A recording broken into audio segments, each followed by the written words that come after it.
Hello beautiful souls, before we begin our journey to feudal Japan tonight, I'd love to know which corner of the world you're listening from. Drop a line in the comments below. And if you're enjoying these immersive bedtime stories, don't forget to subscribe to Insomniac's Lore for more adventures that will carry you into your dreams. Let's begin our story. Cherry blossoms fell like snow as Lady Hana Hoshimoto stared at her reflection in the polished bronze mirror. The white shiramuku wedding kimono draped her slender frame, heavy with the weight of family expectation rather than joy. Today she would marry Lord Ryoji Takeda, the man they called the demon of the battlefield, a marriage forged not in love, but in blood-soaked peace treaties. "You look beautiful, my lady," whispered Suzu, her faithful attendant since childhood, as she placed the traditional Tsunokakushi headdress on Hana's elaborately styled hair. The white hood was meant to hide the bride's horns of jealousy, but Hana felt it more aptly concealed her simmering rage. "Beauty is a poor consolation prize for being sold to one's enemy," Hana replied, running her fingers over the calligraphy brush she'd hidden in her obi sash, her one true companion. The Takeda and Hoshimoto clans had waged war for as long as Hana could remember. Their conflict had shaped her childhood, stolen her brothers, and now claimed her future. Her father's words still echoed in her ears. "Your marriage will save more lives than 1,000 samurai could take." Such was the value of a daughter. The palanquin journey to Takeda Castle was silent save for the rhythmic footfalls of the bearers. Through the latticed window, Hana watched her homeland recede like a fading dream.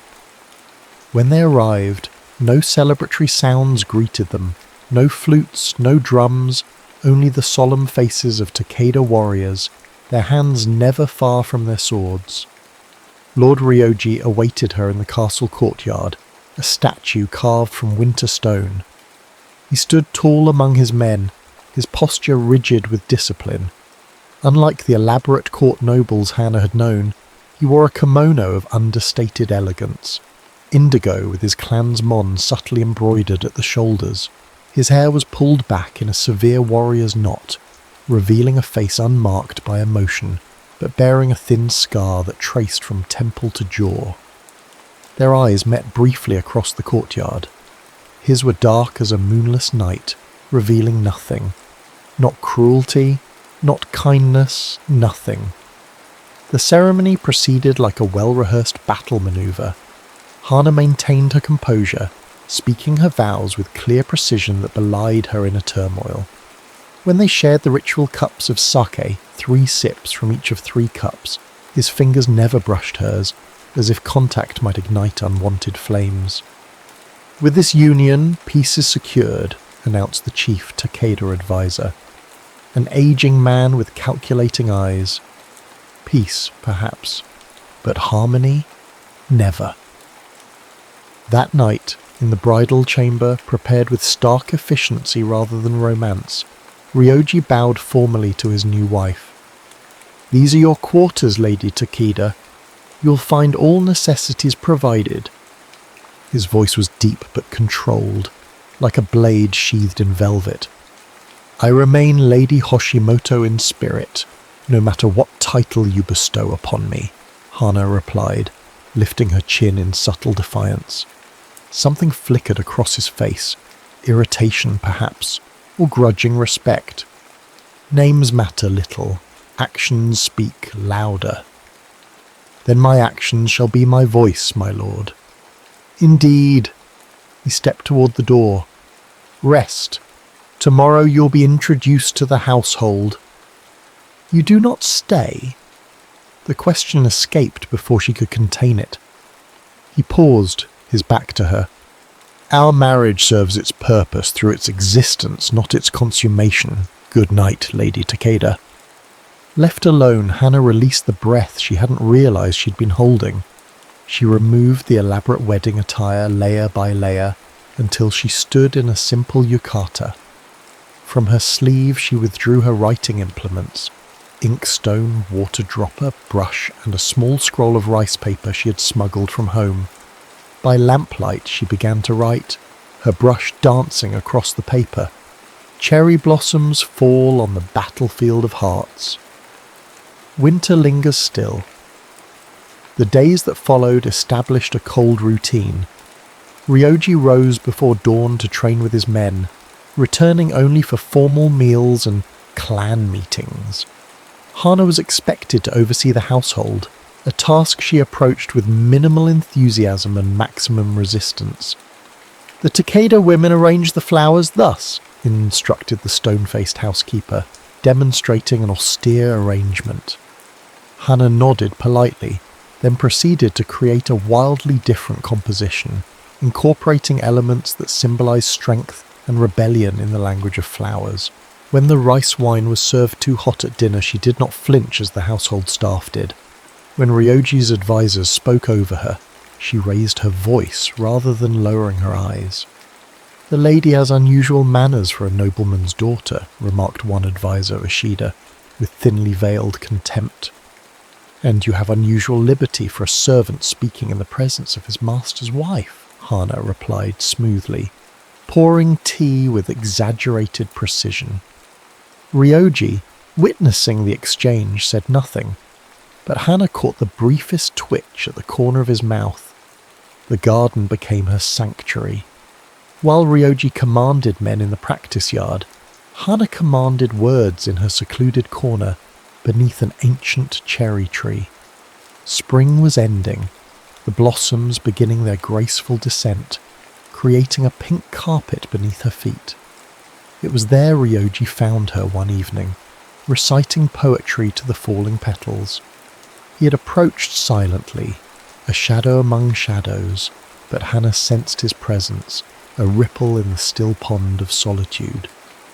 "Do not stop on my account," he said when she fell silent.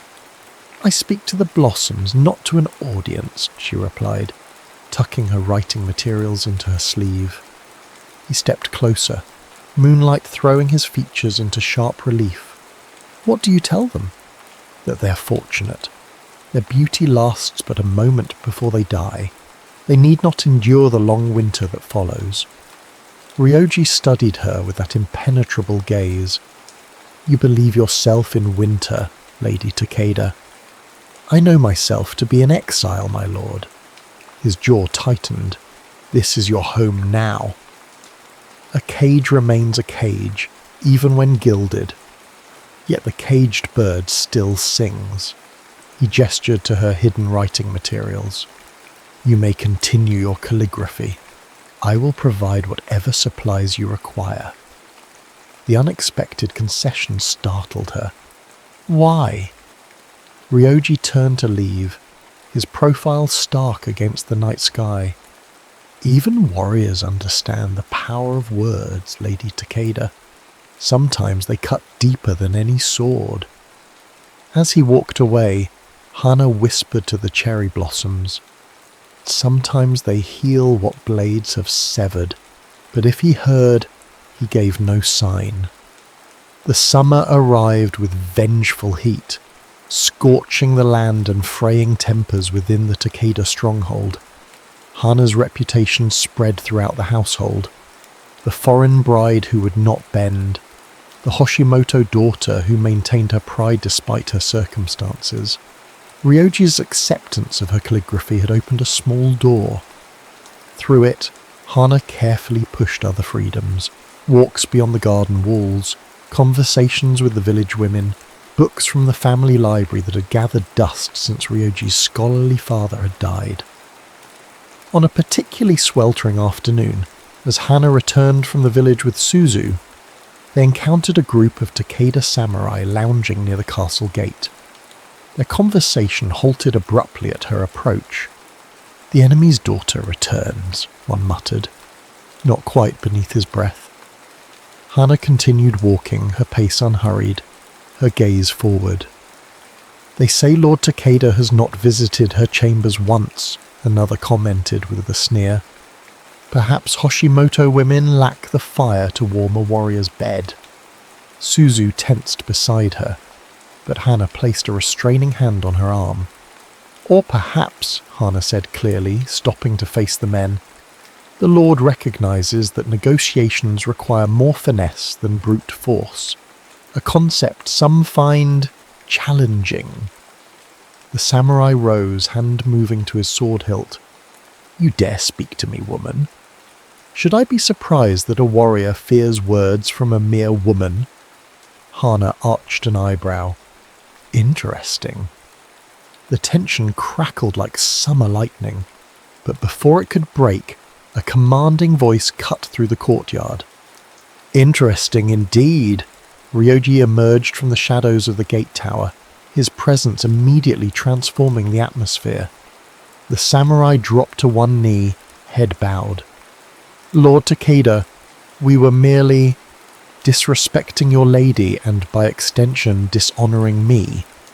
Ryoji's voice remained level, but frost edged each word. An interesting choice for men who have sworn loyalty. My lord, forgiveness must be earned, Ryoji interrupted. 20 lashes each, then meditation beneath the waterfall until sunset. The men blanched but dared not protest. Go. After they scrambled away, Ryoji turned to Hana, his expression unreadable as always. Are you harmed? Only my sensibilities, my lord. Their poetry lacks refinement. Something flickered in his eyes. Surprise, perhaps? Most would have hurried past in silence. I'm not most people. Indeed not. He studied her for a moment longer. Join me for tea this evening. It wasn't a request, yet it wasn't quite a command either. As my lord wishes, Hana replied, lowering her eyes to hide their gleam of triumph. That evening, seated across from Ryoji in his private study, Hana observed him over the rim of her tea bowl. The room reflected its occupant, orderly, minimalist, functional.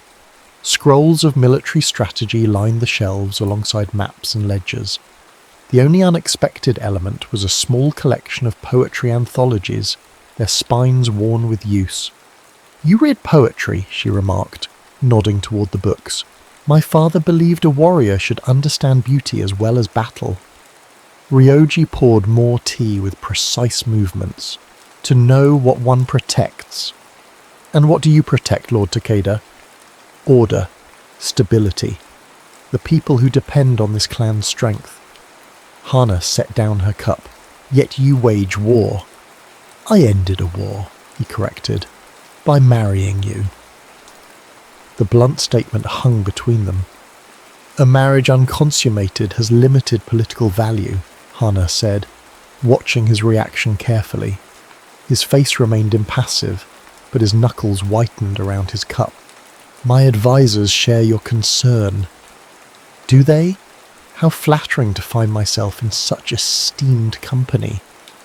They speak of heirs and legitimacy. Ryoji set his cup down with deliberate care. They remind me that peace requires more than paper promises. And what do you tell them? That a blossom forced to open yields no fragrance. The unexpected poetry in his words caught her off guard. They sat in silence as evening shadows lengthened across the tatami mats. Finally, Hana spoke. May I ask you something, my lord? He inclined his head. Do you hate me for being Hoshimoto? Ryoji's gaze met hers directly. Do you hate me for being Takeda? I was taught to, she admitted. But teachings and truth don't always align. A wise observation. He stood, signalling the end of their meeting. In answer to your question, no. I do not hate you for your name, Lady Takeda. I may yet find other reasons, but not that one. Hana couldn't suppress a small smile. How generous. I am known for my boundless generosity, he replied, his tone so dry that for a moment she thought he might actually be joking. The summer festival arrived, bringing with it the necessity for the lord and lady to make a public appearance as a united couple. Hana donned her finest kimono, azure silk embroidered with silver cranes, while Suzu arranged her hair with pearl-tipped pins. "The people will be watching closely," Suzu warned, as she applied a touch of safflower rouge to Hana's lips. "They whisper about the cold marriage." "Let them whisper," Hana replied, though anxiety fluttered in her chest like caged birds.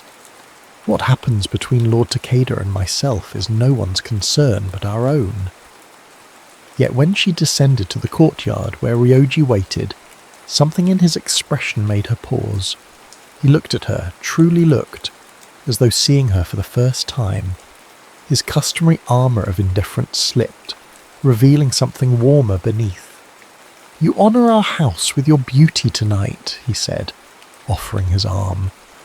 Hana accepted it, feeling the solid strength beneath his ceremonial robes. "And you honour me with your courtesy, my lord." They proceeded to the village square where lanterns hung like earthbound stars and the scent of festival foods perfumed the air. The villagers bowed as they passed, curiosity evident in their furtive glances. Drums began to beat, signalling the start of the dancing. Couples formed circles, moving in time to the ancient rhythms. Hana and Ryoji stood apart, observers rather than participants, until an elderly village woman approached with a deep bow. "My lord, my lady, the dance brings blessings to all who join. Would you honour us?" Hana felt Ryoji tense beside her, and prepared herself for his refusal. Instead, he turned to her with a question in his eyes. Surprised, she gave a slight nod. He led her to the circle, his movements fluid despite his warrior's frame. They joined hands with the villagers, and as the music swelled, Hana found herself moving in perfect counterpoint to Ryoji's steps. He danced with the same precision he brought to swordplay, yet there was something else, a grace that spoke of the boy he must have been before war claimed him. Their eyes met across the circle, and for the first time Hana saw Ryoji smile, a small genuine curve of lips that transformed his stern features. Something shifted between them, subtle as the changing tide. Later, as they walked back to the castle through the moonlit gardens, cherry trees now heavy with summer leaves, their steps slowed by unspoken mutual consent. "You dance well for a fearsome warlord," Hana said, breaking the comfortable silence. "And you move gracefully for someone so stubbornly rooted and defiant," he replied. Hana laughed, a sound so unexpected in the stillness that they both seemed startled by it. They stopped beneath the cherry tree where she often wrote, its branches now a canopy of deep green. "I have read your poems," Ryoji admitted suddenly. Hana stiffened. "You've been in my chambers?" "No, you leave them beneath this tree sometimes. The wind carries them to my window." He reached into his sleeve and produced a folded paper. "This one speaks truth." Hana recognized her calligraphy in the moonlight. "Two rivers meet. Neither yields its course yet. One stream emerges." She looked up at him, seeing vulnerability beneath his composed exterior. He stood close enough that she could sense the warmth of his body, could see the subtle movement of his chest with each breath. His eyes held a question he could not, or would not, voice. Hana found herself leaning toward him, drawn by some force beyond rational thought. Ryoji's hand rose, fingertips hovering near her cheek, not quite touching. The moment stretched between them, fragile as spun glass. Then from the direction of the castle a voice called, "Takeda! An urgent message arrives." The spell shattered. Ryoji's hand fell away, his expression closing like a fortress gate. Without a word he turned and strode toward the castle, leaving Hana alone beneath the cherry tree, her pulse racing with what might have been. Autumn painted the landscape in fiery hues, but within the Takeda stronghold a different heat was building. Since the night of the festival, a subtle change had altered the rhythm of life between lord and lady. They no longer avoided each other's company. Instead, they circled like wary dancers, neither willing to lead nor follow. Meals were shared in a seance that had evolved from hostile to expectant. Ryoji began inviting Hana to council meetings, where her insightful observations on northern trade alliances earned reluctant respect from his advisors. In turn, Hana requested his presence when village women brought disputes for resolution, noting how his stern fairness contrasted with her diplomatic compassion. They were building something not quite partnership, not quite friendship, but something undeniably alive, which made the whispers Hana began to overhear all the more troubling. It started with fragments caught in shadowed corridors. Too soft since the marriage, influence of the Hoshimoto woman, weakness cannot be tolerated. Hana dismissed them initially as the grumblings of samurai uncomfortable with change. But one evening, as she returned from the village, she passed the private room where Ishida, Ryoji's chief advisor, met with several high-ranking warriors. Lord Takeda's father would never have allowed a foreign bride such freedom, a voice hissed. She walks among the common people, spreading Hoshimoto ideas. She sits at council now, another added. Next she'll command our armies from her pillow. Ishida's voice cut through the others. The alliance was necessary, but perhaps Lord Takeda himself has become compromised. His treatment of Hasegawa for merely speaking to his wife was excessive. What do you suggest? Lord Takeda's cousin Masashi has expressed concerns about the direction of the clan. He remains unburdened by emotional entanglements. Hana's blood turned cold. The implication was unmistakable. When? Someone asked. The winter solstice hunt. Accidents befall even the most skilled warriors in the mountain forests. Hana slipped away, heart pounding against her ribs. Her first instinct was to run to Ryoji with this information, but caution stilled her feet. What if he didn't believe her? What if he thought this a Hoshimoto plot to sow discord? Worse, what if he believed her but chose to confront the conspirators directly, forcing them to act sooner? She needed to be certain, to gather more evidence before approaching him. For days Hana watched and listened, noting which samurai clustered around Ishida, which servants carried messages to the remote eastern compound where Ryoji's cousin Masashi resided. She documented everything in coded calligraphy that appeared to be innocuous poetry to casual observers. What she didn't notice, however, was that she herself was being watched.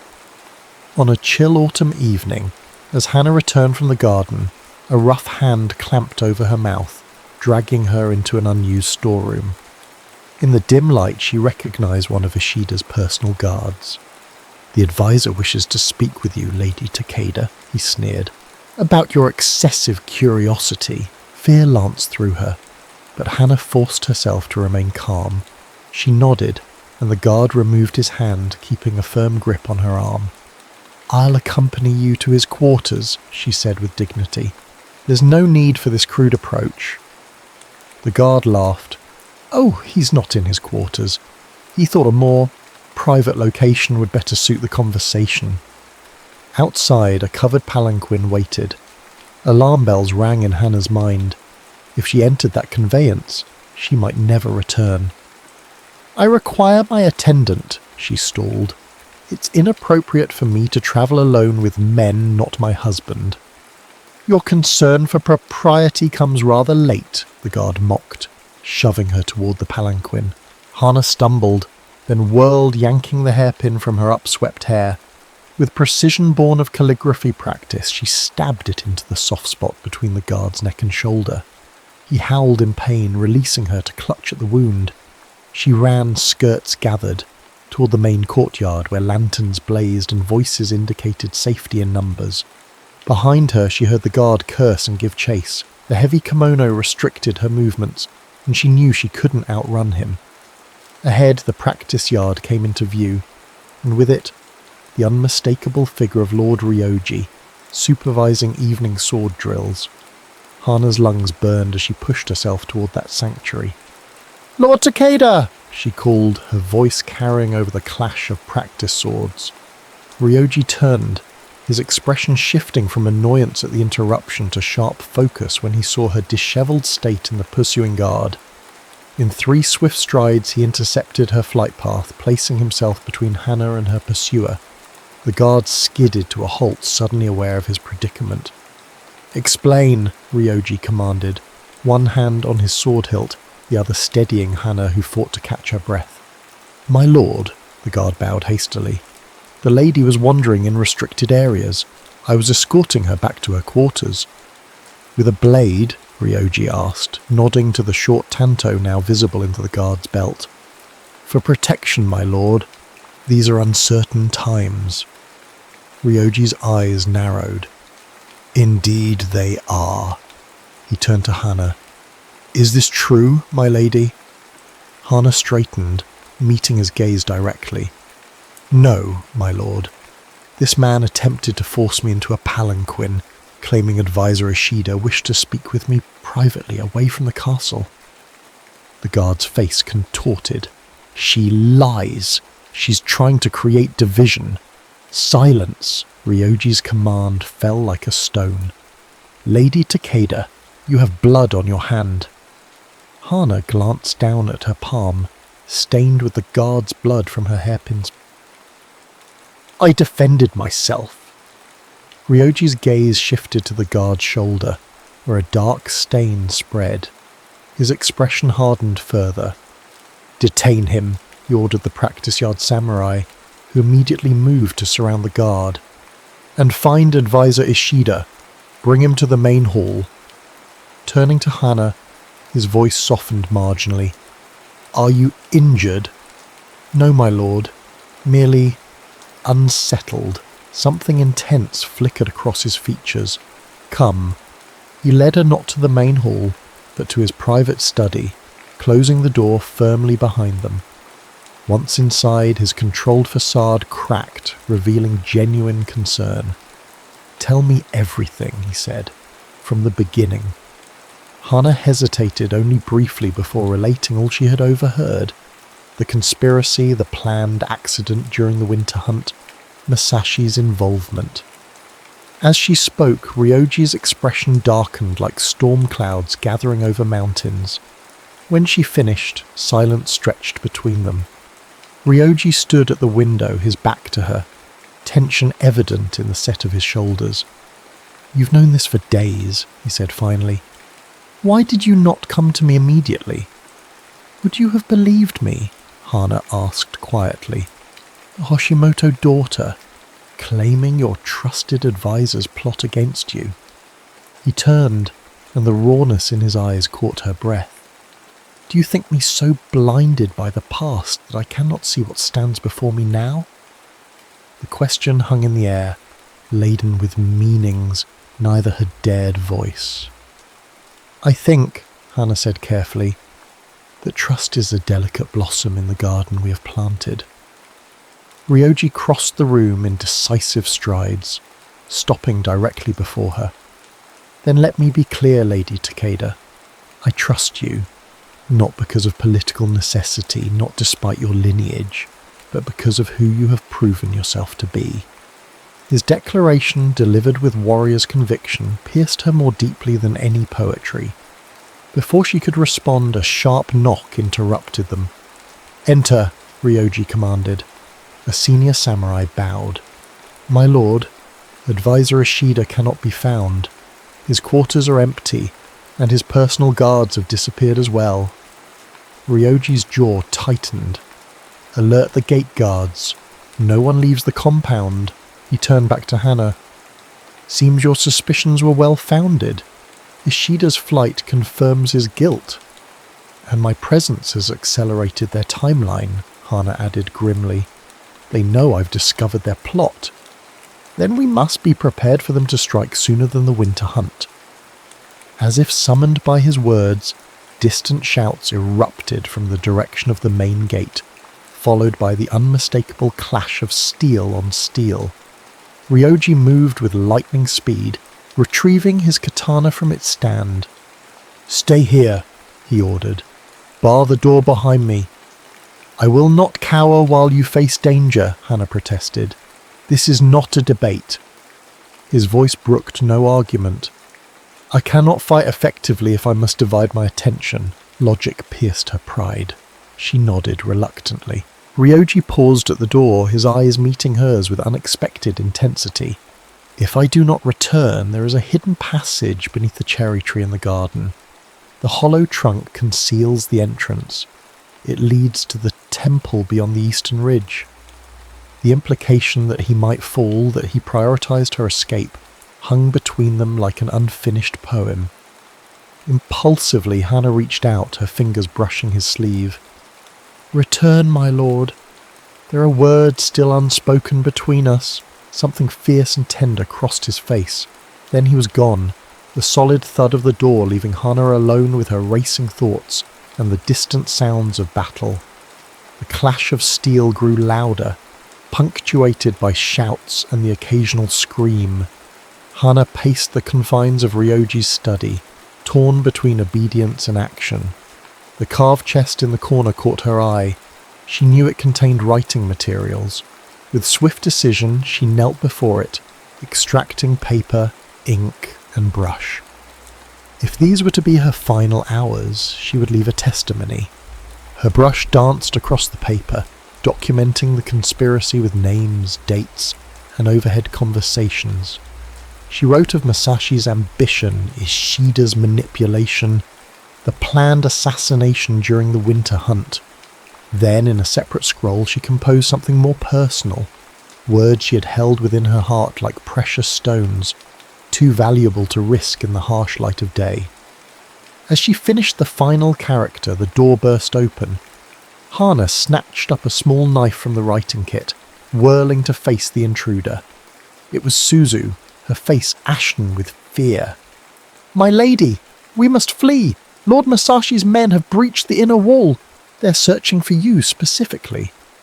"Lord Takeda? Have you seen him?" "Fighting near the main gate when I slipped away. The loyal samurai rally to him, but the attackers are many." Suzu tugged urgently at her sleeve. "Please, we must hurry." Hannah hesitated, glancing at the scrolls she'd prepared. "Wait." She sealed each with melted wax, then tucked them into her obi. "Now we go, but not to flee." "My lady?" "To the women's quarters. Gather everyone, servants, concubines, elders, any who remain loyal to Lord Takeda." Understanding dawned in Suzu's eyes. "A final defense, or a counter-attack," Hannah replied, grim determination hardening her voice. "The men expect cowering women. Let us disappoint them." They hurried through servant passages, avoiding the main corridors where combat raged. In the women's wing, they found dozens huddled in fear.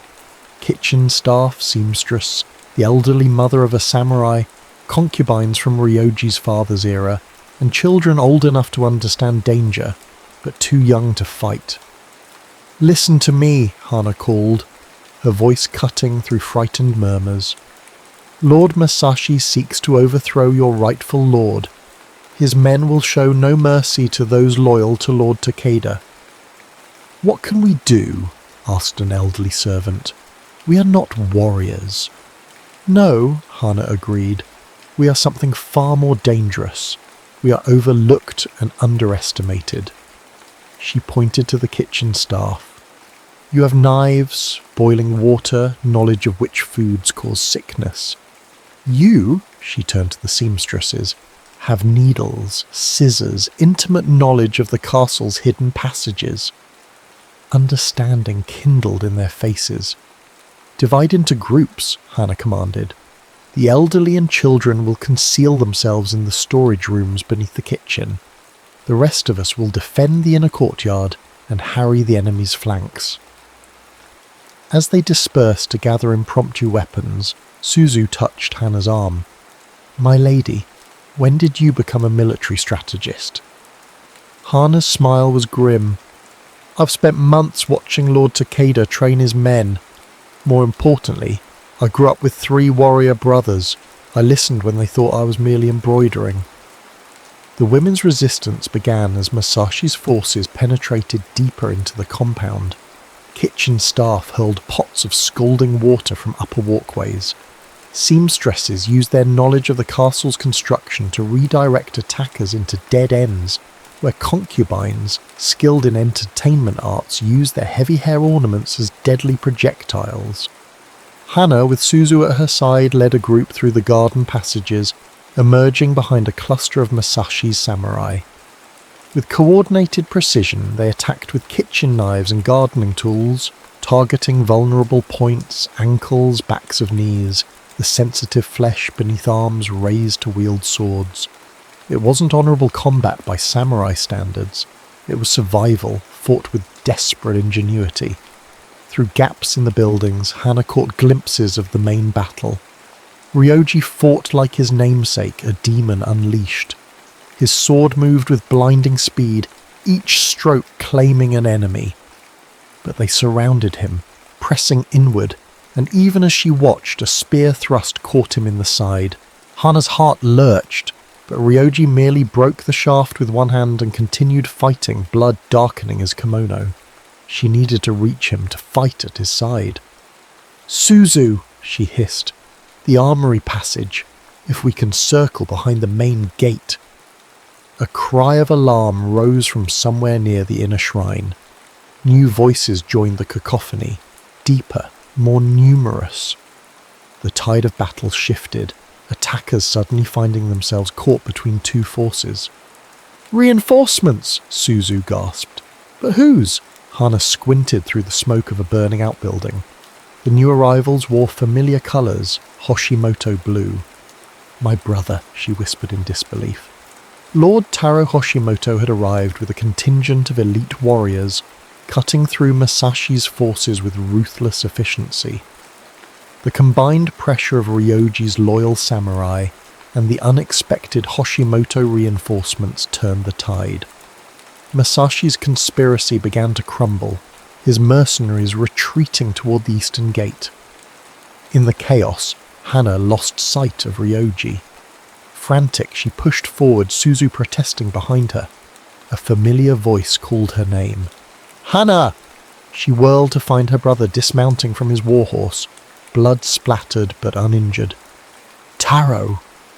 Relief and confusion warred within her. "How did you know?" "Your coded message." He clasped her shoulders.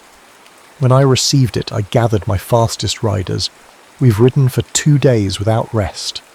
"My message? But I sent none." Understanding dawned. Ryoji had reached out to her family, anticipating this danger. "Where is Lord Takeda?" she demanded. Taro's expression darkened. "Last I saw, pursuing Masashi toward the eastern ridge. He's wounded, Hannah." Badly so. She didn't wait to hear more, gathering her kimono and running toward the eastern gate, heart pounding a desperate rhythm. The trail of destruction was easy to follow. Bodies of fallen warriors from both sides, blood-soaked earth churned by desperate combat. Beyond the compound walls, the path wound upward toward the ridge where ancient cedar trees stood sentinel over a small shrine.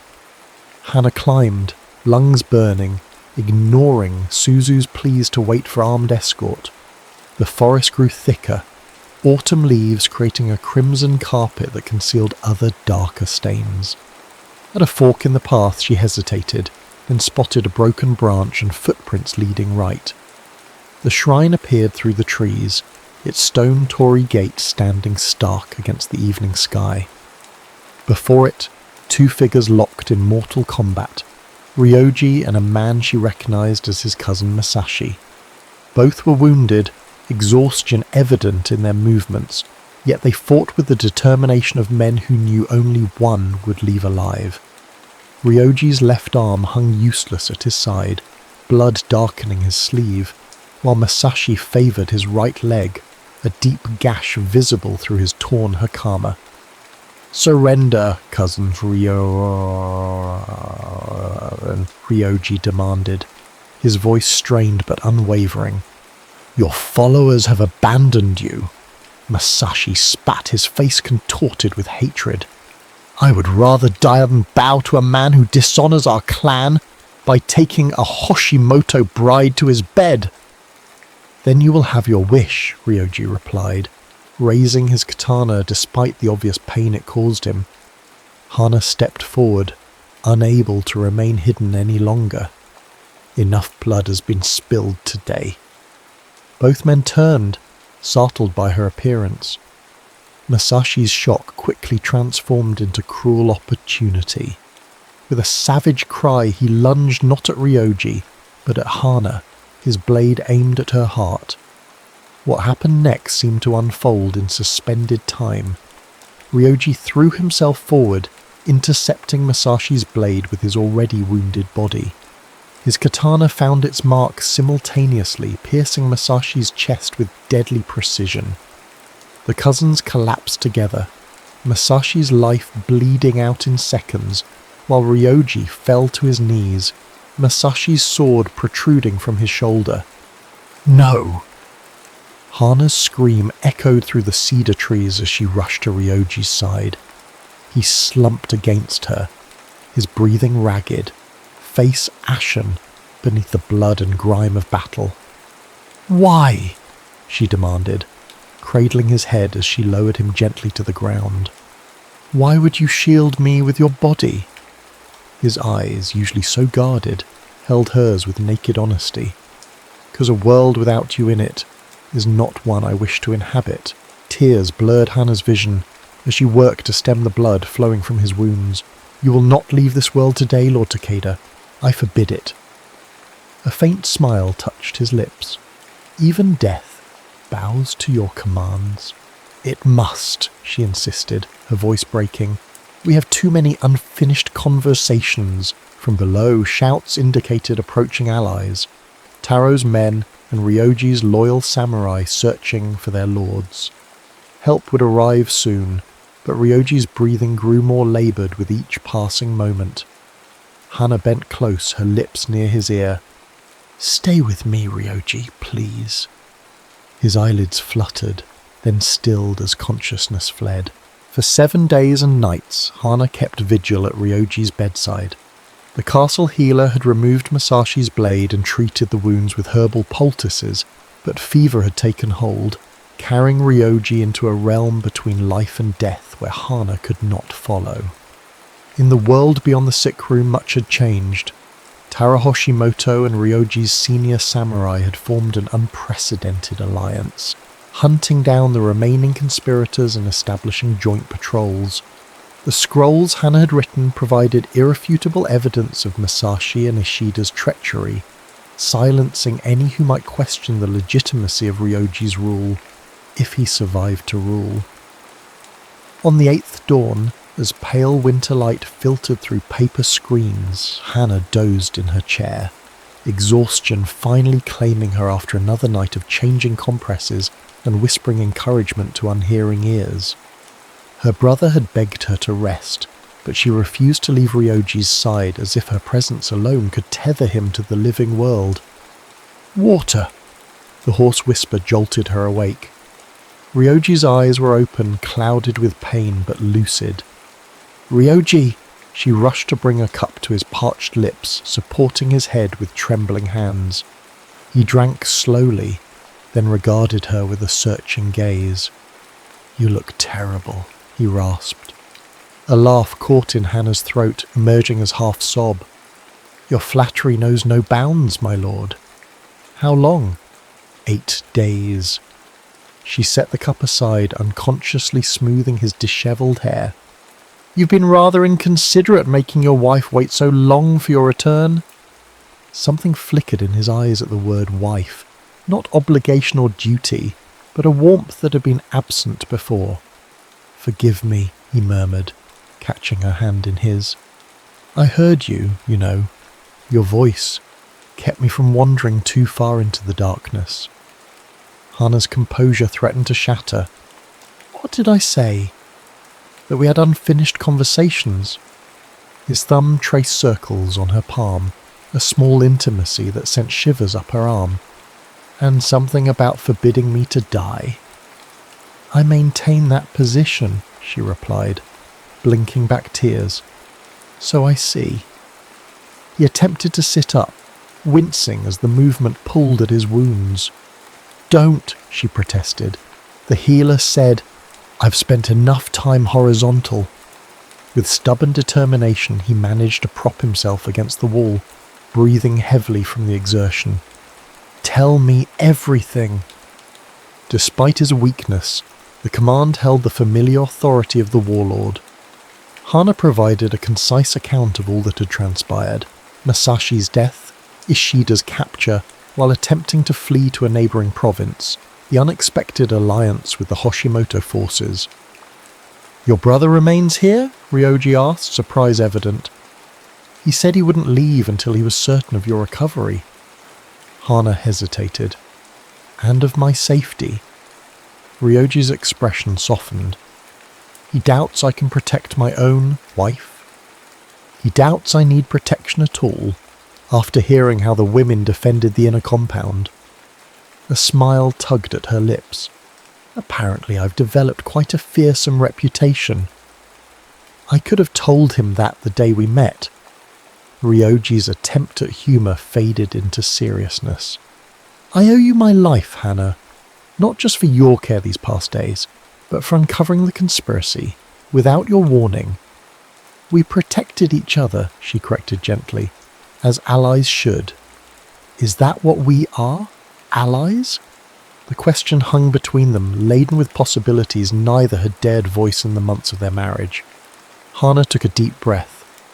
"I believe we are whatever we choose to be." Ryoji's gaze held hers, unwavering. "And what would you choose, if the decision were yours alone?" The moment of truth had arrived, stripped of political necessity and clan obligation. Hana reached for the inner pocket of her kimono, withdrawing the personal scroll she had written the night of the attack. "This is my answer," she said, placing it in his hand, "written when I believed I might not survive to speak the words."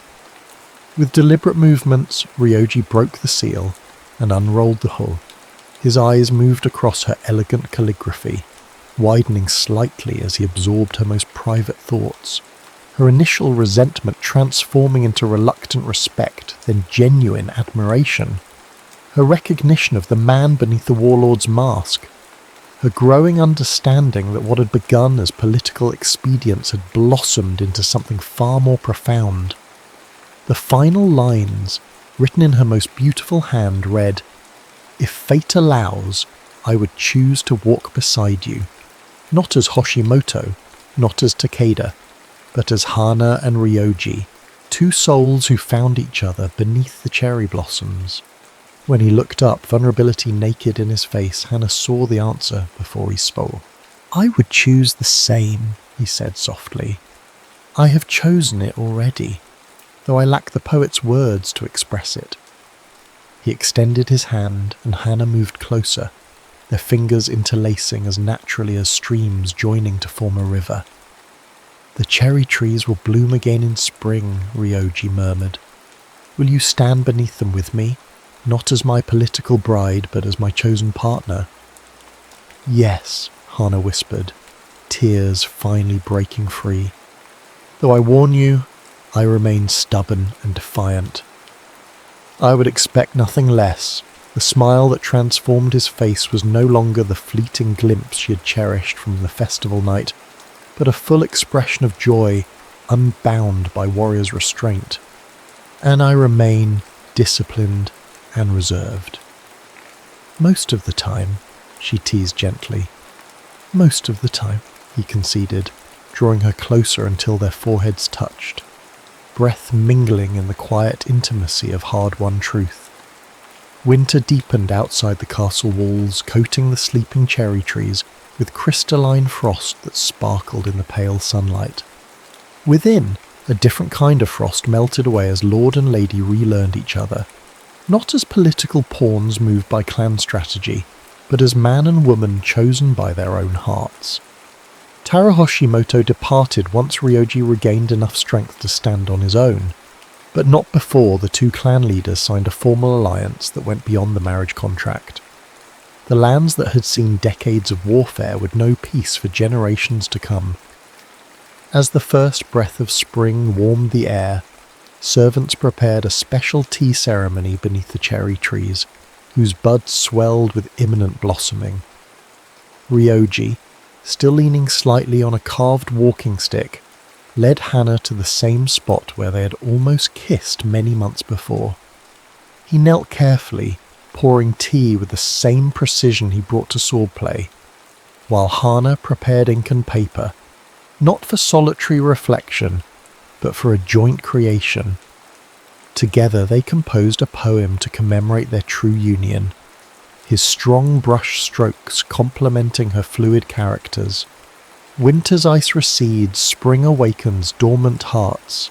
Cherry blossoms fall, not in death but celebration of two streams now flowing one.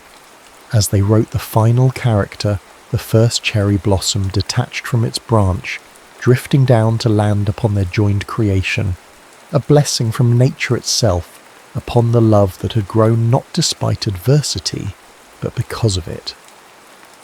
Ryoji's hand found Hana's, his calloused palm against her softer skin. They say cherry blossoms are the most beautiful because their lives are brief, he observed. But I prefer to think their beauty lies in their return. No matter how harsh the winter, they always find their way back to bloom. Like us, Hana said softly. Like us, he agreed, and sealed their covenant with a kiss beneath the falling petals. No longer the demon of the battlefield and the reluctant bride, but simply Ryoji and Hana, writing their own story beneath the cherry blossom.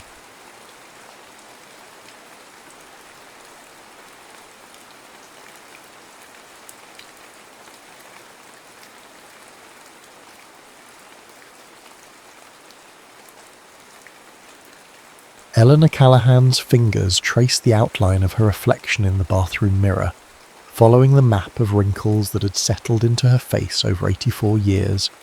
She didn't mind them, these etchings of time. Each line had its own story. Laughter lines from summer picnics with the children, worry lines from David's motorcycle accident in 83, the deep furrow between her brows from the day James forgot her name for the first time. Ellie?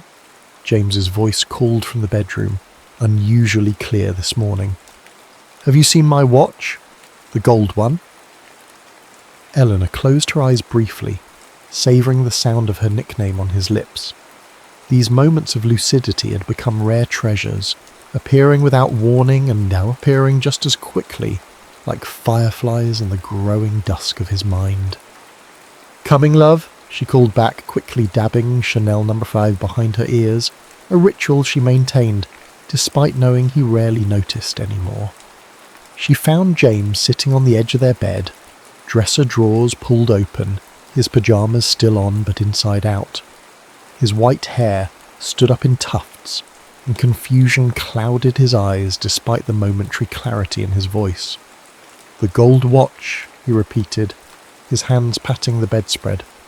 My father's watch, I need it for... Eleanor knelt carefully before him, her knees protesting the movement.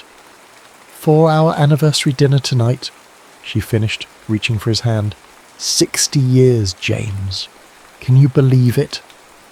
His eyes, still that remarkable shade of hazel that had made her stumble over her words at a dance hall in his 63, flickered with something, recognition perhaps, or just the reflection of her own hope. 60, he murmured, squeezing her fingers. Then, who are you? The question no longer stung as it once had. Eleanor simply smiled and pressed her palm against his cheek. I'm Eleanor, your wife, and tonight our family is coming for dinner to celebrate us. James nodded, accepting this information with the placid trust of a child.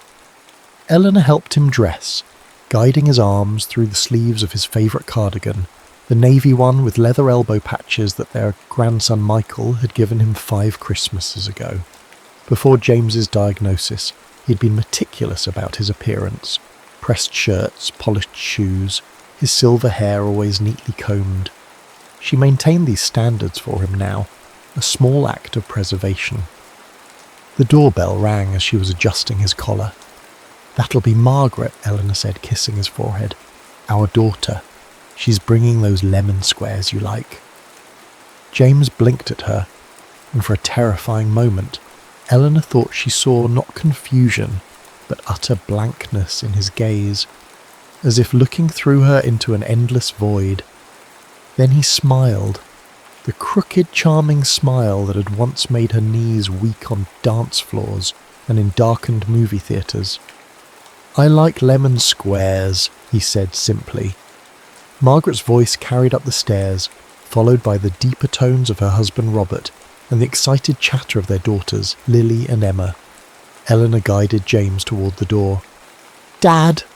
Margaret's face lit up when she saw him, and she embraced him carefully.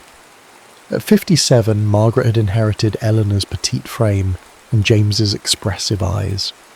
"Happy anniversary." "Thank you," James replied automatically, social graces still deeply ingrained even as other parts of him slipped away. "Grandpa."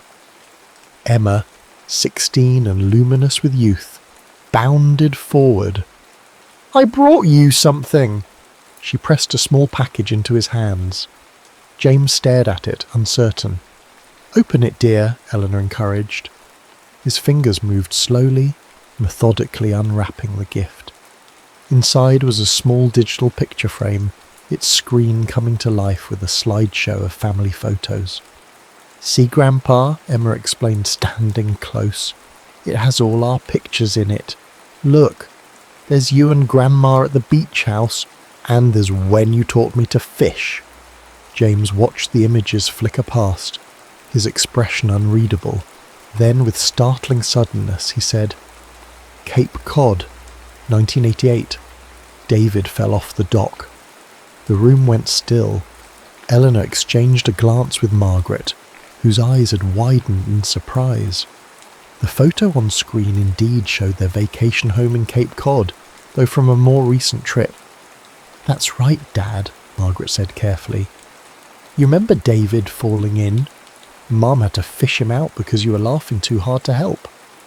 James nodded, a small smile playing at his lips. He splashed like a seal, all arms. Eleanor felt a familiar tightness in her chest, hope and heartache intertwined. She had learned not to expect these moments of recollection, nor to expect them to last. David arrived 30 minutes later with his wife Tara and their son Michael, now 28, and sporting a beard that made him look startlingly like James in old photographs. The house filled with the comfortable chaos of family, coats being hung, food being arranged, furniture being shifted to accommodate everyone in the living room where Eleanor had set up for dinner. "Mom, this looks beautiful," David said, helping her arrange the table. At 59, her firstborn still had the gentle demeanour that had made him the peacemaker of the family. "How are you holding up, really?" Eleanor considered the question as she straightened the linen napkins she'd ironed that morning, a small indulgence for a special occasion. "I'm still here," she said finally. "We both are in our own ways." David's eyes, so like his father's, softened with understanding. "Remember what Dad always said about marriage?" Eleanor smiled. "It's not about the years, it's about the moments." "Yes." "Well," David said, glancing over to where James sat in his armchair, watching Michael adjust the sound system, 60 years is a lot of moments." Eleanor followed his gaze. "Yes," she whispered, "a lifetime of them." What no one mentioned, what had become an unspoken understanding, was that these days, those moments existed only for her. For James, they appeared and disappeared like raindrops on hot pavement, evaporating almost as soon as they fell. Margaret appeared at her elbow. "Mum, we found the record." Eleanor turned, her heart quickening. "You did? I thought it was lost in the move." Margaret held up a vinyl record in its worn sleeve. Frank Sinatra's "Come Fly With Me," their wedding song, the one James had insisted they dance to at every anniversary celebration. "It was in Dad's study behind his medical journals," Margaret explained. "Michael's setting up Grandpa's old record player now." Eleanor took the record, running her fingers over its surface. Another piece of their past, preserved despite everything. Thank you, darling. This means everything. As the family gathered around the table, Eleanor watched James carefully. He seemed content, if slightly bewildered by the activity around him. He ate methodically when food was placed before him, smiled politely at conversation directed his way, but remained largely disconnected, a benevolent observer at his own celebration, until Margaret raised her glass for a toast. "To Mum and Dad," she said, her voice wavering slightly. 60 years of showing us what love looks like, in good times and in hard ones. You've taught us that love isn't just the grand gestures, it's in the everyday moments of kindness, patience, and choosing each other again and again. James suddenly straightened in his chair, his gaze sharpening. He reached for his water glass with unusual precision. "To my beautiful wife," he said clearly, looking directly at Eleanor, "the love of my life." The room fell silent. Eleanor's hand trembled as she raised her own glass, her vision blurring with unshed tears. For this crystalline moment, James was fully present, fully himself. "To us," she whispered. As the evening progressed, Eleanor found herself alternating between host and caretaker, making sure everyone had enough to eat while monitoring James for signs of fatigue or confusion. Yet something about tonight was different.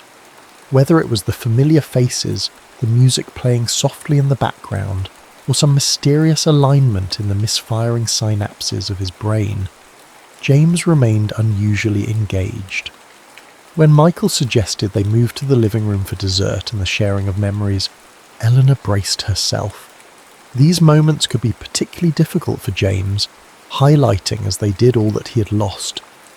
But as they settled into their seats, James reached for her hand, his fingers finding hers with surprising certainty. "Dance with me, Ellie," he said. The needle dropped onto the vinyl with a soft hiss, and the rich tones of Sinatra filled the living room. Eleanor stood frozen, James's request echoing in her ears. "Dance with me, Ellie." Words he had spoken hundreds of times throughout their marriage, but hadn't uttered in nearly 3 years. James rose from his chair without assistance, extending his hand with a grace that seemed to shave decades off his stooped frame. The family watched in silent amazement as Eleanor placed her hand in his, allowing him to guide her to the centre of the room where they had pushed back the furniture. "Come fly with me, let's fly away," Sinatra crooned, as James placed his right hand gently at the small of Eleanor's back, taking her other hand in his left, the proper form he had insisted on learning before their wedding, because, as he told her, "I want to lead you right, Ellie, always." They began to move, not with the vigour of their youth, but with a measured dignity that held its own kind of beauty. James guided her through the steps with surprising sureness, his eyes never leaving hers. "The last time we danced," he said softly, for her ears alone, "was at David's wedding anniversary 5 years ago." Eleanor's breath caught. "Yes," she whispered, afraid to break whatever spell had momentarily cleared the fog from his mind. "You wore green, with little rhinestones, and those ridiculous shoes that hurt your feet." A laugh bubbled up from somewhere deep inside her. "They were torture devices. I took them off under the table and you smuggled them out in your jacket pocket." James smiled, a real smile, his eyes crinkling at the corners. "You walked to the car in your stockings. I carried you over that puddle in the parking lot." "You did," Eleanor confirmed, tears threatening again. "You've always carried me over the rough spots, James." They continued moving to the music, unaware that Michael had begun quietly filming them on his phone, that Emma was wiping tears from her cheeks, that David and Margaret were clutching each other's hands so tightly their knuckles had gone white. When the song ended, James held Eleanor for a moment longer, then leaned down and pressed his lips to hers. A proper kiss, not the confused peck he sometimes offered, when prompted. Eleanor closed her eyes, memorizing the feeling. "I've loved you for 1,000 years," he murmured against her mouth.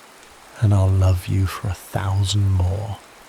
Eleanor pulled back slightly, a small laugh escaping her despite the emotion tightening her throat. That's from that song Emma likes. The one from the vampire movie. James's eyes twinkled. Actually twinkled with mischief. Did I get it wrong? I was trying to be romantic. Eleanor cupped his face in her hands. You've never gotten romance wrong a day in your life, James Callahan.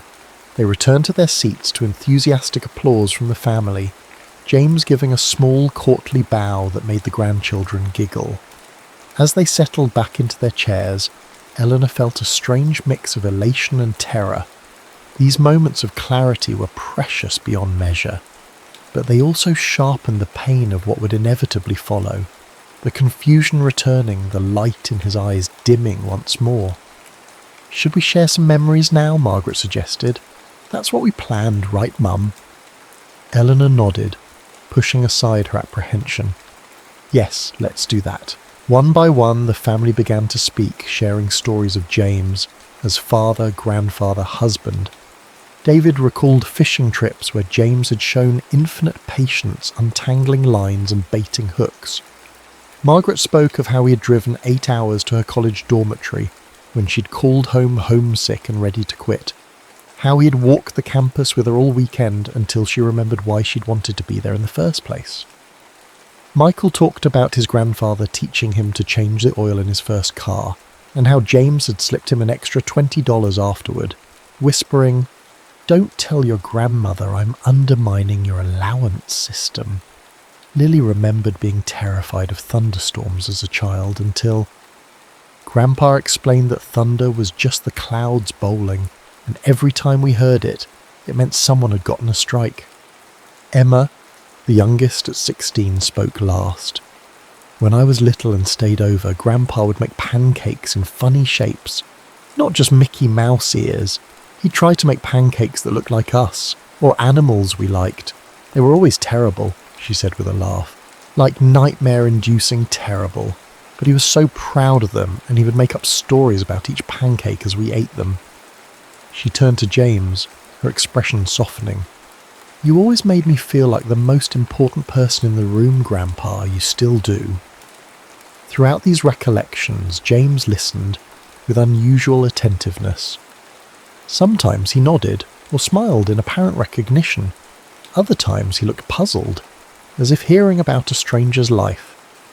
But he remained engaged, his hand resting on Eleanor's knee, occasionally squeezing gently when a particular memory seemed to resonate. After Emma finished speaking, a comfortable silence fell over the room. Then James cleared his throat. I'd like to say something, he announced. The family exchanged surprised glances. James rarely initiated conversation these days, especially in group settings that tended to overwhelm him. Of course, Dad, David encouraged gently. We'd love to hear from you.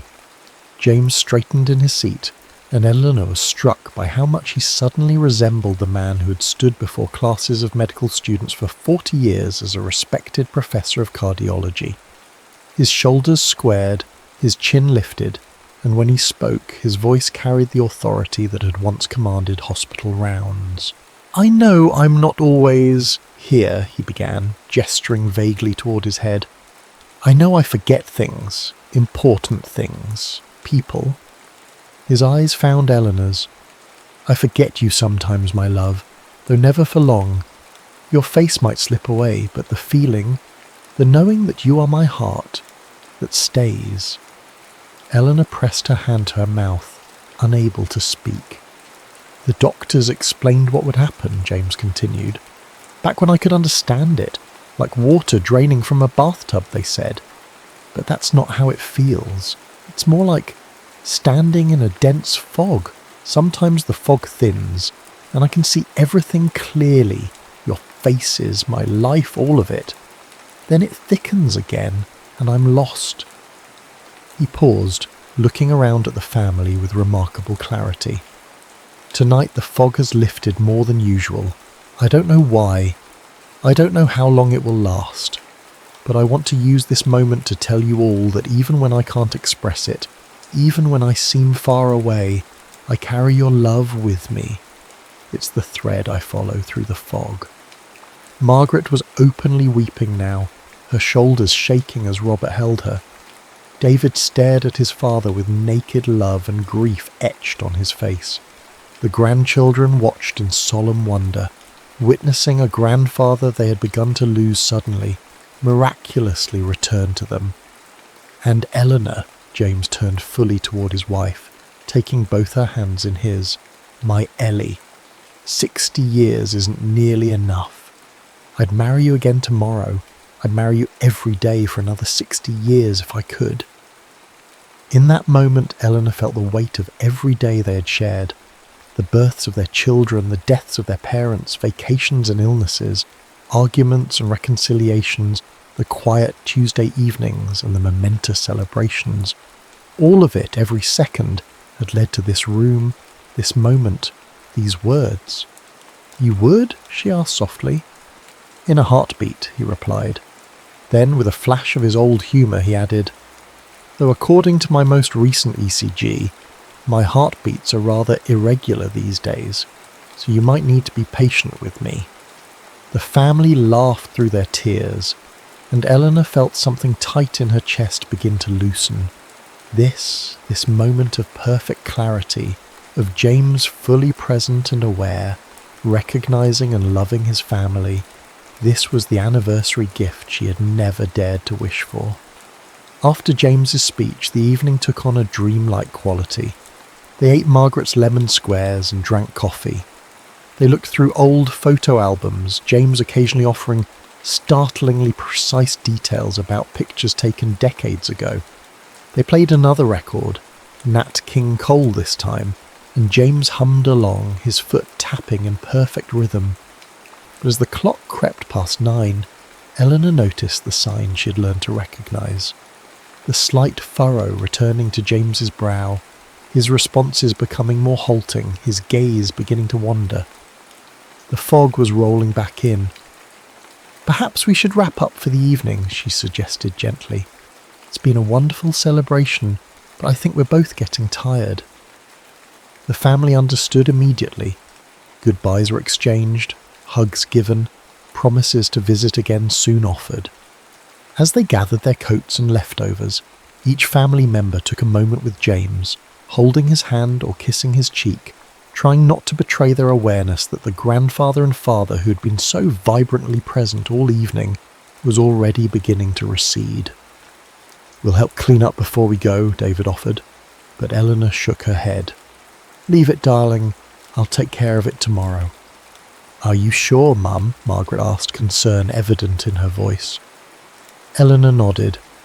I want some quiet time with your father now while he's still... She didn't finish the sentence. She didn't need to. As the front door closed behind the last of their family, Eleanor turned to find James standing in the middle of the living room looking lost. Who were all those people? He asked. Eleanor felt the familiar pang sharper tonight after hours of having her real husband back. She crossed to him, taking his hand. That was our family, love. Our children and grandchildren. They came to celebrate our anniversary.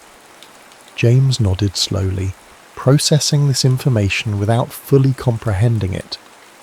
Anniversary, he repeated, the words seeming to float disconnected from any meaning.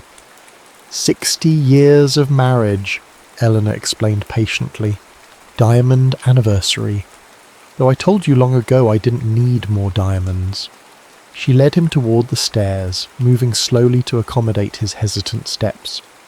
You gave me something much better tonight, James. You gave me yourself. He followed her, docile now.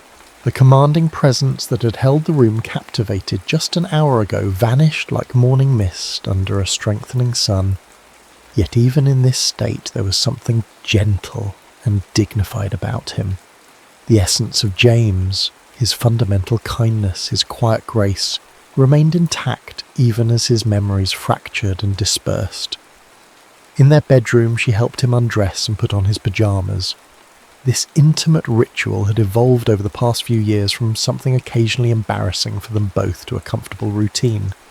Eleanor had been a nurse before retiring, and she brought that professional efficiency to the task, though she never stopped seeing her husband's body with love. The broad shoulders now stooped, the stomach that had softened with age, the surgical scar on his left knee from a skiing accident in his 50s. Arms up, she instructed gently, helping him into his pyjama top, then guiding him to sit on the edge of the bed while she removed his slippers and helped him into the pants. "You're very kind," James said, the formal politeness he often adopted when confusion set in. "I'm your wife," Eleanor replied simply. "I promise to love you in sickness and in health." She helped him into bed, tucking the covers around him the way he liked, making sure the pillow was positioned properly under his head.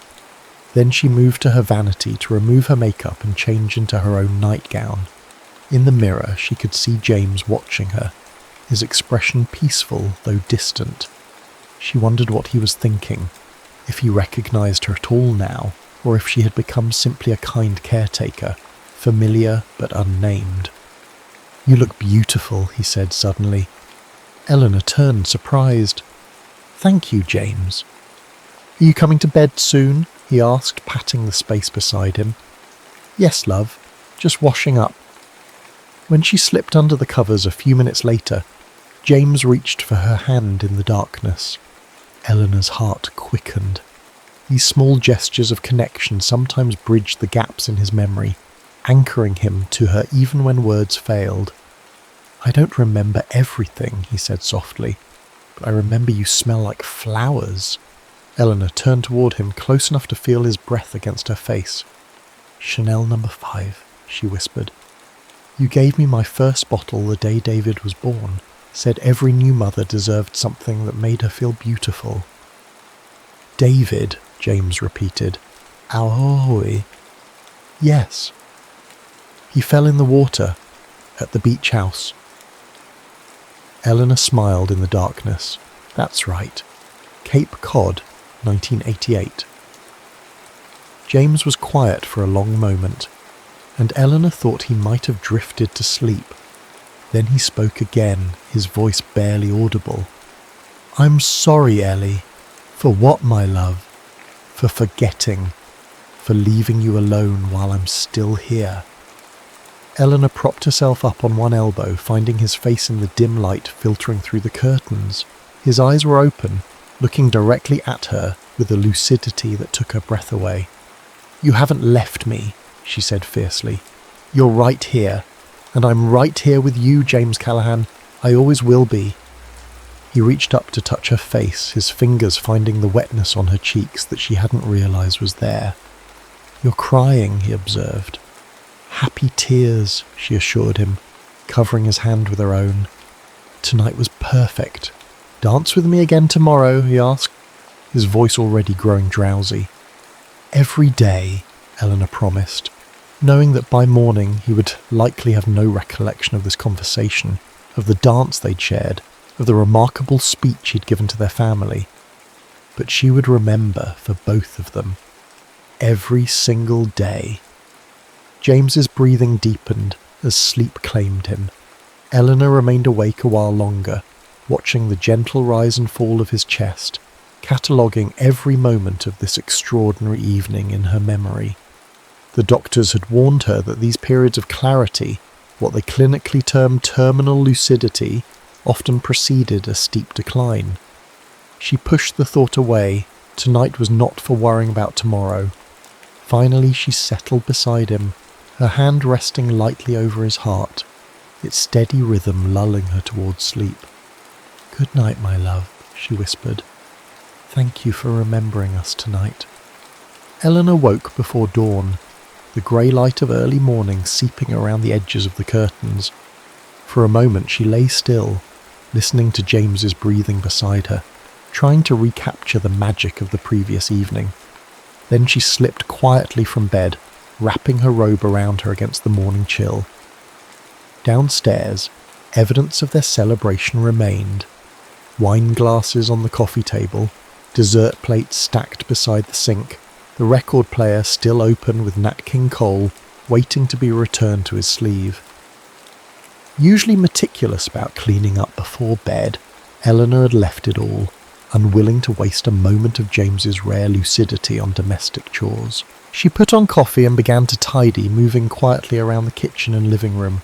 Their house felt different this morning, charged somehow with the residual energy of last night's gathering, as if the walls themselves had absorbed some of the love that had filled the rooms. As she closed the record player, her fingers lingered on its wooden cabinet. James had bought it for their 25th anniversary, insisting that digital music couldn't compare to the warmth of vinyl. Some things are worth preserving the old way, he'd told her then. Some experiences shouldn't be compressed and streamlined. The same could be said for memory, she thought now.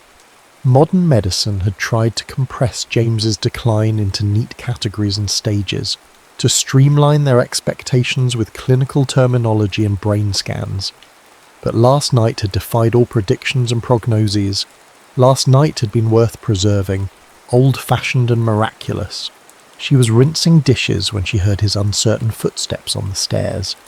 Drying her hands quickly, she moved to meet him, finding him halfway down, clutching the railing with both hands, his expression wary. "Good morning," she said brightly. "You're up early."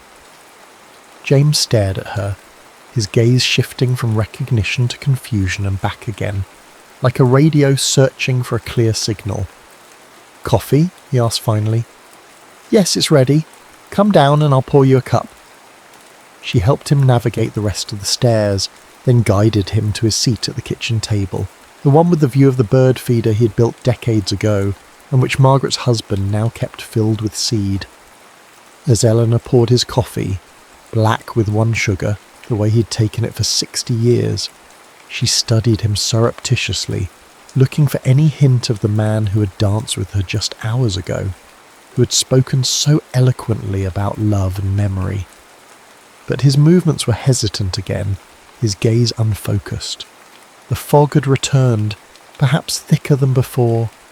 "There's a cardinal at the feeder," she said, setting his cup before him. "Your favourite." James turned to look out the window, a small smile lifting the corners of his mouth. "Redbird," he said, the simple observation containing a hint of delight. "That's right." Eleanor sat opposite him with her own coffee. "Do you remember what we did yesterday, James?" He frowned slightly, concentrating. "We had visitors." "Yes, the family came for dinner for our anniversary." "Anniversary," he echoed, the same disconnected repetition as last night. Then unexpectedly, 60 years. Eleanor's heart leapt. "That's right, 60 years of marriage." James took a sip of his coffee, his expression clearing briefly. "Did we dance?" "Yes," Eleanor whispered, her throat tight with emotion. "Yes, we danced to Frank Sinatra." "Come fly with me," James said, nodding as if confirming a fact to himself. "You wore blue." Eleanor looked down at her robe, a faded floral pattern, in pinks and greens. "Last night I wore blue," she agreed. "The same colour as my dress on our first date. Do you remember that night, James? At the Starlight Ballroom?" But James's attention had shifted back to the window, to the cardinal now joined by its more subdued mate. "Two birds," he observed. Eleanor followed his gaze. "Yes, the pair always comes together. They mate for life, you know." James turned back to her, and for a brief, heart-stopping moment, she saw complete clarity in his eyes. "Like us," he said.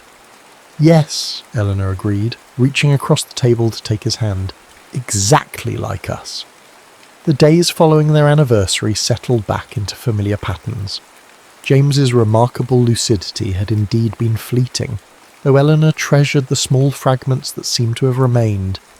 He sometimes hummed "Come Fly With Me" when she helped him dress, and once he called her Ellie unprompted, the diminutive sending a shock of joy through her. A week after the celebration, Margaret came by while James was napping, to help Eleanor organise the photographs and mementos from the evening. "Michael put together this album," Margaret had said, placing a leather-bound book on the kitchen table. "He included printouts of the pictures and the video he took of you and Dad dancing." Eleanor opened it carefully, her breath catching at the first photograph. James leading her in their dance, both of their faces illuminated with joy. "Oh, Margaret! It's beautiful." "There's a USB drive in the back with all the digital files," Margaret explained.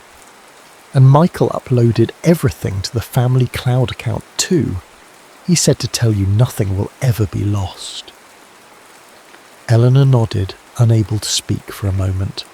Their children and grandchildren had become the keepers of their memories, a role reversal both poignant and necessary.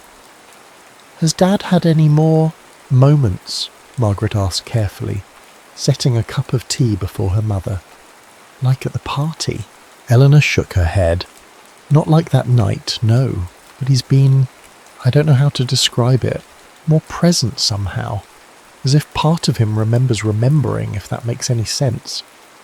Margaret covered her mother's hand with her own. "It does. And Mum," she hesitated, choosing her words carefully, "what you do for him every day is the most profound act of love I've ever witnessed." Eleanor looked up from the photo album, meeting her daughter's gaze. "It's not a burden, if that's what you're thinking." "I know it's not," Margaret assured her, "but it's still remarkable, the patience, the dignity you give him." She paused. "We've been talking, David and I, about getting you some more help, just a few hours each day, someone to hear while you run errands or have lunch with friends or just take a nap." Eleanor's first instinct was to refuse, as she had previous offers of assistance. She had managed James's care largely alone since his diagnosis, with the family helping for specific outings or appointments. "Maybe," she said instead, surprising herself with a concession. "Not every day, but maybe a few afternoons a week might be nice." Margaret's relief was palpable. "Really? You'll consider it?" Eleanor smiled, running her finger over the photograph of her and James dancing. "He told me once, years ago, that taking care of yourself is how you take care of the people you love. I think I'm finally ready to listen to his advice." They spent the afternoon looking through the album and talking, their conversation wandering from serious discussions of James's care to light-hearted reminiscences. When James woke from his nap and made his careful way downstairs, he joined them at the table, accepting a cookie from Margaret with a polite thank you, though he showed no particular recognition of his daughter. "Look, Dad," Margaret said, turning the album toward him.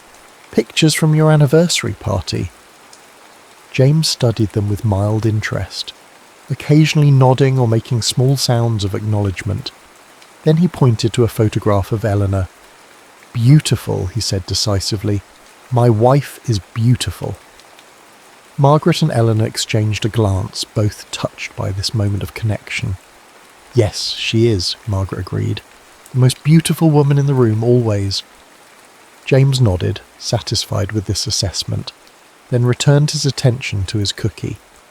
After Margaret left, Eleanor and James settled into their evening routine, a simple dinner, some television. Nature documentaries seemed to engage him most these days, and then the careful process of preparing for bed. As she helped him brush his teeth, Eleanor thought about Margaret's offer of additional help.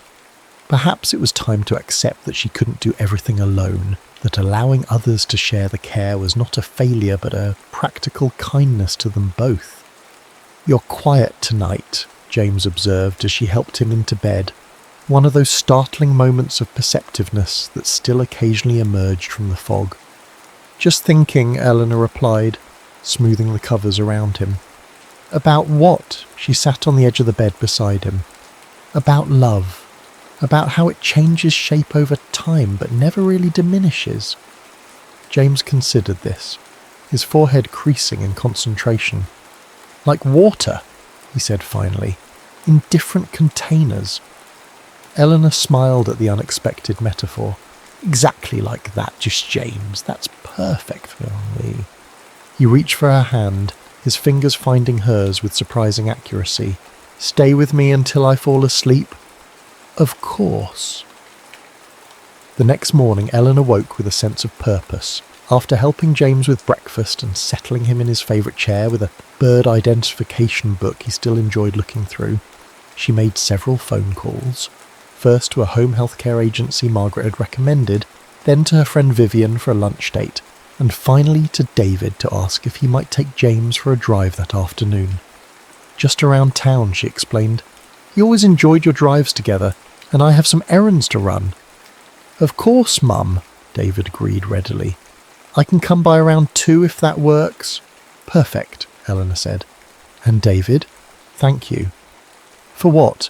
Taking my dad for a drive? It's nothing. For understanding, Eleanor said simply. For helping me see that accepting help doesn't mean I'm giving up. There was a short silence on the line. Then David said, You've never given up on anything in your life, Mum, least of all Dad. After she hung up, Eleanor joined James by the window. He was studying a page of warblers, his finger tracing the colourful illustrations. Little birds, he said when she sat beside him. Yellow ones. Yellow warblers, Eleanor confirmed. We saw them at the Audubon Sanctuary last spring, remember? You were so excited you almost fell into the pond leaning over the rail. James looked up from the book, a flash of indignation crossing his features. I did not almost fall in, he protested. I was perfectly balanced. The unexpected clarity of his response, coupled with the familiar, stubborn tone that had characterized so many of their good-natured arguments over the decades, made Eleanor laugh out loud.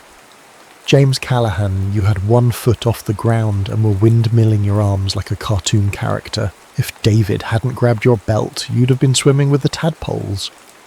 James harumphed, returning to his book with exaggerated focus, but Eleanor caught the small smile playing at the corners of his mouth.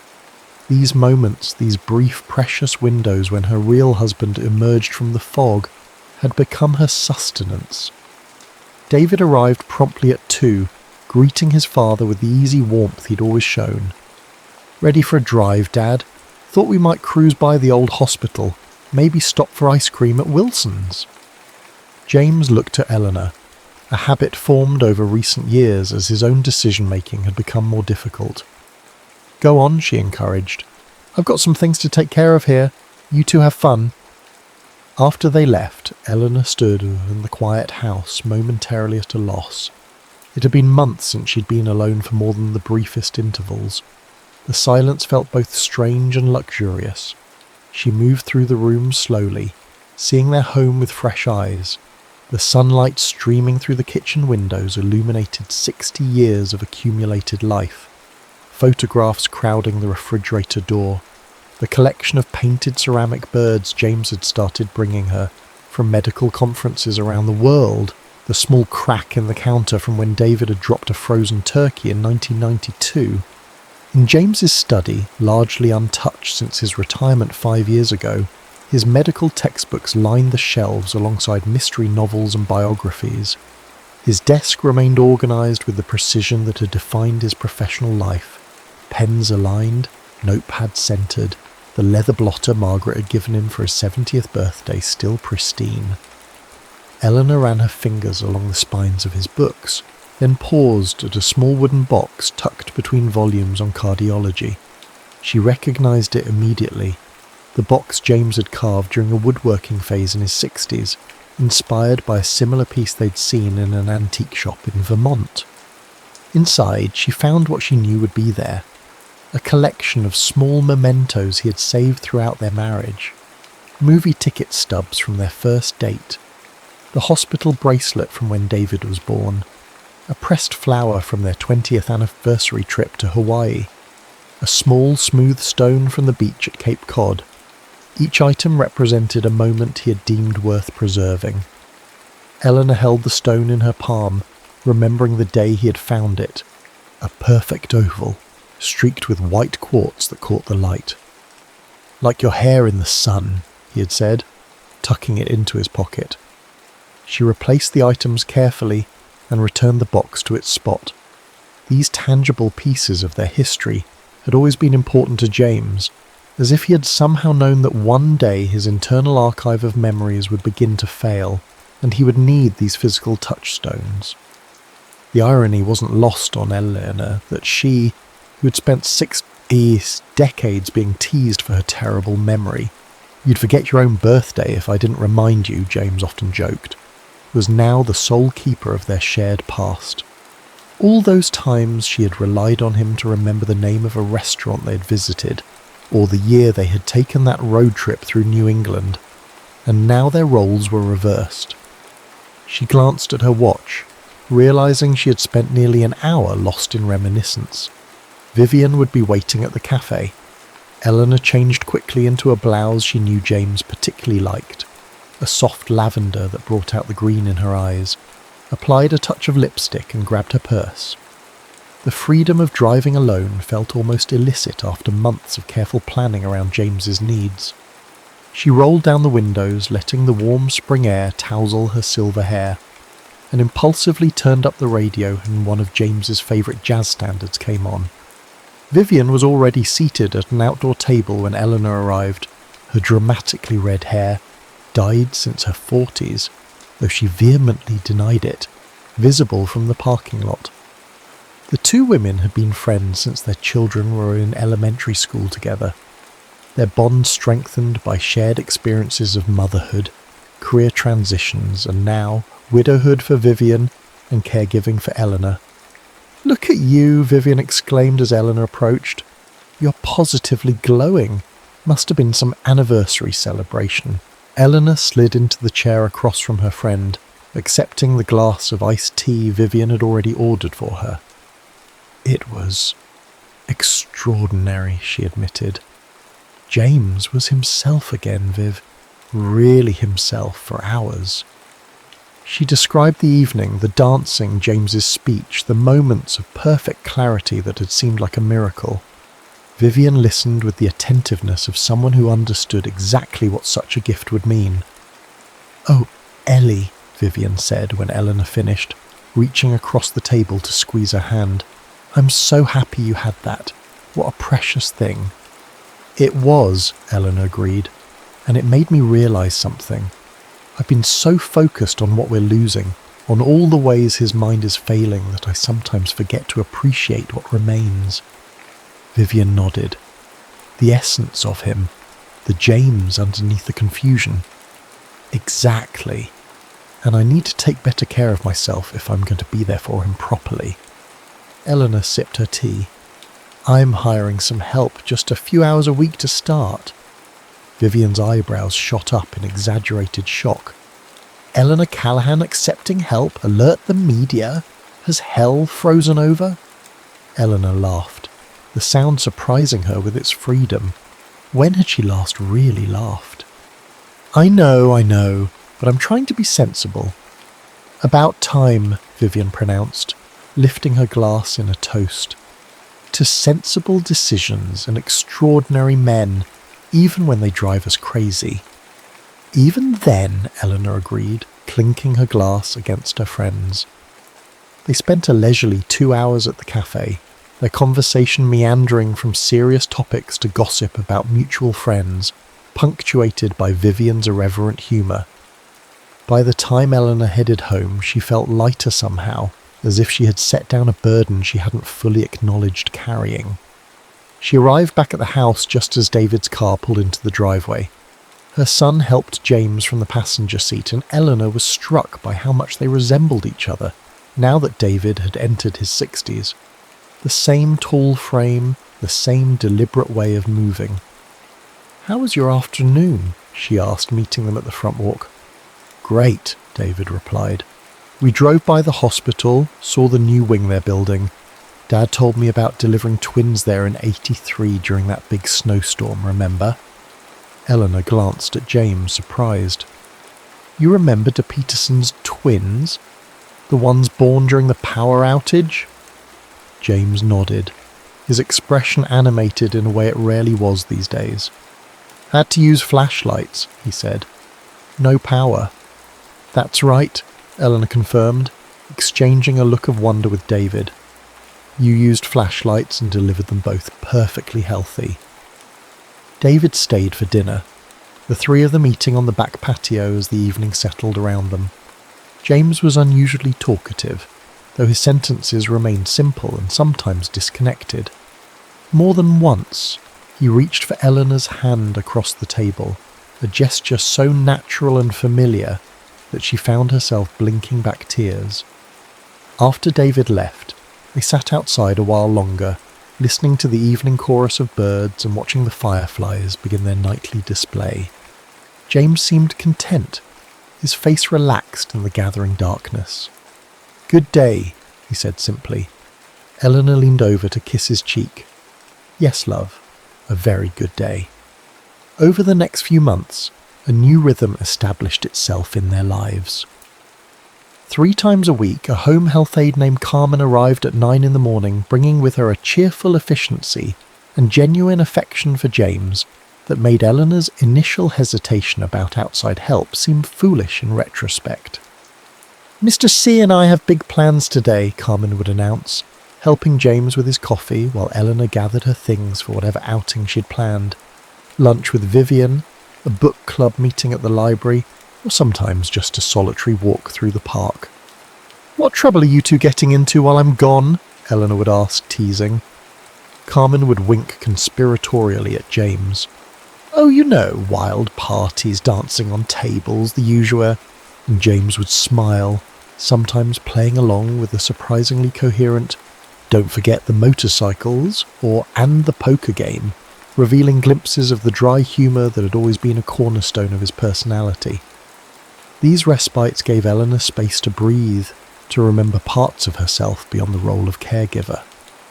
She joined a water aerobics class at the community centre, reconnected with former nursing colleagues for monthly luncheons, and even began volunteering 2 hours a week at the hospital where she and James had both worked for decades. Between Carmen's visits and the increased involvement of their children and grandchildren, the weight of James's care no longer rested solely on Eleanor's shoulders. The family had formed a loving constellation around him, each member playing their part in maintaining his connection to the world. David took him to weekly appointments with his neurologist, transforming what could have been stressful medical visits into father-son outings that often included stops at their favourite diner. Margaret came by every Wednesday evening for what she called kitchen table therapy. Simple activities like sorting buttons or folding napkins that engaged James's hands and mind in manageable ways while she caught him up on family news. Michael, now pursuing a PhD in neuroscience, inspired, he admitted, by his grandfather's condition, called regularly on video chat, sometimes just to read aloud to James from the mystery novels he had always enjoyed. The younger grandchildren, Lily and Emma, visited on weekends, filling the house with the energy of youth and treating their grandfather with a natural acceptance that adults sometimes struggle to achieve. Through it all, Eleanor marvelled at how James continued to defy the usual progression charts his doctors had shown them. Yes, there were difficult days, mornings when he didn't recognise her at all, evenings when agitation overtook him and he paced the house looking for something he couldn't name. But there were also unexpected moments of connection, of recognition so profound they took her breath away. Like the afternoon in July when a summer storm knocked out the power, and she found James in the kitchen, methodically gathering candles and matches from the emergency drawer, a task he had always handled during outages throughout their marriage. Or the morning he suddenly pointed to a blue jay at the feeder and recited, word for perfect word, the poem he had written for her on their 25th anniversary, which had begun, "Blue as your eyes on our first morning, bright as your smile across decades." These moments came without warning and disappeared just as suddenly, like shooting stars across the darkening sky of his consciousness. Eleanor learned to appreciate them without expectation, to receive them as gifts rather than harbingers of recovery. On their 61st anniversary, a milestone they hadn't been certain they would reach together, the family gathered again, this time for a smaller celebration in the backyard. David grilled steaks, Margaret brought her famous potato salad, and the grandchildren set up lawn games that James watched with bemused interest from his comfortable chair in the shade. "Remember our 50th?" Eleanor asked him as they sat side by side. watching Michael attempt to teach Emma the proper technique for croquet. The big party at the country club. You gave that ridiculous speech about how marriage was like golf, all about the follow-through.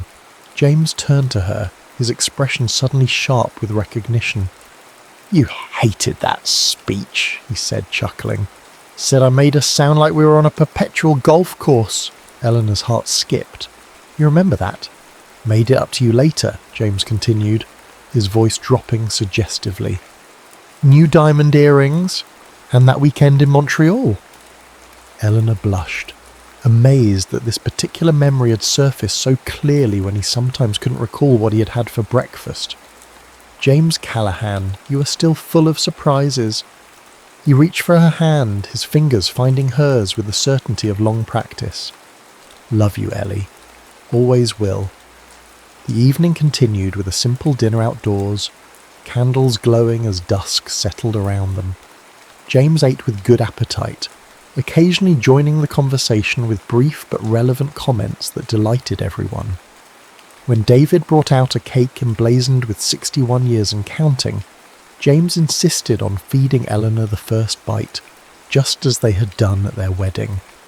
As the family began to pack up, James tugged at Eleanor's sleeve. Dance? He asked, gesturing toward the portable speaker Michael had set up earlier. A hush fell over the gathering. No one had expected a repeat of the previous year's miraculous dance, least of all Eleanor. I'd love to, she said, her voice steady despite the emotion welling in her chest. Michael quickly scrolled through his phone, finding Come Fly With Me and setting it to play. James rose from his chair with David's subtle assistance, then stood before Eleanor, extending his hand with the formal courtesy that had charmed her since their youth. They moved together more slowly than the year before, James leaning slightly on her for support, their steps smaller and more cautious, but the essential grace was still there, the way his hand settled at the small of her back, the perfect pressure of his palm against hers, the rhythm they had shared through 6 decades of marriage. The family watched in silent awe as the elderly couple moved across the patio, in the soft glow of string lights and candles. Margaret wiped tears from her cheeks, and David stood with his arm around Tara, both of them witnessing something they understood went beyond words. When the song ended, James didn't immediately release Eleanor. Instead, he held her gaze with unusual intensity. Next year, he said clearly, let's dance to that song from the vampire movie. Eleanor laughed, startled and delighted by the joke, a callback to their conversation after last year's dance.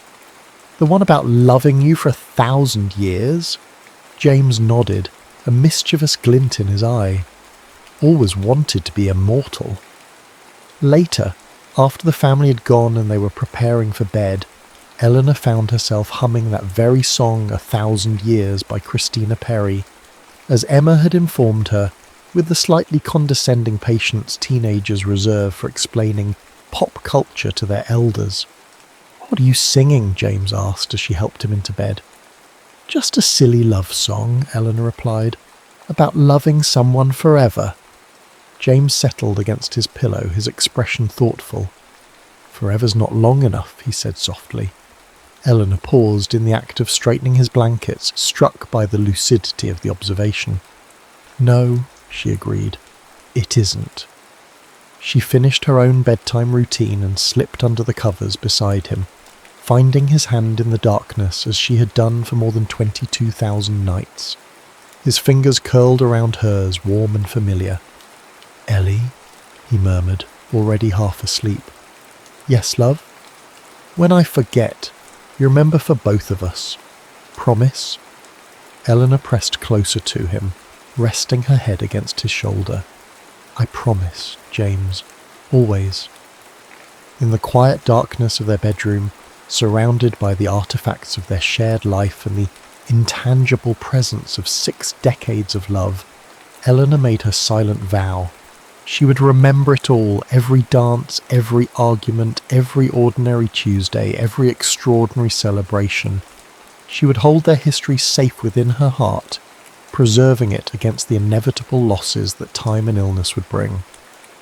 And in the moments when the fog lifted, when James returned to himself even briefly, she would be ready with their memories, waiting to dance with him again through the cherished landscape of their life together.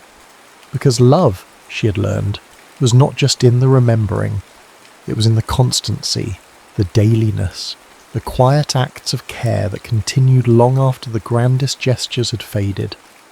It was in the space between heartbeats, in the gentle pressure of hands that had held each other through joy and grief, health and sickness, clarity and confusion. It was in the dance that continued, even when the music had changed, even when the steps grew slower and less certain, even when one partner sometimes forgot the rhythm, while the other remembered for them both. As James's breathing deepened into sleep beside her, Eleanor whispered into the darkness, 1,000 years, James Callahan, and then 1,000 more.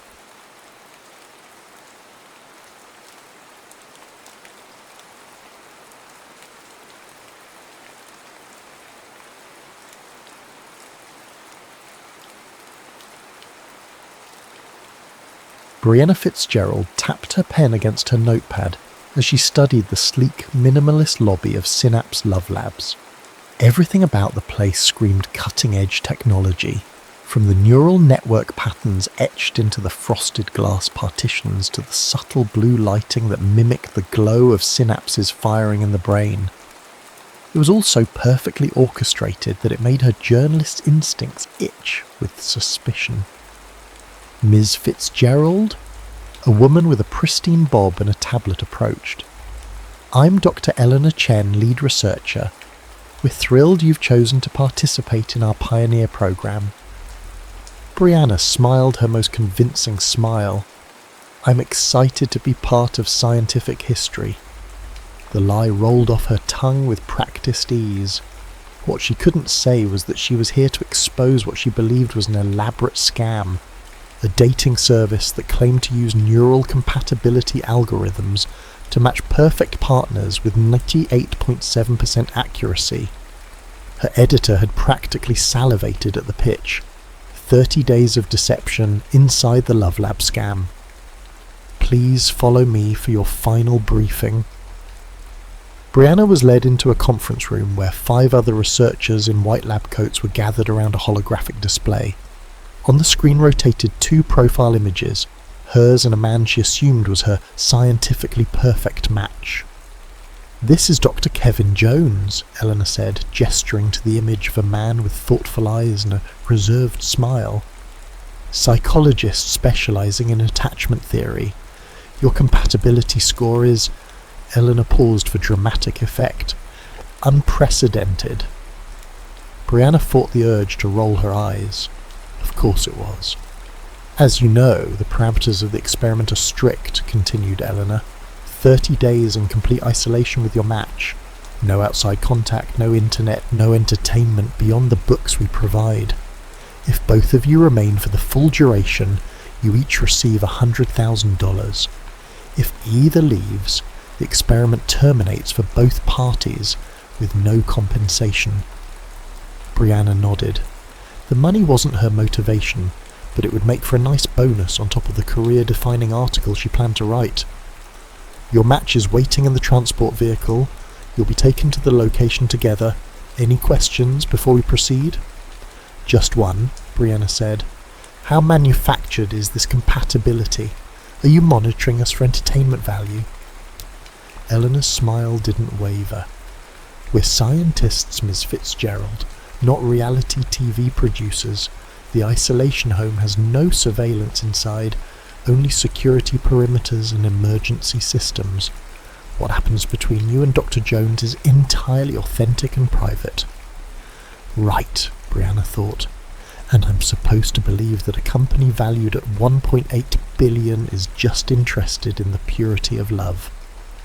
20 minutes later, Brianna found herself sitting across from Kevin Jones in the back of a luxury SUV with tinted windows. He was taller than his hologram suggested, with a quiet intensity that made the confined space of the vehicle feel even smaller. So, he said after a stretch of silence, what made you sign up for this? His voice was deeper than she expected, with a thoughtfulness that matched his eyes. Brianna recited her cover story. Curiosity, skepticism, a desire to test the limits of compatibility science. That much wasn't entirely a lie. And you? Aren't psychologists supposed to know better than to trust algorithms with their love lives? A subtle smile creased the corners of his mouth. Maybe that's precisely why I'm here. We study attachment and connection our whole careers, but rarely do we get to experience it as a controlled variable. You really believe in this, don't you? She asked, unable to keep the incredulity from her voice. I believe in the possibility, he corrected, which makes me wonder why someone so obviously skeptical would commit to 30 days of isolation with a stranger. Their eyes locked, and Brianna felt an unexpected flutter of something that felt disturbingly like interest. She quickly attributed it to her journalistic instincts kicking in. This man was going to be the primary subject of her exposé after all. I guess we're both experimental in our own ways, she replied. The vehicle began climbing upward, the city falling away beneath them as they ascended into the mountains. After another hour of sparse conversation interspersed with increasingly uncomfortable silence, they arrived at what would be their home for the next month.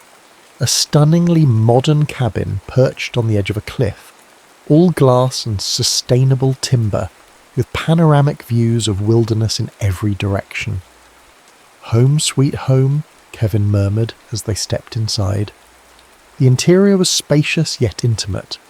An open concept design with a chef's kitchen, a living area centered around a fireplace, and floor-to-ceiling bookshelves stocked with everything from classics to contemporary fiction. A hallway led to 2 bedrooms flanking a shared bathroom, and a deck wrapped around the entire structure, offering a meditation space that seemed to float above the forest canopy. Only 2 bedrooms? How disappointing, Brianna quipped. I thought we were supposed to be perfect for each other. Kevin raised an eyebrow. Compatibility doesn't mean we skip straight to sharing a bed, Ms. Fitzgerald. Brianna, she corrected, feeling oddly flustered. If we're going to be trapped here together, we might as well use first names. Brianna, he repeated, and something about the way her name sounded in his voice made her immediately regret the suggestion. That night, as Brianna lay in her unfamiliar bed, listening to the sound of nothing but wind in the trees and the occasional creak of the cabin, settling, she pulled out her contraband, a small notebook hidden in the lining of her suitcase. She began documenting her first impressions. Day 1, arrived at the isolation house with subject K. Initial observations suggest he genuinely believes in the experiment's premise. Either that, or he's a better actor than I am. The house itself is designed to eliminate distractions and foster connection. There's literally nowhere to escape conversation except our bedroom. No TV, no internet, not even a radio, just books, cooking, and each other. First impression of Kay, infuriatingly calm, observant in a way that makes me feel exposed, attractive in an understated way that I refuse to acknowledge further. Tomorrow I begin probing for inconsistencies in the experiment design. I give him 5 days before he starts to annoy me beyond endurance. I give myself 10 before I'm climbing the walls from lack of external stimulation. This is going to be the longest month of my life. She closed her notebook and stared at the ceiling, listening to the unfamiliar sounds of another person moving around in the bathroom. 30 days suddenly seemed like an eternity. What Brianna didn't write down, what she barely admitted to herself, was the unsettling feeling that had taken root from the moment she'd met Kevin's gaze. It wasn't the irritation she'd been expecting, or even the professional curiosity she'd prepared for. It was the disturbing sense that for the first time in years, someone was actually seeing her. By day 5, Brianna had established a routine designed to minimize interaction. Early morning runs on the trails surrounding the cabin, followed by coffee and reading on the deck while Kevin meditated indoors. Afternoons were spent writing in her room or exploring the property's boundaries, carefully timing her kitchen appearances to avoid meal overlap. It was, she told herself, a strategic approach to maintain objectivity for her article. It had nothing to do with the discomfort she felt whenever Kevin's perceptive gaze lingered on her a moment too long. "You're very committed to avoiding me," Kevin observed on the morning of day 6, catching her as she returned from her run. He stood in the kitchen, methodically slicing fruit for his breakfast. "Which is impressive considering we're the only 2 people for at least 20 miles. Brianna grabbed a water bottle from the refrigerator. "I'm not avoiding you. I'm respecting your space." "Is that what you call pretending to be asleep when I make dinner? Then sneaking out to eat after I've gone to bed?" His tone wasn't accusatory, merely curious, which somehow made it worse. "I'm a night owl," she deflected. "You're a journalist," he replied simply, placing a slice of mango in his mouth. Brianna froze. "Excuse me?" "You're a journalist," he repeated, "not a marketing executive like your profile claims." The careful distance she'd maintained collapsed in an instant. "How did you—" "I recognized your name," he said.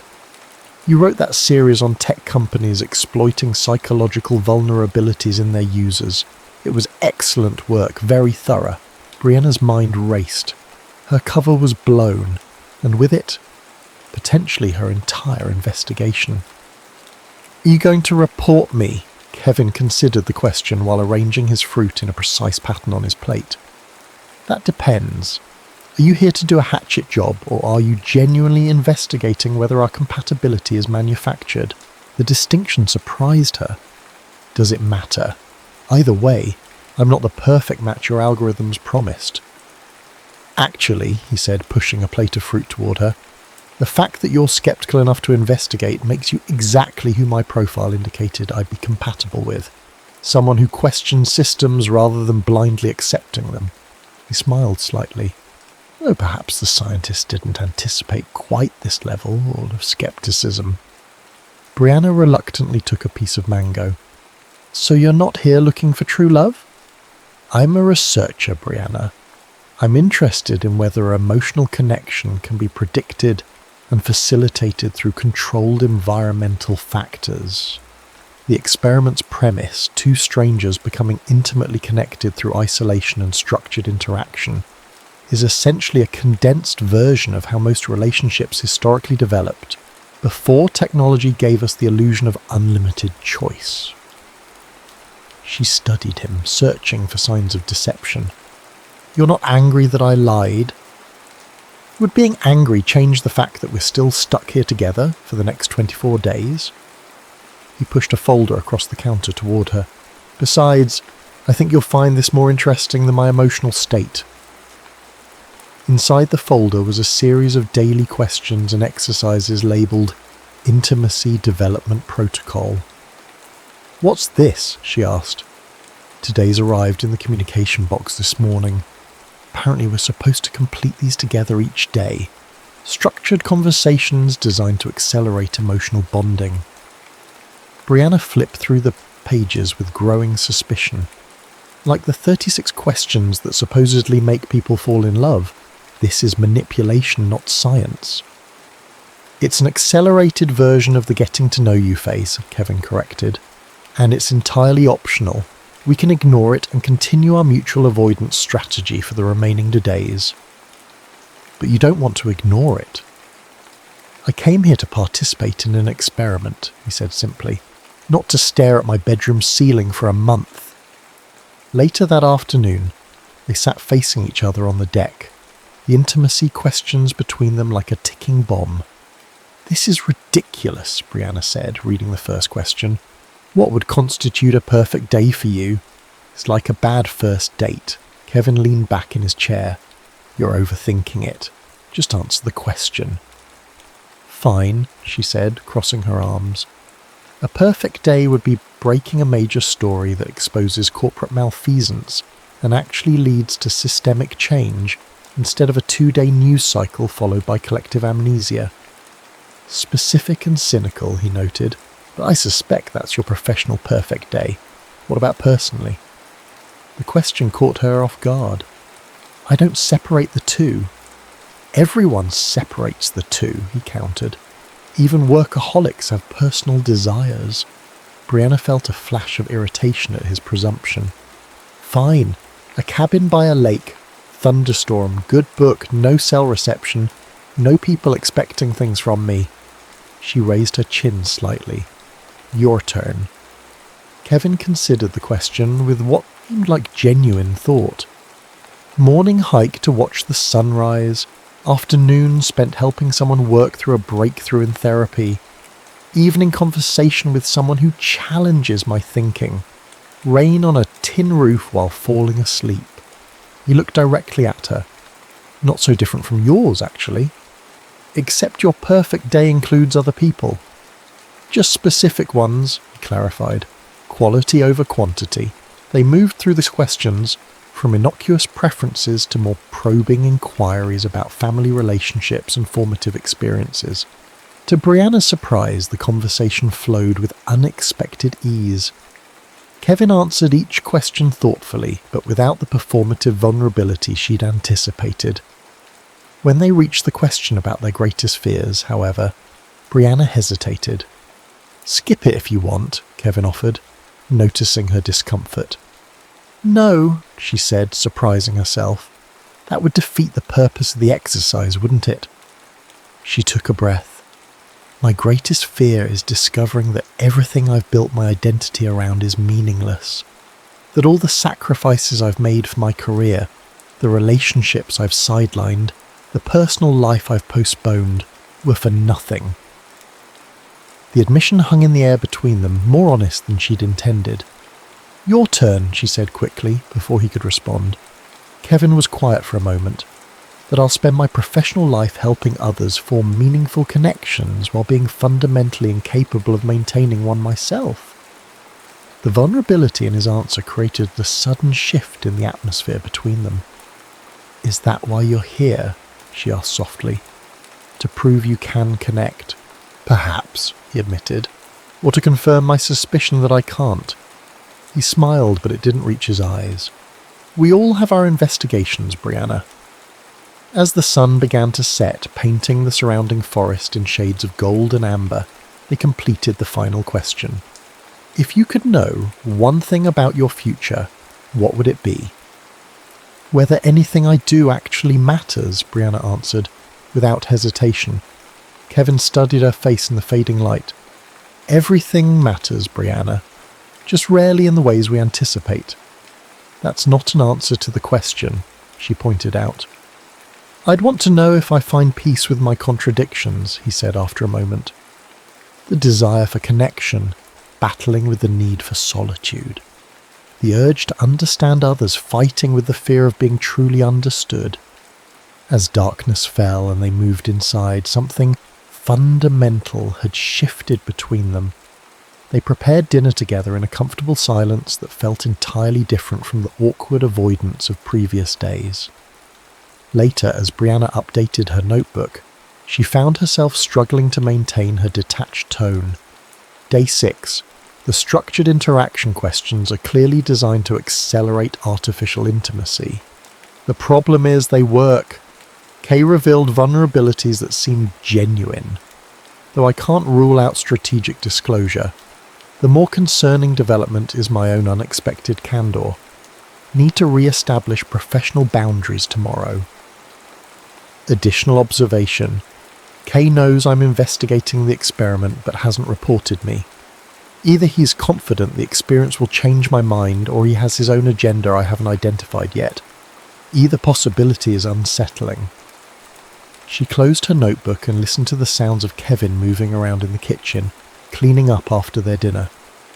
For the first time since arriving, the thought of 24 more days no longer felt like a sentence to be endured. It felt like an investigation whose outcome she could no longer confidently predict. By the end of the second week, the rhythms of their coexistence had evolved into something unexpectedly comfortable. Morning still began with Brianna's runs, but now Kevin joined her occasionally, matching her pace without conversation, a shared silence that somehow felt more intimate than words. Meals became collaborative efforts, their kitchen dance growing more synchronized as they learned each other's movements. Evenings were spent completing the intimacy exercises, followed by discussions that often stretched late into the night. Today's challenge is different, Kevin announced on the morning of day 15, examining the contents of the communication box. Instead of the usual question cards, there was a single envelope containing 2 blindfolds and instructions. "Absolutely not," Brianna said when he explained the exercise. 20 minutes of silent, sightless mirroring following each other's movements, using only touch as guidance. "Afraid?" Kevin asked, a hint of challenge in his voice. "Suspicious," she corrected. "This isn't about compatibility. It's manufacturing artificial intimacy through controlled vulnerability." "Isn't that essentially what dating is?" he countered. "A series of increasingly vulnerable exchanges to determine compatibility?" "Dating gives you the choice to walk away between exchanges," she pointed out. "This experiment removes that choice." Kevin considered this. "We can modify it. 5 minutes instead of 20. And either of us can stop at any point." "Why are you so committed to these exercises?" Brianna asked. He was quiet for a moment. "'Cause I study connection theoretically but rarely experience it personally. Professional curiosity, if nothing else." Something in his honest admission disarmed her. "Fine, 5 minutes, but I'm documenting this as manipulation in my article." "Duly noted," he said with the hint of a smile. They stood facing each other in the living room, furniture pushed aside to create space. The blindfolds lay on the coffee table between them, a boundary neither had yet crossed. "Ready?" Kevin asked. Brianna nodded, trying to ignore the flutter of anticipation in her stomach as she lifted her blindfold. The world went dark, heightening her other senses. The sound of Kevin's breathing, the scent of his soap, the subtle shift in air pressure as he moved closer. "Hands up, palms forward," he instructed softly. She complied, feeling vulnerable and slightly ridiculous until her palms met his, warm, steady, and slightly larger than her own. The simple contact sent an unexpected current through her. "I'll lead first," he said, his voice closer now. "Just follow the pressure." He began with simple movements, hands up, down, outward, which Brianna followed easily. As the minutes passed, the movements became more complex. Circles, waves, one hand leading, while the other followed a different pattern. Without sight, their entire focus narrowed to the points where their palms connected. "Your turn to lead," Kevin murmured after what felt like both seconds and hours. Brianna initiated a pattern, marvelling at how quickly he adapted to her rhythm. There was something oddly exhilarating about the wordless communication, the way their bodies learned each other without visual cues. When Kevin suggested they try mirroring without hand contact, just sensing each other's movements through the air between them, Brianna knew they had far exceeded the 5-minute limit but couldn't bring herself to stop. The exercise had transcended its artificial constraints, becoming something else entirely. A conversation without words, a negotiation of space and energy that felt strangely profound. The timer's unexpected beep startled them both. For a moment, neither moved to remove their blindfolds. "That was," Brianna began, but words felt inadequate. "I know," Kevin replied simply. When they finally removed the blindfolds, blinking in the sudden light, Brianna was struck by the intensity in Kevin's eyes, a mixture of vulnerability and something deeper that made her look away first. "Well," she said, striving for a lightness she didn't feel, "I can see why they included that one in the manipulation protocol." "Is that what you experience?" he asked. "Manipulation?" The question hung between them, demanding a level of honesty she wasn't prepared to give. "I experienced an exercise designed to create artificial intimacy," she said carefully. "And did it?" Brianna met his gaze. "Would admitting that it did validate your theory or undermine my skepticism?" A small smile played at the corners of his mouth. "Both, perhaps." That night, A sudden mountain storm brought winds that howled through the trees and rain that pounded against the cabin's metal roof. The lights flickered once, twice, and then plunged them into darkness. "Perfect," Brianna muttered, fumbling for her phone to use as a flashlight. "Emergency kit should be in the kitchen," Kevin called from somewhere across the room. They converged at the kitchen island, the beams of their phone flashlights dancing across the countertops as they searched for candles or lanterns. "Found it," Kevin announced, pulling a box from beneath the sink. Inside were emergency candles, matches, a hand-crank radio, and several foil emergency blankets. As they placed candles around the living room, the space transformed, shadows danced on the walls, and the howling wind outside made the cabin feel smaller, more intimate. They settled on opposite ends of the couch, an emergency blanket wrapped around each of them. "At least it's not cold," Brianna observed, watching the candle flames flicker with each draft. "Wine?" Kevin suggested, holding up a bottle they'd left unopened since arrival. "Seems like the appropriate response to a power outage." 2 glasses in, Brianna found herself relaxing into the strange intimacy of the moment. The storm outside, the dancing candlelight, the absence of technological distractions, it created a pocket universe where normal rules felt suspended. "Truth or dare," Kevin suggested, a playful glint in his eye that the candlelight accentuated. Brianna laughed. "What are we, teenagers?" "Sometimes regression is psychologically beneficial," he replied, with mock seriousness. "Truth or dare, Fitzgerald?" "Truth," she said, surprising herself. The wine had softened her edges just enough to make the game seem harmless. "Why journalism?" he asked. "What drew you to exposing truths rather than creating them?" It wasn't the light question she'd expected. "My father was a marketing executive," she said after a moment. "Brilliant at crafting narratives that made people want things they didn't need. I grew up watching him spin mediocre products into must-have items, and I hated how easily people believed the stories he told." She took another sip of wine. "I guess I wanted to be the opposite, to strip away the stories people sell and find what's actually beneath them." Kevin nodded, his expression thoughtful. "And what about you? Truth or dare?" "Truth," he said. "Earlier you said you rarely experience connection personally. Why is that for someone whose entire career is built around understanding human relationships?" The question lingered in the candle-lit space between them. For a moment, she thought he might deflect. "The same reason surgeons rarely operate on family members," he finally said. "Emotional proximity clouds clinical judgment. I can map the attachment patterns of strangers with clinical precision, but in my own relationships," he paused, swirling the wine in his glass. "Let's just say it's easier to analyze connection than to sustain it." "That sounds lonely," Brianna said softly. "Says the woman who listed no people as part of her perfect day," he countered with a gentle smile. "Touché." She raised her glass in acknowledgement. "Maybe we're both hiding from the same thing, just from opposite directions." "And what would that be?" he asked. "The terror of being truly seen," she said, the words emerging from someplace deeper than conscious thought. "You from the inside, me from the outside." The candlelight caught the surprise in his eyes, surprise that quickly shifted to something more complex, more dangerous. "Truth or dare, Brianna?"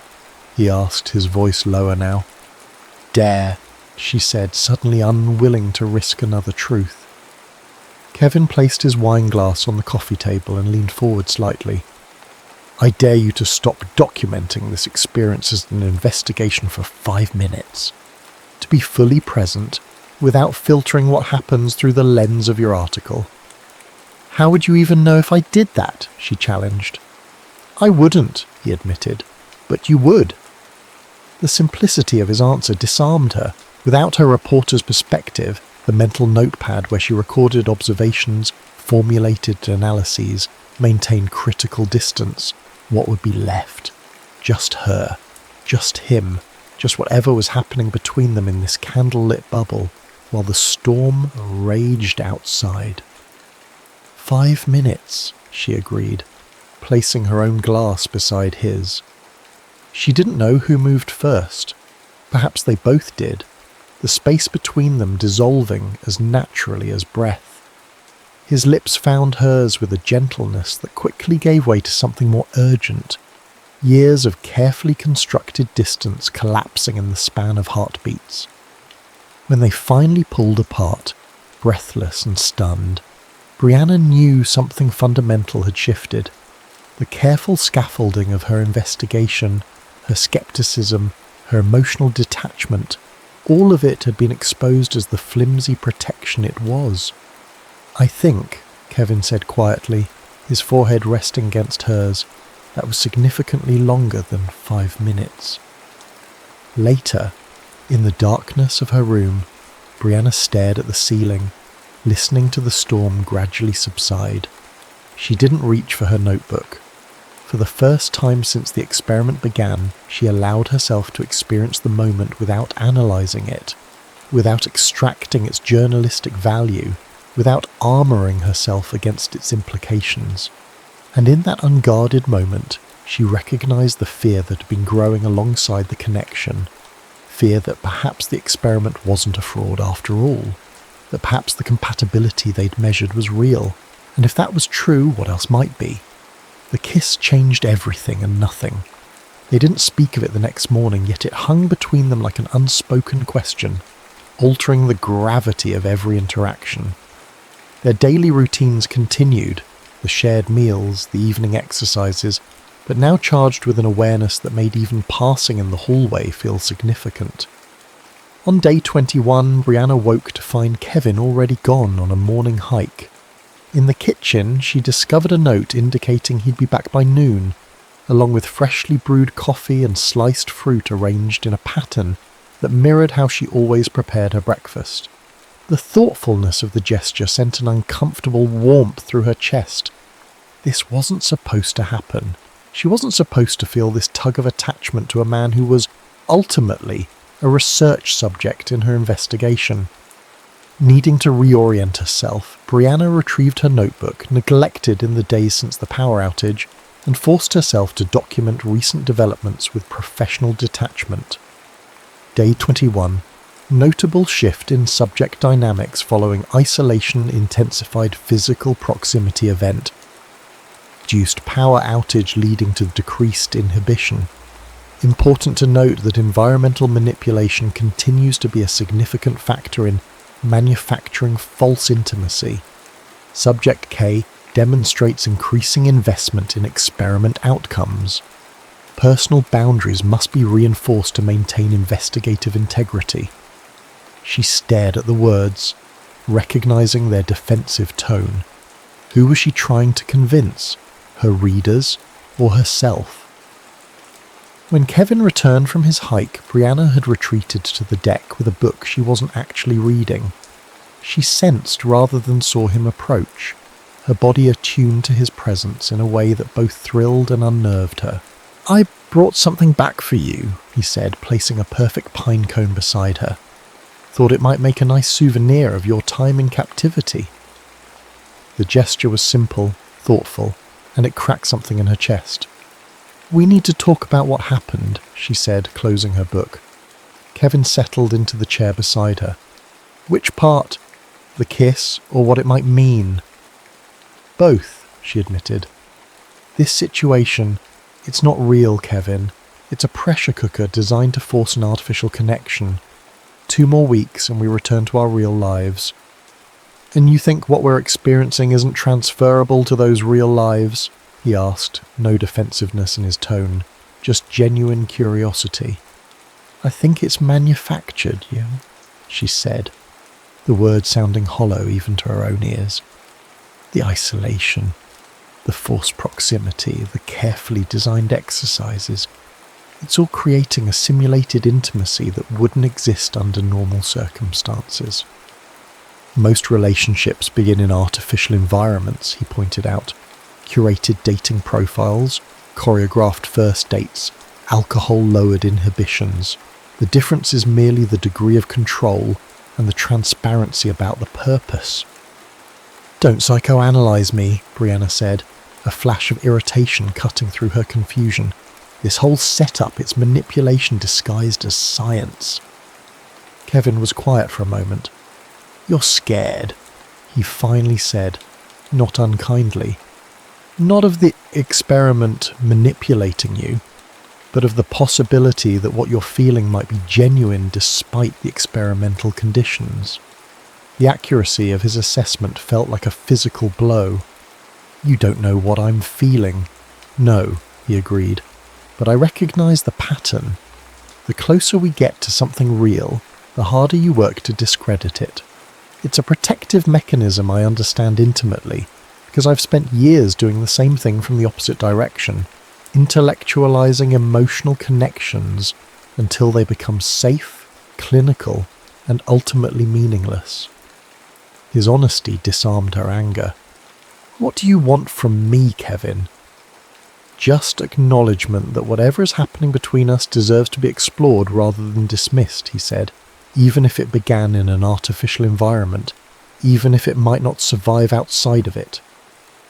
Before she could respond, the communication box chimed, signalling the arrival of the day's exercise. Kevin retrieved the envelope and opened it, his expression changing as he read the instructions. "What is it?" Brianna asked. "Today's exercise is called Truth and Consequences," he said, passing her the card. "We each write down a truth we haven't shared yet, then discuss the potential consequences of that truth for our compatibility." "Convenient timing," Brianna muttered. They retreated to separate areas to write their truths, agreeing to meet in the living room in 20 minutes. Brianna stared at her blank card, wrestling with what to reveal. The obvious truth, that she was developing feelings that contradicted her professional skepticism, felt too vulnerable. Instead, she wrote something equally true but less exposing. "I'm afraid of discovering that everything I believe about human connection is wrong." When they reconvened, Kevin suggested they exchange cards rather than reading their own truths aloud. Brianna's heart stuttered as she read his card. "I've known from the beginning that you were investigating Synapse's methods because I consulted on the development of their compatibility algorithms before agreeing to participate as a subject." The words hit her like a physical blow. She looked up to find Kevin watching her reaction carefully. "You helped design this experiment?" she asked, her voice barely controlled. "I contributed to the psychological assessment profiles they use for matching," he clarified. "I wasn't involved in designing the isolation protocol or the daily exercises. But you knew." The sense of betrayal was overwhelming. "You knew exactly what was happening all along, while I thought—" She stopped, unwilling to articulate what she'd begun to believe. "While you thought what?" he pressed gently. "It doesn't matter," she said, standing abruptly. "This proves my point exactly. This entire connection has been manufactured. You had insider knowledge of the psychological levers being pulled, the vulnerabilities being targeted. You were never just another subject."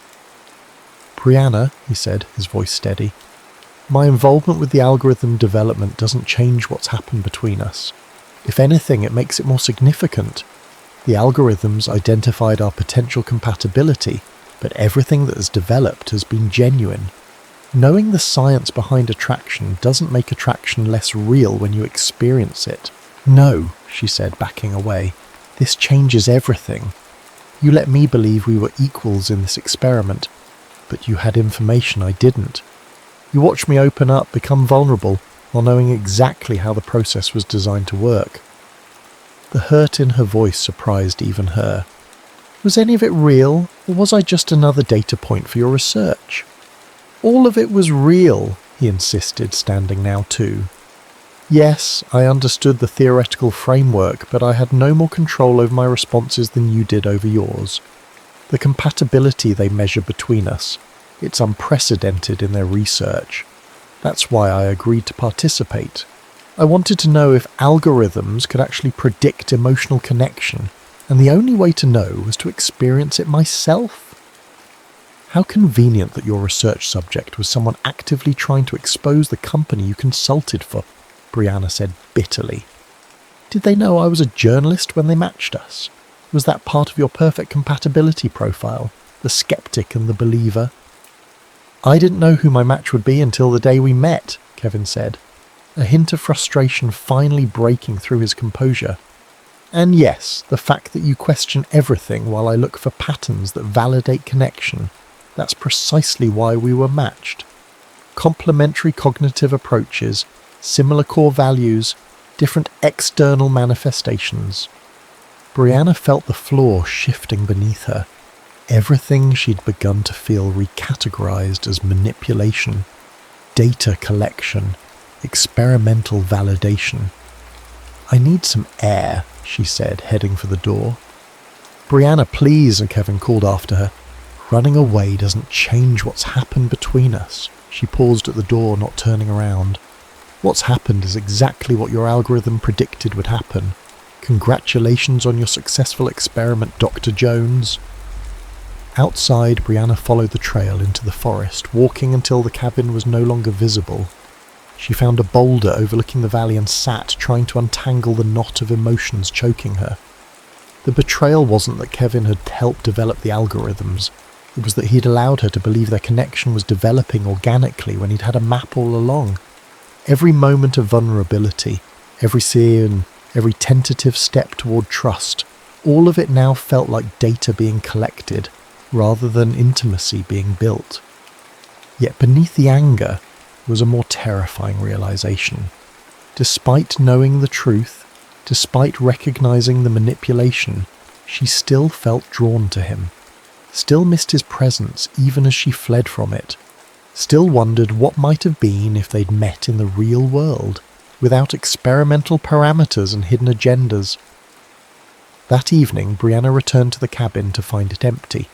A note on the kitchen counter informing her that Kevin had gone for his own walk to clear his head. For the first time in weeks, she ate dinner alone, the silence of the cabin oppressive rather than peaceful.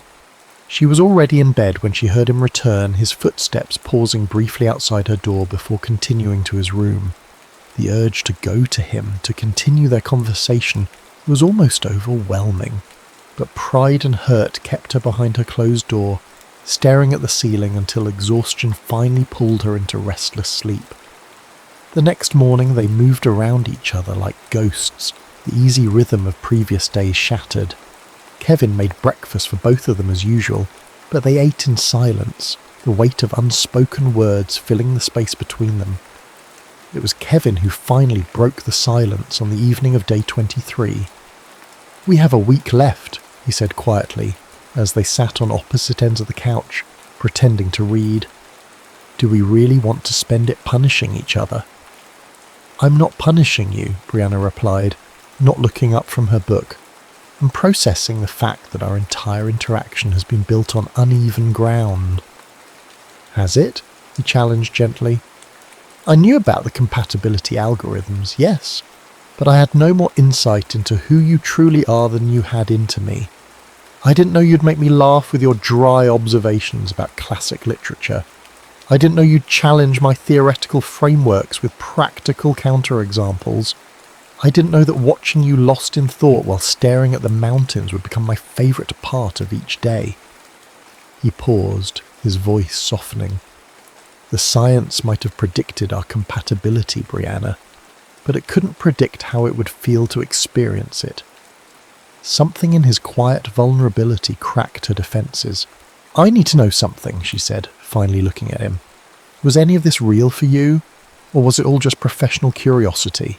"It started as curiosity," he admitted, "but it became something else entirely, something I wasn't prepared for despite all my theoretical knowledge." He met her gaze directly. "I've spent my career studying connection from a safe distance. With you, for the first time, I don't want the distance. That terrifies me as much as it terrifies you." The honesty in his eyes dismantled the last of her anger, leaving only the confusion and longing beneath it. "I don't know how to separate what's real from what's been manufactured anymore," she confessed. How much of what I'm feeling is just a response to the conditions we've been placed in? Does it matter? He asked. Most relationships begin in artificial environments. Bars where alcohol lowers inhibitions, dating apps that curate our presentations of self, workplaces that force proximity. The circumstances that bring people together are always somewhat constructed. What matters is what happens within those circumstances. That's easy for you to say, she countered. You weren't the one left in the dark. Wasn't I? A flash of genuine hurt crossed his face. I might have known about the compatibility framework, but I had no idea how it would feel to actually experience it. All my theoretical knowledge couldn't prepare me for. He hesitated. You. The sincerity in his voice made something twist in her chest. She wanted to believe him, wanted to trust that what had developed between them transcended the experimental conditions that had brought them together. I need time, she finally said. We have 7 days, he reminded her gently, and then we go back to our separate lives, unless we choose otherwise. The choice hung between them, weighted with possibilities neither was ready to articulate. The final week passed in a strange limbo of cautious reconnection. Without discussing it explicitly, they abandoned the formal exercises, instead creating their own rituals, morning hikes that wound through the forest surrounding the cabin, collaborative cooking experiments that often ended in laughter, evening conversations that stretched late into the night, gradually rebuilding the bridge between them. On day 28, with just 48 hours remaining in their isolation, they sat on the deck watching the sunset paint the mountains in hues of gold and crimson. What will you write? Kevin asked, breaking a comfortable silence. In your article about the experiment. Brianna had been asking herself the same question for days. The exposé she'd planned had evolved alongside her feelings, becoming more complex, more nuanced. The truth, she said finally, that Synapse has created something that works, but perhaps not in the way they intended. They're selling certainty, algorithmic destiny, but what they've actually created is an opportunity for something authentic to develop in a world that rarely allows for it. And what about us? He asked, the question she'd been both anticipating and dreading. Does what happened here stay here? Brianna turned to face him fully. What do you want, Kevin?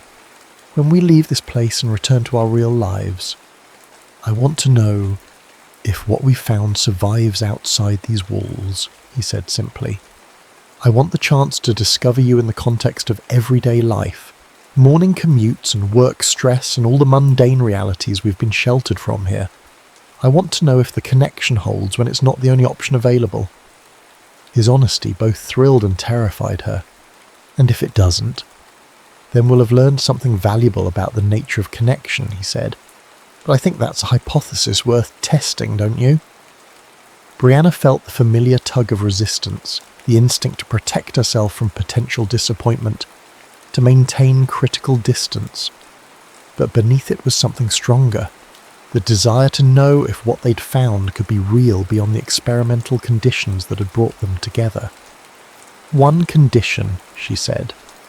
Complete honesty, from this point forward. No more withheld information, no more professional detachment. If we're going to try this in the real world, we do it as equals. Agreed, he said, reaching out to take her hand, his touch sending the now familiar current through her. Though I should warn you, I'm terrible at returning text messages, and I work too much. She laughed. I leave dirty dishes in the sink, and I get obsessed with stories to the exclusion of everything else. It's compatible to me, he said with a grin that made her heart skip. On their final night in the cabin, they sat before the fireplace, a bottle of wine between them, talking about what awaited them beyond tomorrow, her apartment in the city, his house in the suburbs, their respective careers that had been on hold for a month. Are you nervous? He asked, watching her profile in the firelight. Terrified, she admitted. What if it all falls apart the minute we step back into reality? What if it doesn't, he countered. What if the connection strengthens? What if we discover that what began as an experiment becomes the most authentic thing either of us has ever experienced? The hope in his voice made her chest ache with possibility. She leaned against him, his arm coming around her shoulders as naturally as breathing. "There's something I've been meaning to give you," he said, reaching into his pocket and pulling out a small envelope. "I was going to wait until tomorrow, but now seems right." Inside the envelope was a single note card, identical to those used in their daily exercises. On it, he'd written a final question. "If you could know one thing with absolute certainty about us, what would it be?" Brianna felt tears prick at the corners of her eyes. "Whether this is real," she answered without hesitation, "whether what I'm feeling is genuine connection or just a perfect scientific construct." Kevin took her face in his hands, his eyes reflecting the firelight. "Science can create the conditions for connection, Brianna, but it can't manufacture the feeling itself. That part, the part that matters most, that's all us." When he kissed her, it felt different from their first kiss during the storm. Not desperate or urgent, but certain. A calm acknowledgement of something true they'd discovered together. The next morning, as they packed their belongings and prepared for the return journey, Brianna found herself lingering in each room of the cabin, memorizing details. The view from the kitchen window, the way sunlight filtered through the pine trees onto the deck, the sound of the wind in the eaves. "Having second thoughts?" Kevin asked, finding her, staring out at the mountains one last time. "Just making memories," she said, "in case we need them."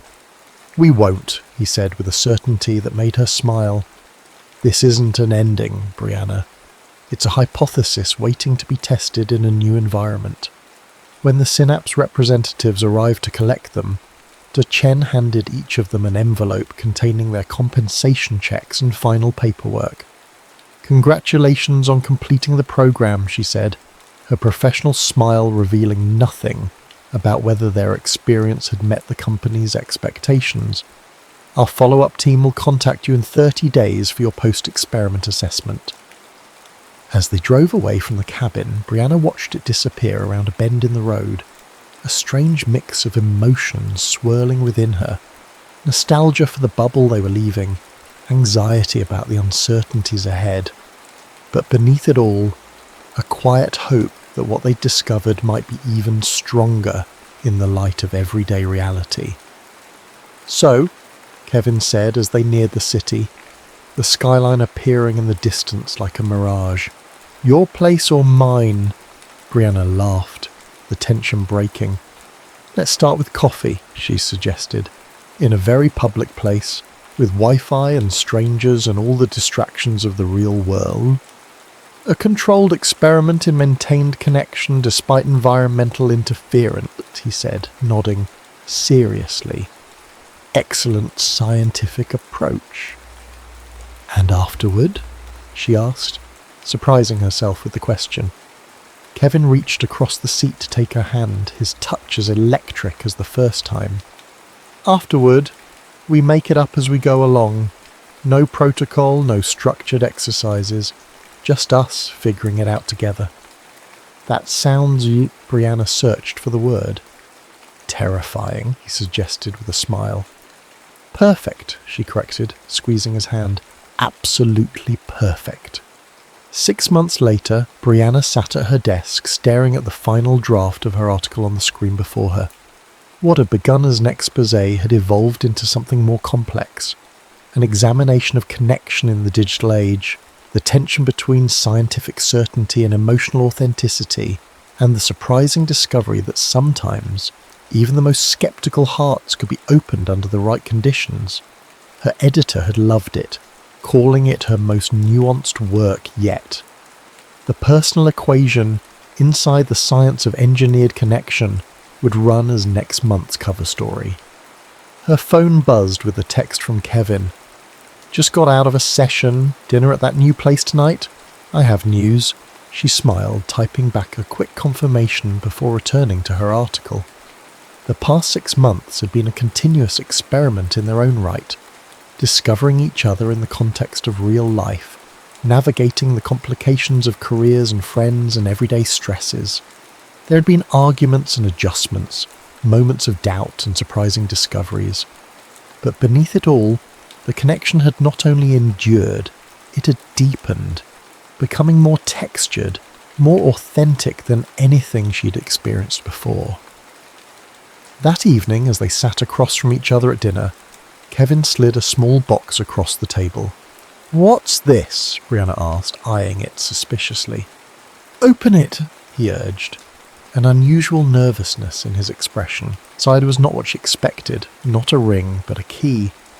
"The lease on my house is up next month," he explained, "and that 2-bedroom in Chelsea we looked at is available. I thought maybe we could run a new experiment in cohabitation, voluntary this time." Brianna felt a smile spreading across her face. "Any structured exercises I should know about?" "Just one," he said, reaching across the table to take her hand. "Choose each other every day, not because an algorithm says we're compatible, but because we want to be." "I can work with that," she said, closing her fingers around the key. "Though I should warn you, my dirty dish situation hasn't improved." "Neither has my work schedule," he countered with a grin, "but I'm willing to test the hypothesis that we're better together than apart." Later that night, as they walked home hand in hand through the city streets, Brianna reflected on the strange path that had brought them together. A skeptical journalist and a theoretical psychologist, thrown together in an experimental setting designed to manufacture connection. What neither Synapse nor its algorithms could have predicted was that sometimes genuine connection flourished not because of scientific precision, but in spite of it, in the messy, unpredictable spaces where vulnerability met acceptance, where skepticism encountered faith, and where two people who had spent their lives keeping others at a distance found in each other a reason to draw closer. The experiment had ended, but their story was just beginning, undefined by protocols or theories, but written day by day in the language of chosen connection, of love that transcended its origins to become something entirely wonderfully real.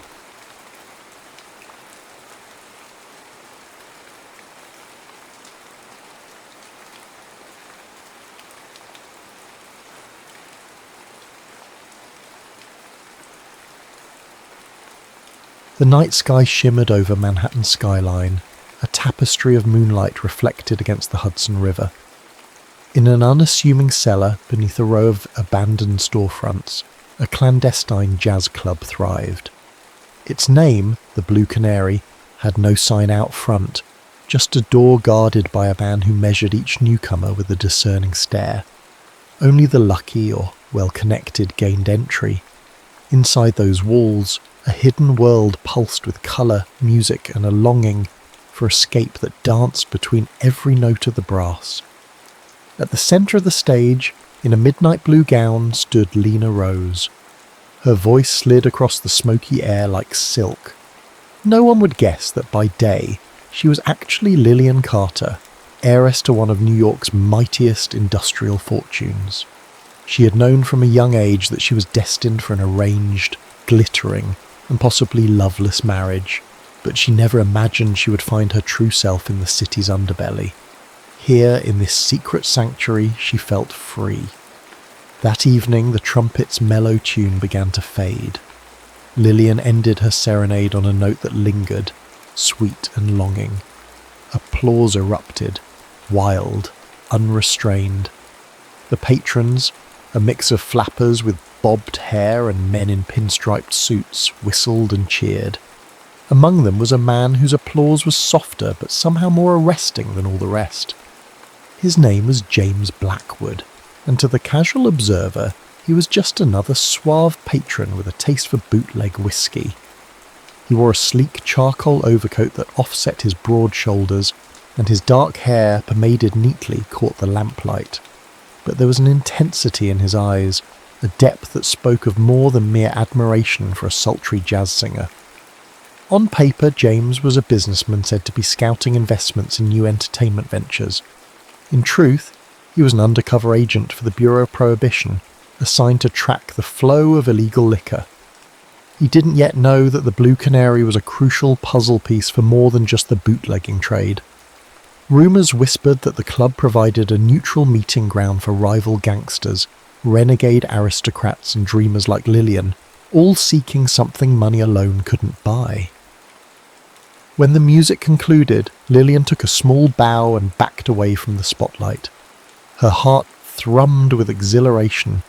She had braved it again, stepping on stage, feeling the hush of the room and the rapt attention of souls yearning for her voice to transport them away from daily cares. Singing was the only time she felt both vulnerable and invincible in equal measure. She stepped behind a curtained alcove where a makeshift dressing table waited. As she dabbed sweat from her brow, a presence behind her made her pause. Before she could spin around, she caught the faint reflection of James in her mirror. He hovered politely, respectfully outside the alcove's boundary, as if uncertain whether to approach. "Miss Lena Rose," he greeted softly, voice low as velvet. "I just wanted to say that was exquisite. Like nothing I've heard before." Her pulse quivered. She had performed for a year now under this alias, seeing many admirers come and go, but something about this man's voice made her stomach clench in a delightful, disconcerting way. She glanced over her shoulder, meeting dark eyes that seemed far too perceptive. "Thank you," she managed, still short of breath from the performance. In the club's warm lamplight, she noticed the hint of stubble on his jaw, a purposeful sort of dishevelment. His posture was poised, quietly confident, no brash swagger like the gangsters, nor the timid nervousness of first-time visitors. "I'm glad you enjoyed it." He hesitated, then offered a small private smile. "I don't mean to intrude. I realise performers often need space after a show." For a moment she forgot the swirl of the club around them. The hush of the curtain gave them a sense of being alone, despite the thrumming pulse of the crowd just feet away. His expression was earnest. She sensed he rarely gave compliments offhand. "You're not intruding," Lillian said more softly. "I've gotten used to hearing you sing well from people who don't really care about what they're saying, but your words feel different." A spark flashed in James's gaze. "I mean every word," he said. Then, as if remembering some internal rule he had set for himself, he inclined his head and took a step backward. "Have a pleasant evening, Miss Lena Rose." She watched him retreat into the crowd, her heart dancing. It was a moment of pure curiosity, nothing more, she told herself. People came to the Blue Canary for reasons as varied as their backgrounds. Perhaps he was simply a man who appreciated good music, but something told her there was more to him. Back at her family's grand estate, the real world of Lillian Carter yawned before her. She slipped past the staff entrance near midnight, shoes in hand to stay quiet. Each ornate corridor reflected generations of wealth, from the gilded frames on the walls to the marble busts of Carter ancestors, all glaring down with disapproval. It was a prison masquerading as a palace. She tiptoed to her bedroom, her mind filled with images from the evening. She found herself humming the tune she'd performed earlier.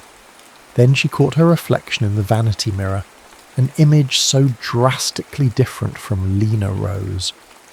The transformation was thorough. The stage persona wore lush lipstick, eyelashes darkened with kohl, and gowns that showcased confidence. Lillian Carter, in her formal day attire, was more subdued, groomed to be the picture of polite society. The next morning she endured breakfast under the watchful eyes of her parents. Gordon Carter, her father, was a titan in the steel industry. He looked up from his newspaper, an imposing figure with iron-grey hair and a clipped tone. "Lillian, your mother and I have been discussing the Harlow Gala next week. We expect you to attend with Clarence Fitzroy. The family is hoping to finalise your engagement soon." Lillian's mother, a genteel woman with meticulously coiffed hair, nodded in agreement. "We don't want to rush you, dear," she said, though her voice betrayed eagerness, "but these alliances are best made quickly. Clarence is suitable, Small rebellion flared inside Lillian. She'd met Clarence. They'd conversed politely once. He had seemed more interested in his own reflection in a spoon than in her. "Yes, mother," she murmured, schooling her features into a look of compliance. She knew that the slightest deviation would arouse suspicion. She couldn't risk them discovering her nightly escapes to the Blue Canary. Meanwhile, James Blackwood stood in his modest rented apartment, the hush of morning light filtering through worn blinds. Files and notes on the table reminded him of his mission. He read through coded memos from the bureau. He needed to trace the money funneling into the Blue Canary. Someone powerful was backing the place, and rumours suggested a deeper criminal network. If his superiors found out he was having second thoughts about shutting it down, he'd be yanked from the case, and that was something he didn't want, especially now that he'd witnessed the club's strange alchemy, the sense of shared belonging it inspired, and especially after seeing Lena Rose on stage. His senior officer had made it clear. Find the connections to the gangsters. We suspect the owners are smuggling booze from Canada. If you get evidence, we'll shut the place down. James's directive was simple, but the reality grew more complex. Because the Blue Canary, for all its secrecy, felt less like a dangerous hub and more like a refuge, at least from what he had observed so far. Setting his jaw, James forced himself to focus on the facts. He'd go back tonight, talk to the bartenders, see if any recognised him from prior nights. He had to be methodical, inconspicuous, but one face kept drifting to his mind's eye. Lena Rose. Her voice seemed to linger in his ears, the lilt of her last ballad refusing to fade. The memory unsettled him in ways no past undercover assignment ever had. Later that evening, the Blue Canary was alive again, the nightly buzz of laughter, music and whispered conversation building steadily. Lillian, now transformed into Lena Rose, took the stage once more. Only this time her eyes seemed to roam over the crowd until she found James. He stood near the back, leaning against a wall with his arms crossed, an air of both detachment and intent about him. As she began to sing, she poured her soul into every note, allowing the melody to wrap itself around the curiosities, burdens and silent hopes that had been pent up all day. She couldn't explain it, but in James's quiet presence, she felt seen, and though she tried to fight it, she couldn't ignore a growing sense of connection. When the music stopped, her eyes lingered on him until the house lights dimmed. It was only the second time they'd exchanged words, yet something flickered in that shared glance, an unspoken, precarious bond.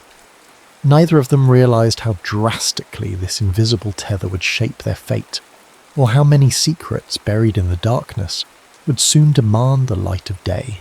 For Lillian, juggling her double life quickly became an art of juggling two truths. By daylight, she was the obedient daughter, enduring fittings for wedding gowns she loathed, sipping tea with women who believed the greatest tragedy in life was Chip China. By night, she was Lena Rose, star of the Blue Canary. It was a precarious act. A single slip would endanger her secret, and all illusions of freedom would vanish. Weeks passed, and her father's pressure grew relentless. The engagement must be announced soon, Gordon Carter intoned one evening. This alliance will strengthen both our families. Fitzroy has valuable business connections. His voice carried the iron finality of a man who built empires without blinking. To an outsider, Lillian's days appeared unremarkable. In truth, she navigated a minefield. The wealthy social circle in which she mingled each afternoon was a viper's nest of gossip. One misstep, one incautious comment, and rumours would bloom like weeds. She often found herself plastering on a serene smile, while her thoughts drifted to dimly lit jazz halls and the hush of a crowd awaiting her voice. Meanwhile, James Blackwood was mapping the labyrinth of connections around the Blue Canary. Most nights he quietly observed from the bar. The bartender, Vic, was a genial sort who often complained about heavy-handed managers looking for bigger profits. "We keep the ambiance refined," Vic insisted. We're not like those rowdy clubs that cater to mobsters bragging about their hits. Yet James's bureau contact insisted the Blue Canary was entangled in unsavoury deals. He found no shortage of suspicious figures, from sharp-dressed men handing off envelopes in corners to society dames sipping contraband whiskey from porcelain teacups.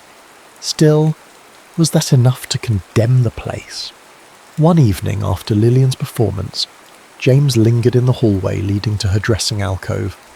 The hush of backstage enveloped him in a sense of caution and anticipation. He was about to turn away, worried that confronting her again might blur the lines of his mission, when the curtain parted. They nearly collided, both pausing an inch away from each other.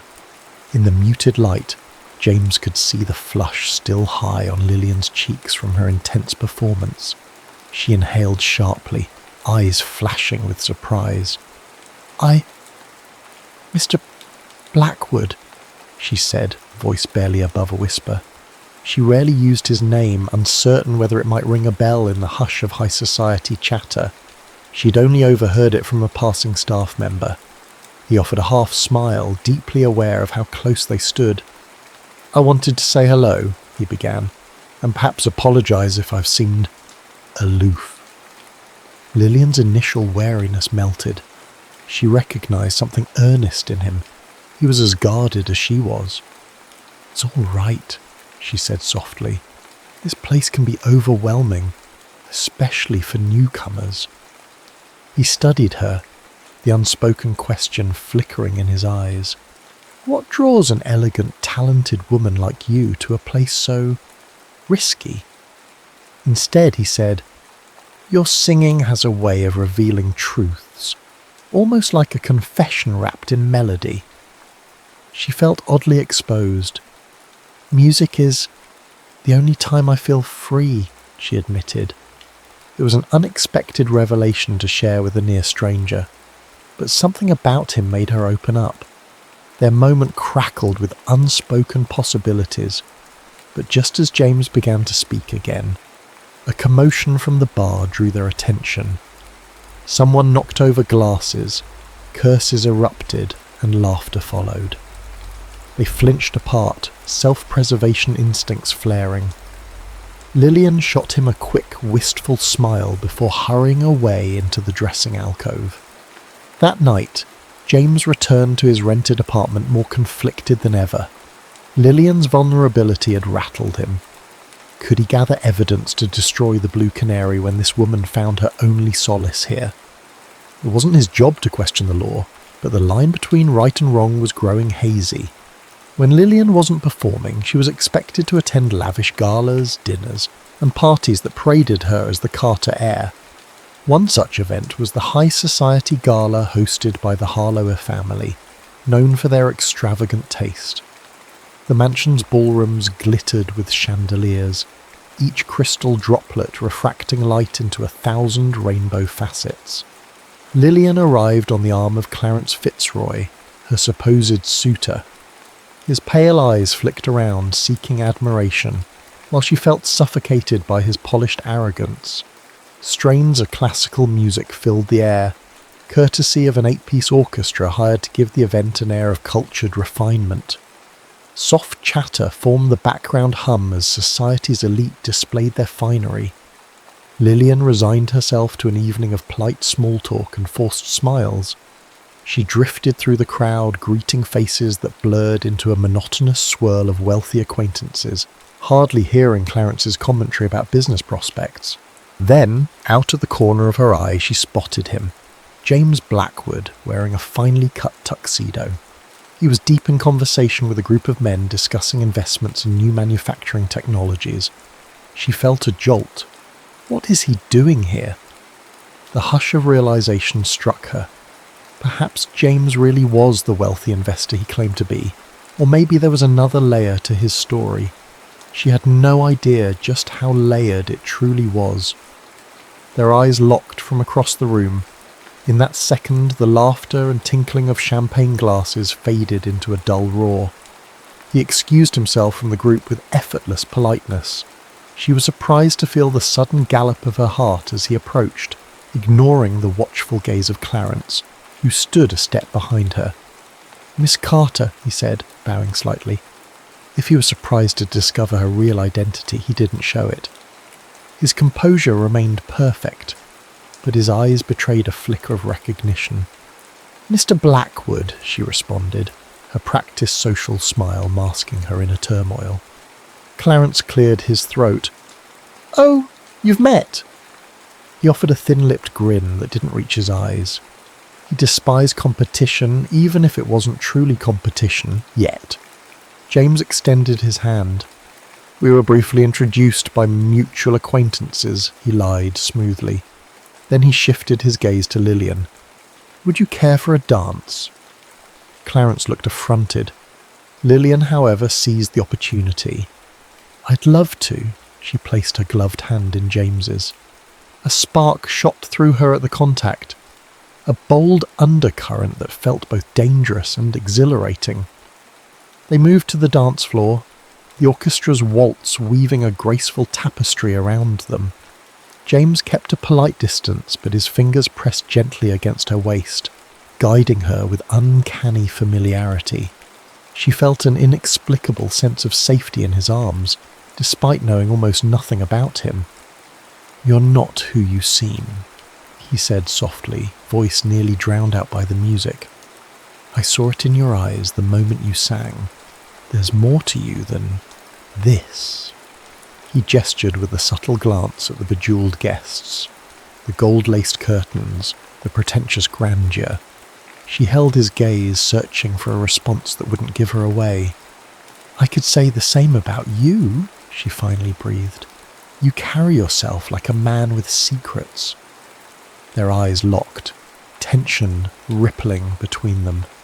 They were both living double lives, but neither voiced the confession pounding beneath their measured words, that each recognized a kindred spirit in the other.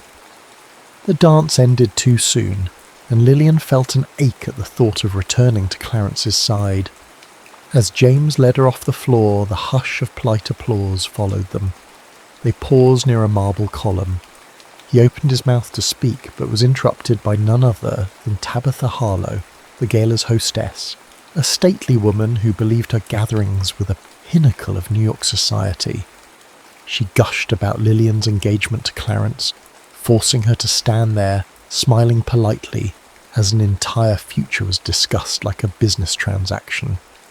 James stepped away, eyes unreadable. Later that night, after Lillian endured countless toasts to her bright future, the event finally wound down. She retreated to an empty corridor to catch her breath. As she leaned against the wall, she spotted James in a distant hallway, speaking in hushed tones to a man who handed him a stack of papers. They parted quickly.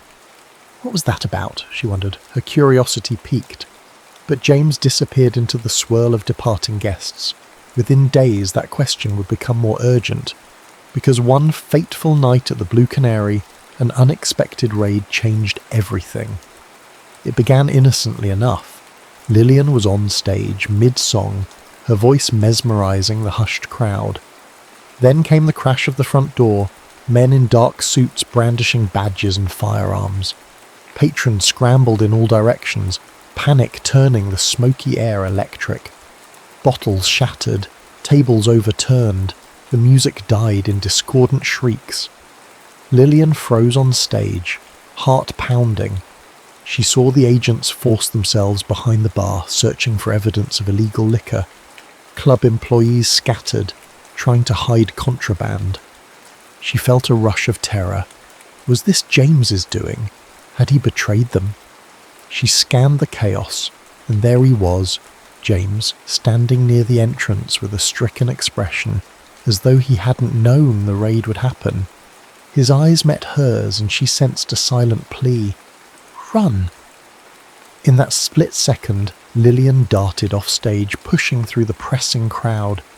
She clutched her skirt and navigated the dark corridor that led to the alley exit, heart hammering. Shouts and banging footsteps echoed behind her. She nearly collided with crates of bootleg whiskey stacked precariously. A breathless second later, she stumbled onto the moonlit street, the roar of sirens close. She had no choice but to flee into the night, her heart twisted in confusion and dread. Everything was unravelling. How much did James know? If he was truly an agent, then everything, his gentle smile, the stolen moments, was built on deception. But she couldn't think about that now. With her secret identity teetering on the brink of exposure, she had to run. If the authorities discovered Lillian Carter was Lena Rose, her entire life and the Blue Canary would collapse in scandal. The morning sun found Lillian huddled in her bedroom, curtains drawn. She'd barely slept, her mind reeling with questions she had no answers for. She changed into a daytime persona, forced herself to endure a silent breakfast with her parents, and somehow managed to conceal the turmoil beneath a carefully composed face. But in the aftermath of the raid, the city's rumour mill churned at full speed. Whispers that the Blue Canary was now on the Bureau's radar.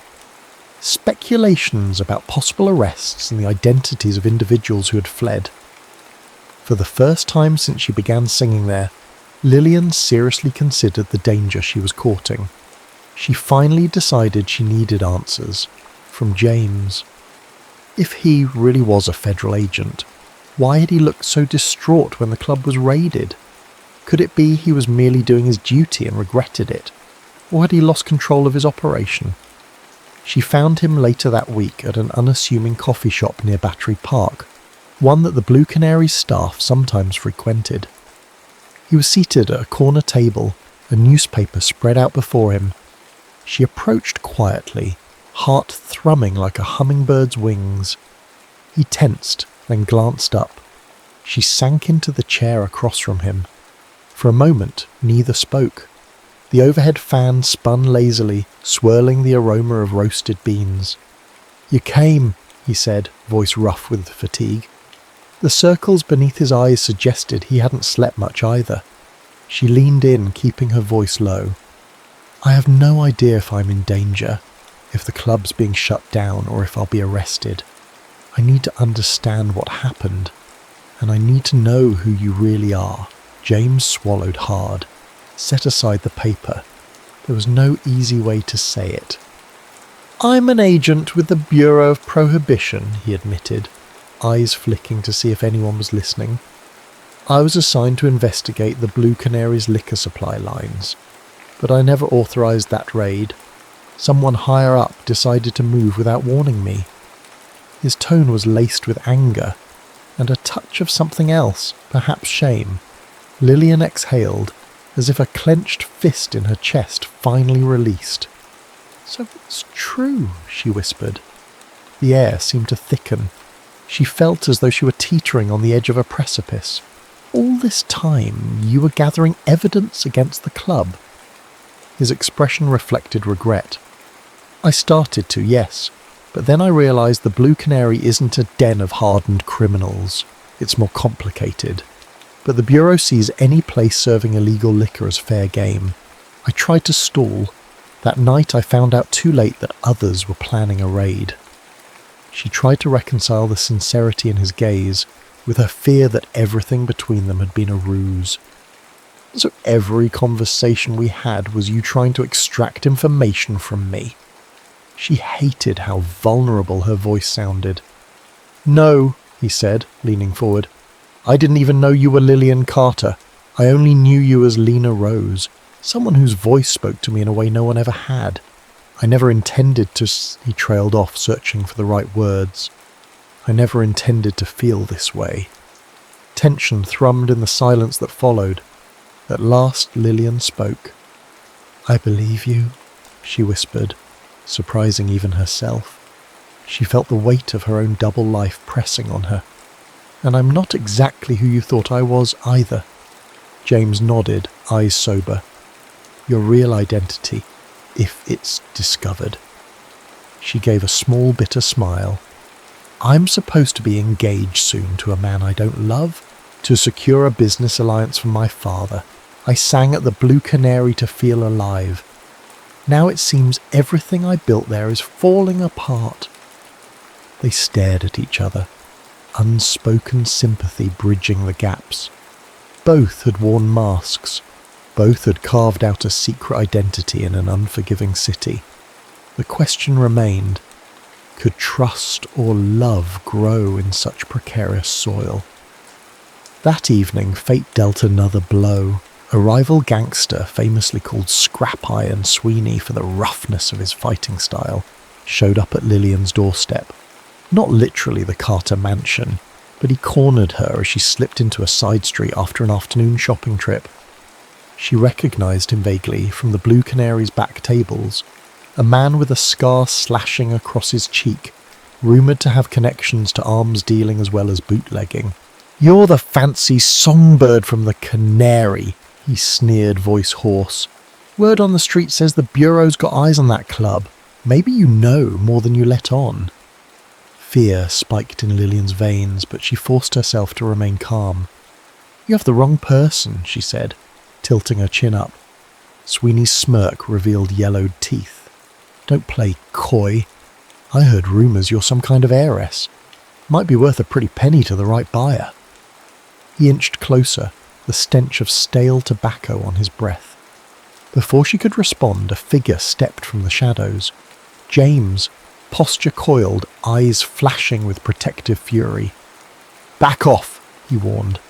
His presence seemed to startle Sweeney for a moment. The gangster looked at him appraisingly, as if weighing the risk. "This ain't your concern," Sweeney growled. James advanced a step. "You threaten her again. It becomes my concern. Now leave."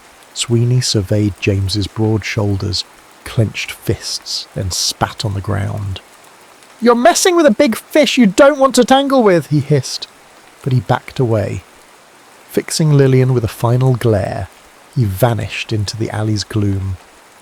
As soon as he was gone, Lillian released a breath she hadn't realised she was holding. "Thank you," she murmured, heart still pounding.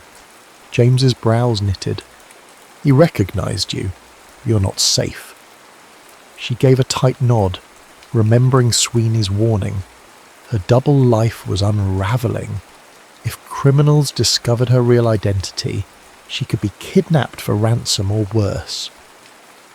Her father's wealth and power painted a target on her back. That night, after the confrontation, James and Lillian retreated to a small discreet tea room. They sat in a corner, the faint clatter of cups forming a gentle lull. She stirred sugar into her tea, hand trembling slightly. "We need a plan," James said gently. "You can't keep up this double life. The Bureau's not done investigating, and the criminals circling the club are getting bolder." Lillian set her teacup down, fighting a swirl of panic. "I can't just vanish. My father would tear the city apart looking for me, and the wedding plans, he'll notice if I back away." James grimaced. "If I push the Bureau to hold off the investigation, my superiors will suspect I've gone rogue. They already doubt my commitment after the raid fiasco." They lapsed into heavy silence. Both were trapped in a web woven by duty, expectation and secrets. And through it all, a fragile thread of feelings bound them together, shimmering with a possibility as beautiful as it was dangerous. Finally, Lillian spoke, voice hushed. "We need to figure out if the Blue Canary is truly a front for organised crime or if there's something else happening behind the scenes. If the club is innocent, maybe you can steer the Bureau away. If it's guilty, at least I'll know."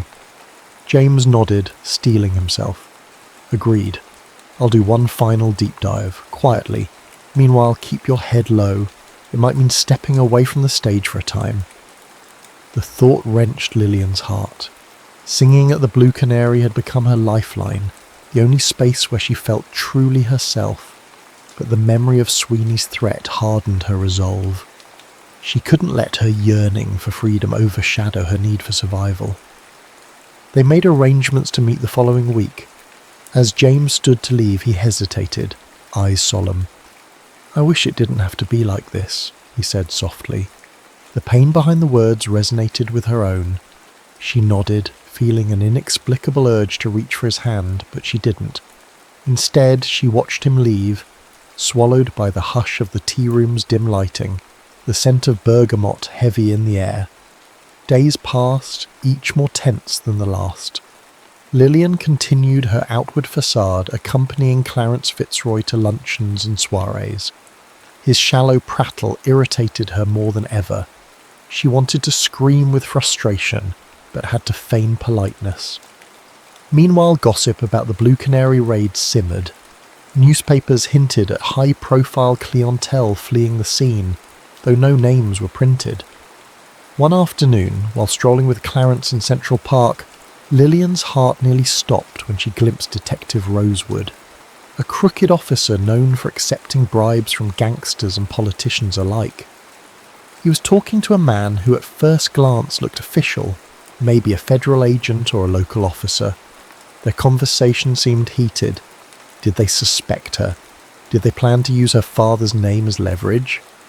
Clarence noticed her distraction.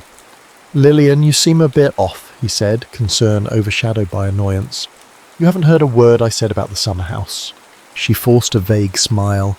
"Apologies, it's nothing."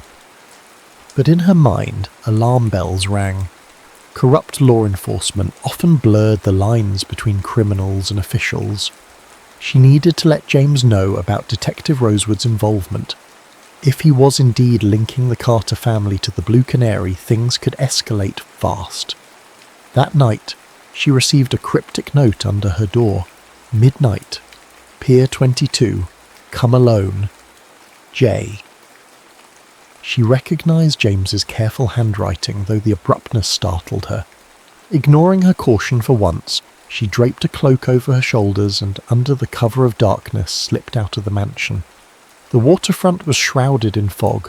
At Pier 22, she found James pacing, tension etched into every line of his body. He wasted no time. "They know about you," he said, cutting to the chase. "Not just Sweeney. Some higher-ups in the Bureau suspect that Lillian Carter is connected to the Blue Canary." Her blood ran cold. "How?" "I'm not sure. Possibly from a staff member who recognized you.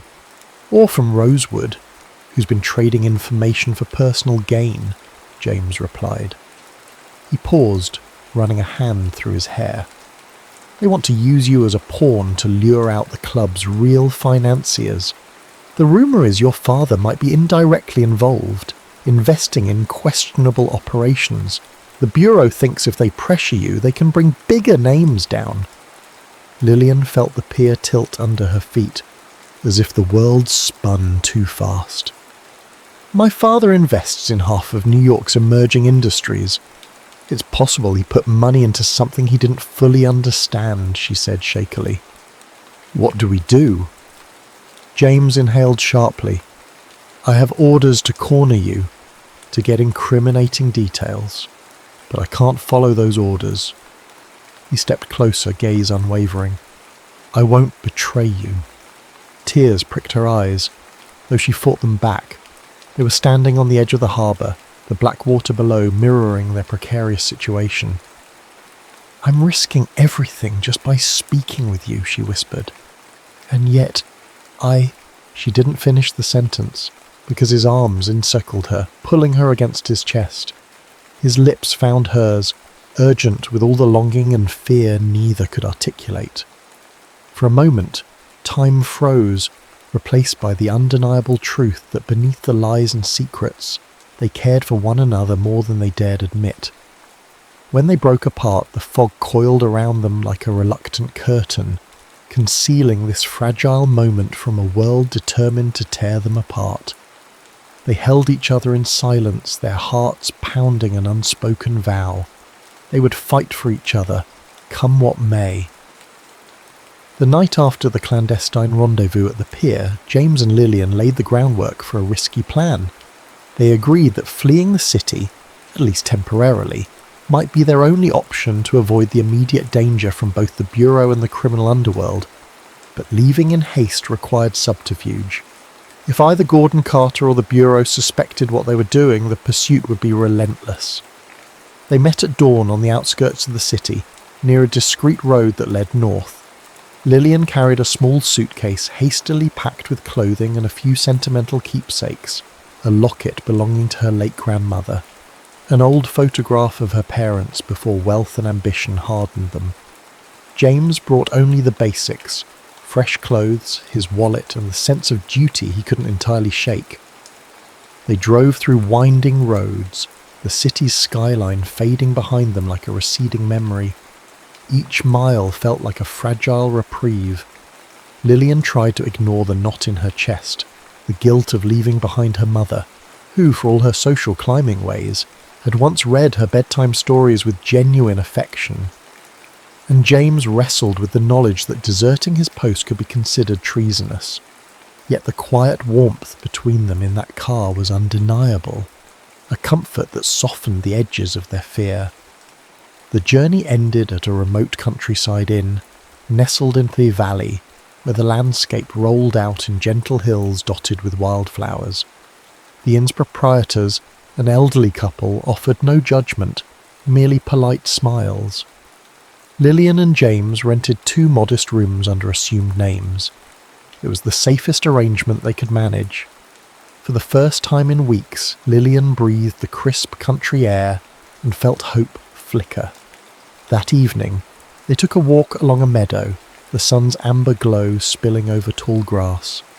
A hush enveloped them, broken only by the distant chirping of crickets. It was a far cry from the glitz of Manhattan or the frenetic energy of the Blue Canary. "Do you think this could be our life?" Lillian asked quietly, stopping near a small stream. In her simple linen dress, with the wind teasing her hair, she looked more like a village girl than a steel magnate's daughter. James stood beside her, studying her face. "It might be someday, but not until we settle the danger in the city. We can't run forever." She nodded, gazing at the lazy flow of water. "Sometimes I wish we could hide here and forget everything else." Her tone was wistful, but reality pulled at her mind like a stubborn anchor. They sat on a fallen log. For the first time, they spoke candidly about the future. James explained that the Bureau, if they caught him, would charge him with dereliction of duty, or worse, if they believed he had aided a suspect. Lillian admitted that her father would almost certainly disown her if he discovered she had run away, tarnishing the Carter name. Yet within these confessions, they found a surprising comfort in each other's presence. The illusions were gone. All that remained was truth, and the fragile, fierce love growing between them. Back in New York, chaos brewed. Detective Rosewood and his corrupt associates capitalized on James's sudden disappearance. They told the Bureau that James had turned traitor, running off with a valuable witness. Meanwhile, gangster circles buzzed with news of a Carter heiress who sang incognito at the Blue Canary. Rival factions salivated at the thought of leveraging her for ransom or blackmail. When word reached Gordon Carter that his daughter vanished, he unleashed a private investigation. Clarence Fitzroy spread the rumour that she had been abducted or lured away by an unsavoury character, hoping to paint himself as a concerned fiancé. In truth, Clarence was more outraged at the humiliation of being jilted than worried about Lillian's well-being. All of this simmered in the city's underbelly, growing more volatile each day. At the countryside inn, nights were calm, but James and Lillian knew they were living on borrowed time. One afternoon, as they shared a quiet meal in the inn's small dining room, they overheard a traveller mention an upcoming charity gala in Manhattan, an event the press would surely cover. The mention of the gala triggered an idea in Lillian's mind. She leaned across the table, her voice low.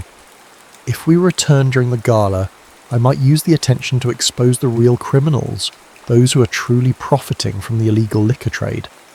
It could force the Bureau to redirect their focus, proving the Blue Canary isn't the main culprit." James considered this carefully. "But that's dangerous. The people behind this trade have power and resources. You'd be walking into the lion's den." She reached for his hand, expression resolute. "I can't live in hiding forever, James. Maybe we can't dismantle the entire corrupt system, but if we can reveal the truth, enough of it to shift blame away from the Blue Canary and end the threats toward me, then maybe we'll have a chance at a real life." He recognized the fire in her eyes. Lillian Carter was done running. He nodded slowly. "All right. But we'll need a plan. We can't just waltz in without proof or a strategy to keep you safe." A fierce determination settled between them. For the next 2 days, they made discreet calls to contacts James still trusted in the Bureau. They found meager help. Most agents were suspicious of James, but a few believed in him enough to provide small leads. Lillian wrote letters to a couple of sympathetic journalists who occasionally took on exposés of corruption. Carefully, they laid the pieces. When they finally returned to the city, it was under cloak of night. They slipped into a cheap boarding house to avoid detection and read the headlines. "Heiress missing, fiancé vows justice," and "Federal agent goes rogue. Possible collusion with bootleggers." James tightened his jaw at the allegations, while Lillian steeled herself for the whirlwind she was about to enter. The next evening, Lillian disguised herself in a modest gown and ventured alone to the Blue Canary, its door battered by the raid but still operational, albeit under heavier caution. She found the place subdued, the usual vibrant energy stifled by fear of another crackdown. The owner, a jittery woman named Dolores, rushed over. "What are you doing here?" Dolores hissed, wringing her hands. "It's too dangerous. Agents still lurk around." Lillian took Dolores aside, voice soft but determined. "I came to sing one last time, but first I need to gather information. Ledgers, supply lists, any receipts that might show who's really profiting. If we can prove the Blue Canary is just paying off gangster middlemen, not controlling the liquor, we can shift suspicion where it belongs." Dolores hesitated, tears brimming in her eyes. "We've tried to keep this place afloat, but the bribes, the taxes, we're barely hanging on. The real crooks are men in fancy offices and detective badges, not us. Do you really think we can expose them?" Lillian gently grasped her shoulders. "We have to try. I won't let them pin everything on innocent people." Her own guilt flared. She had performed so many nights, unknowingly benefiting from these shady deals. Now she saw a path to redemption. They spent hours rummaging through dusty ledgers in Dolores's back office, uncovering consistent payments to a shell corporation linked to a known gangster, Ring.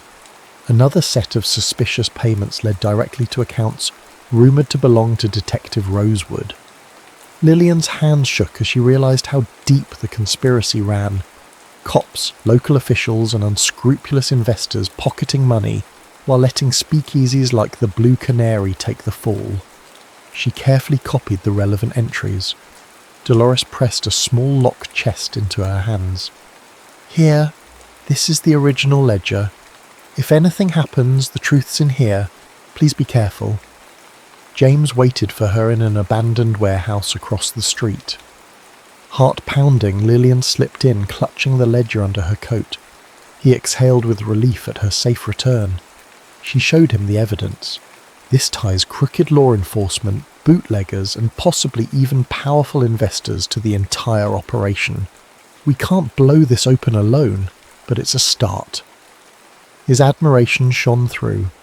"You're braver than any agent I've worked with." Their plan hinged on one last perilous step. A final performance at the Blue Canary on the same night as the city's biggest charity gala. Under cover of chaos, they would leak the evidence to the press and to the honest agents James had managed to contact. The night arrived and tension hummed in the air. Lillian stepped onto the Blue Canary's stage one more time, the spotlight illuminating her slender form in a silver gown. The hush was absolute as the small crowd realised the star singer had returned, defying danger. She began to sing, a haunting ballad that spoke of trapped souls yearning for truth. The audience was rapt, tears shining in some eyes. Unbeknownst to them, outside the club, reporters lurked with cameras, waiting for their signal. A handful of federal agents loyal to James were also stationed, ready to confront any corrupt officers who tried to interfere. Mid-song, the door burst open. Detective Rosewood and several men stormed in, brandishing warrants. "Everyone stay put," Rosewood roared. "This place is under investigation for illegal activity. Any resisting arrest." His threat cut off as James and 2 other agents stepped forward, brandishing their own badges.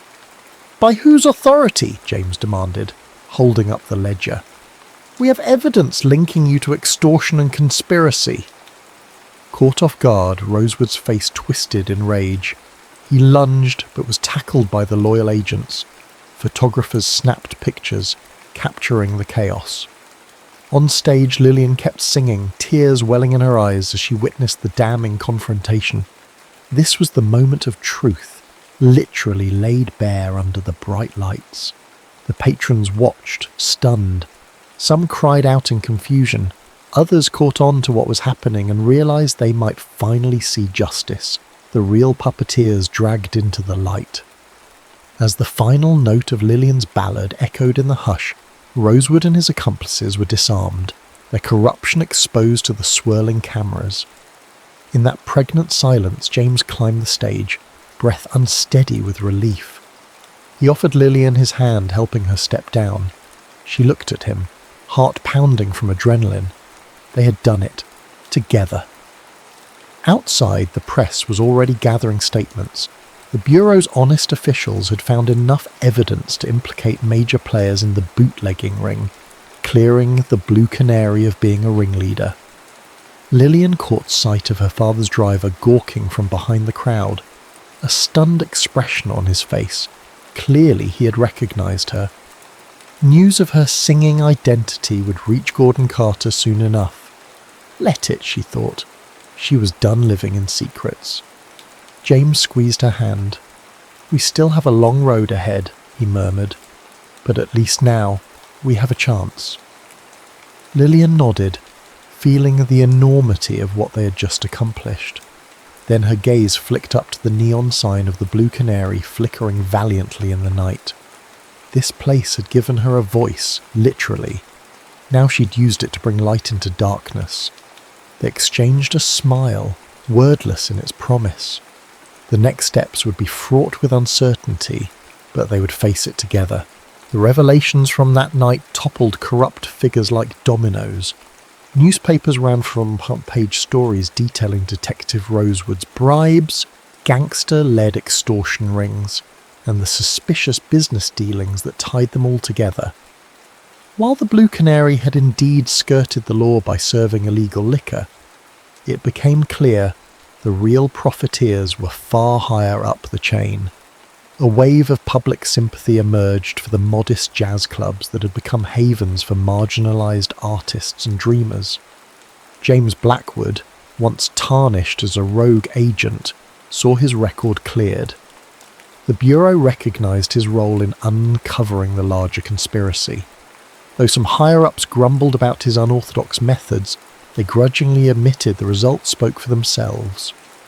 He was offered a chance to continue in the agency, but after everything he felt the weight of a new calling, one not defined by the rigid constraints of federal service. Meanwhile, Lillian Carter faced her own reckoning. Her father, outraged by the scandal, tried to muzzle the press and hush everything up, but the story had already taken on a life of its own. Society pages gawked at the revelation that the Carter heiress had been singing incognito in a speakeasy, and her broken engagement to Clarence Fitzroy sealed the end of that ill-fated alliance. Furious and humiliated, Gordon Carter demanded that Lillian abandon her foolishness and assume her rightful place in the family business. Lillian refused. She saw in her father's arguments the same cold pragmatism she had grown to despise. Deals sealed with duty and manipulation, no regard for personal happiness. She recognised the difference in them now was irreconcilable. It took months to settle, but eventually Lillian walked away from the Carter fortune, determined to pave her own future. Her mother, though torn, offered a quiet farewell, slipping a small keepsake into Lillian's palm, a cameo brooch that once belonged to Lillian's grandmother. That aunt gesture of love was all the parting blessing Lillian would receive. In the aftermath, James and Lillian decided to escape the city's suffocating glare once more, this time not to hide, but to build a new beginning. With her inheritance effectively severed, they pooled their savings.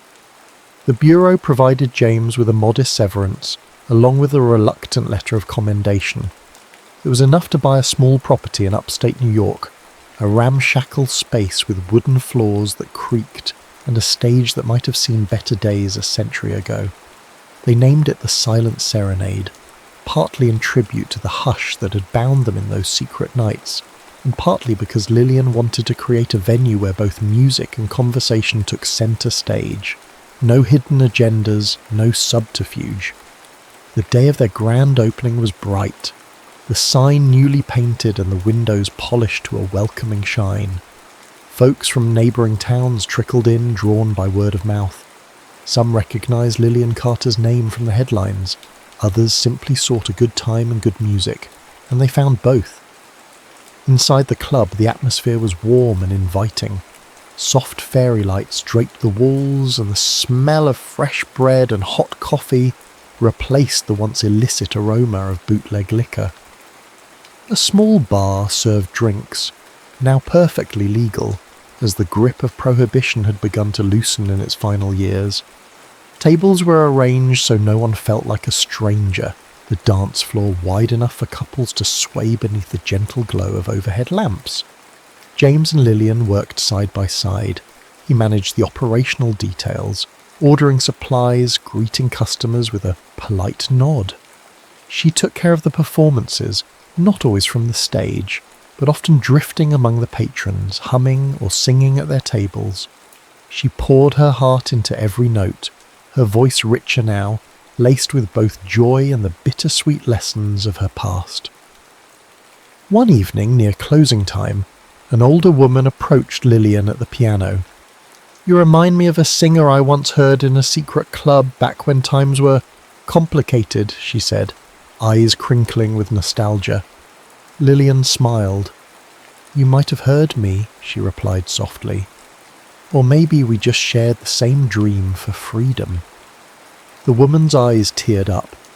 "Well, you found it," she said, placing a gentle hand over Lillian's. "Your voice is free now." When she left, Lillian sat at the piano bench, gazing at the empty stage. A wave of gratitude washed over her. She had paid a steep price for that freedom, but it was a price she'd pay again if it meant she could live and love on her own terms. As the final guest departed, James closed the doors, flipped the sign to closed, and turned off the exterior lights. Lillian helped him wipe down tables, the soft hum of a distant radio playing a slow jazz tune in the background. He caught her hand mid-swipe, their eyes meeting in a tender glance. "I think we did it," he said, voice tinged with disbelief and awe. "We found a place we can call ours." She leaned into his embrace, resting her head on his shoulder. "Yes, we did," she echoed. No longer heirs to illusions or slaves to duty, they lived in an authenticity that only a few months earlier had seemed impossible. Outside, the moon drifted across the sky, illuminating the sign that read "The Silent Serenade."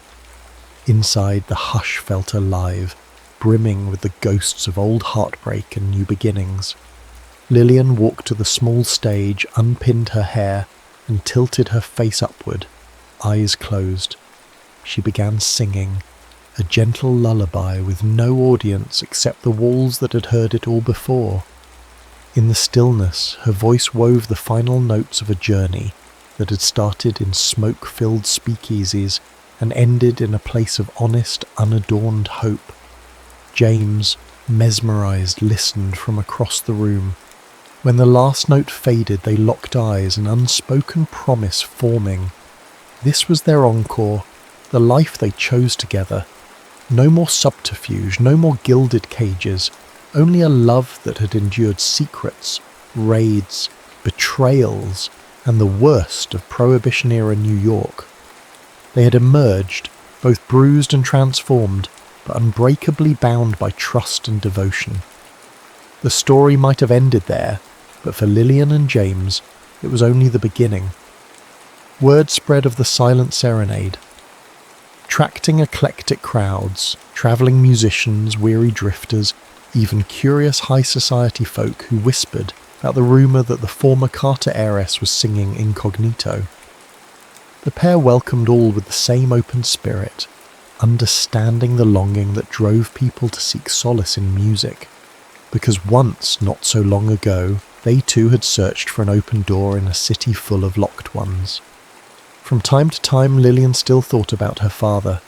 She wondered if he would ever accept who she had become. She thought about her mother, hoping she found some measure of peace. As for Clarence Fitzroy, he slipped out of public view, overshadowed by the sandal and overshadowed by the unstoppable current of history moving forward. And so in a sense the last serenade was never truly last.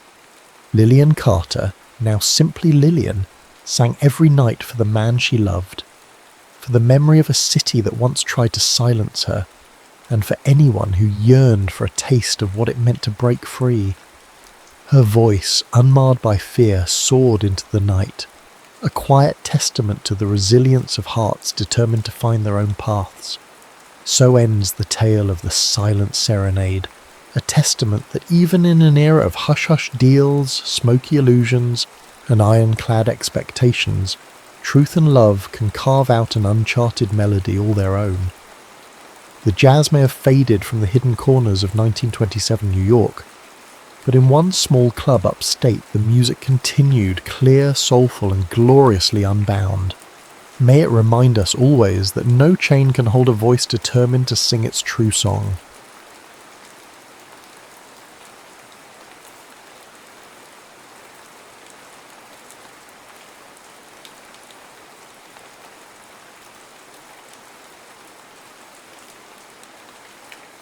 The poppies weren't red like blood, as the poets always claimed.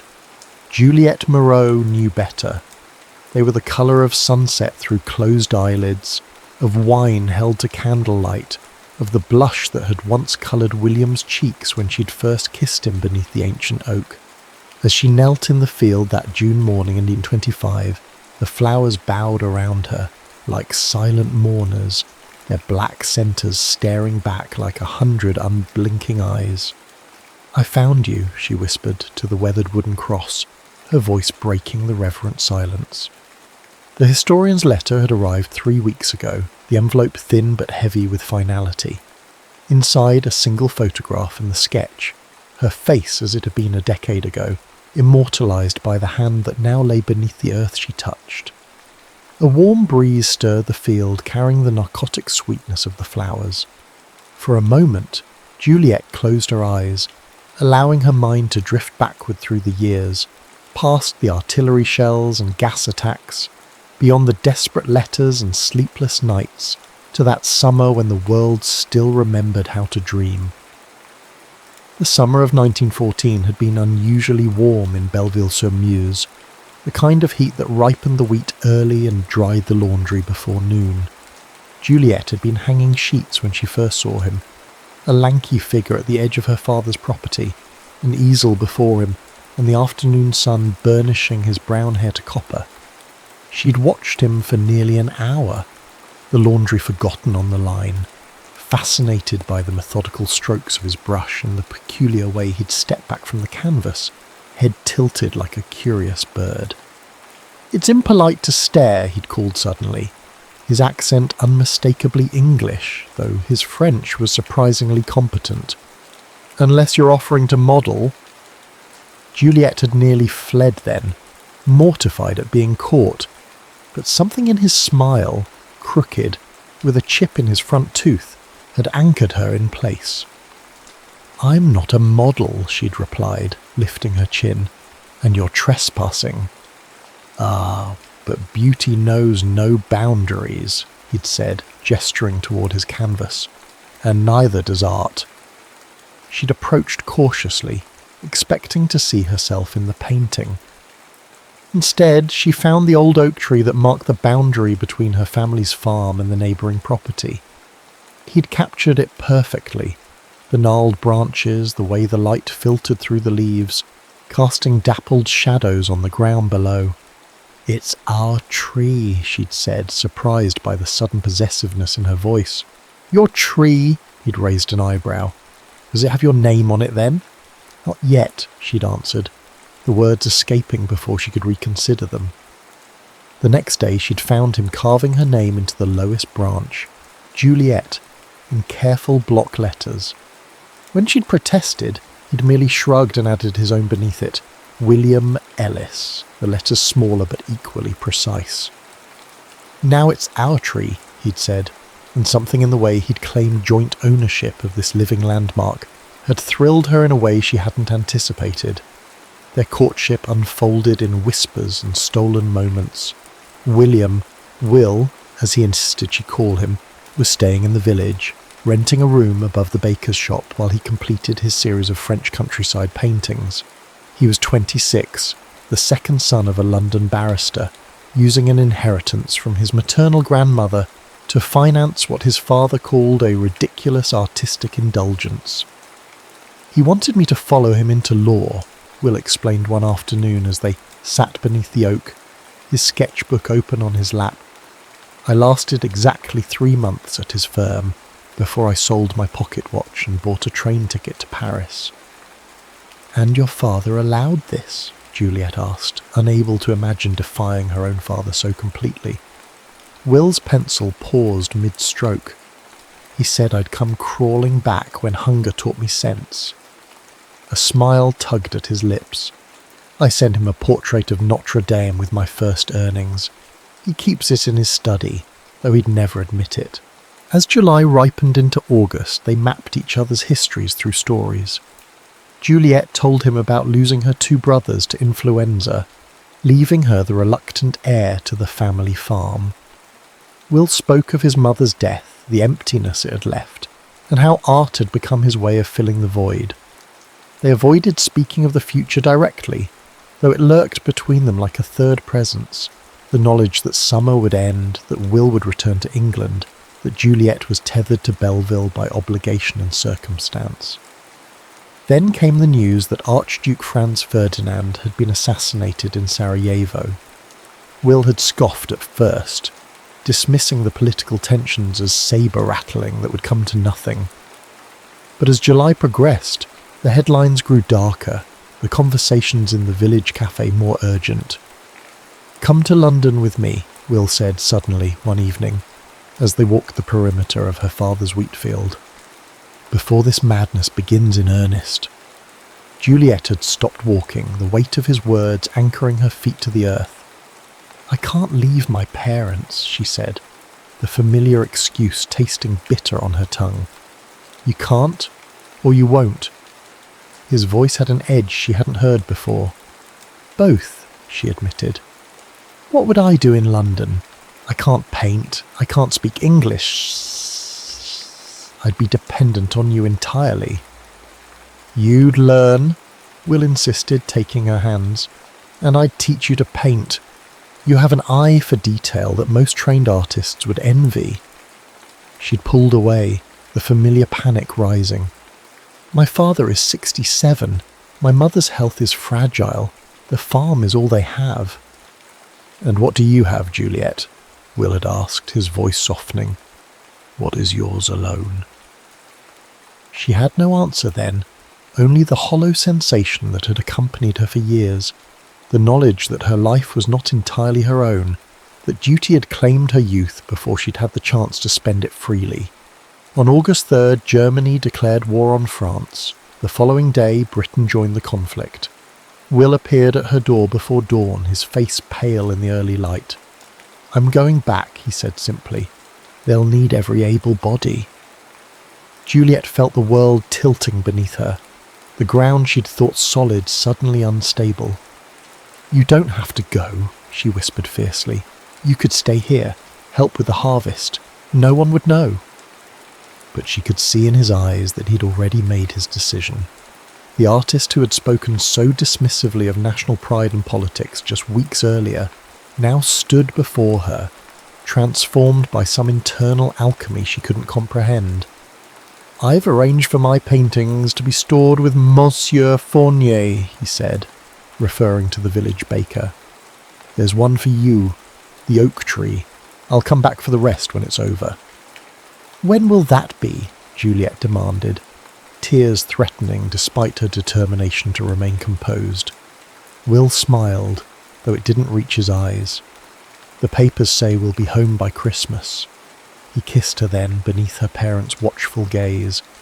A brief, chaste press of lips that conveyed nothing of the passion they'd shared in private. Then he was gone, his figure receding down the dusty road, the morning sun casting his shadow long behind him.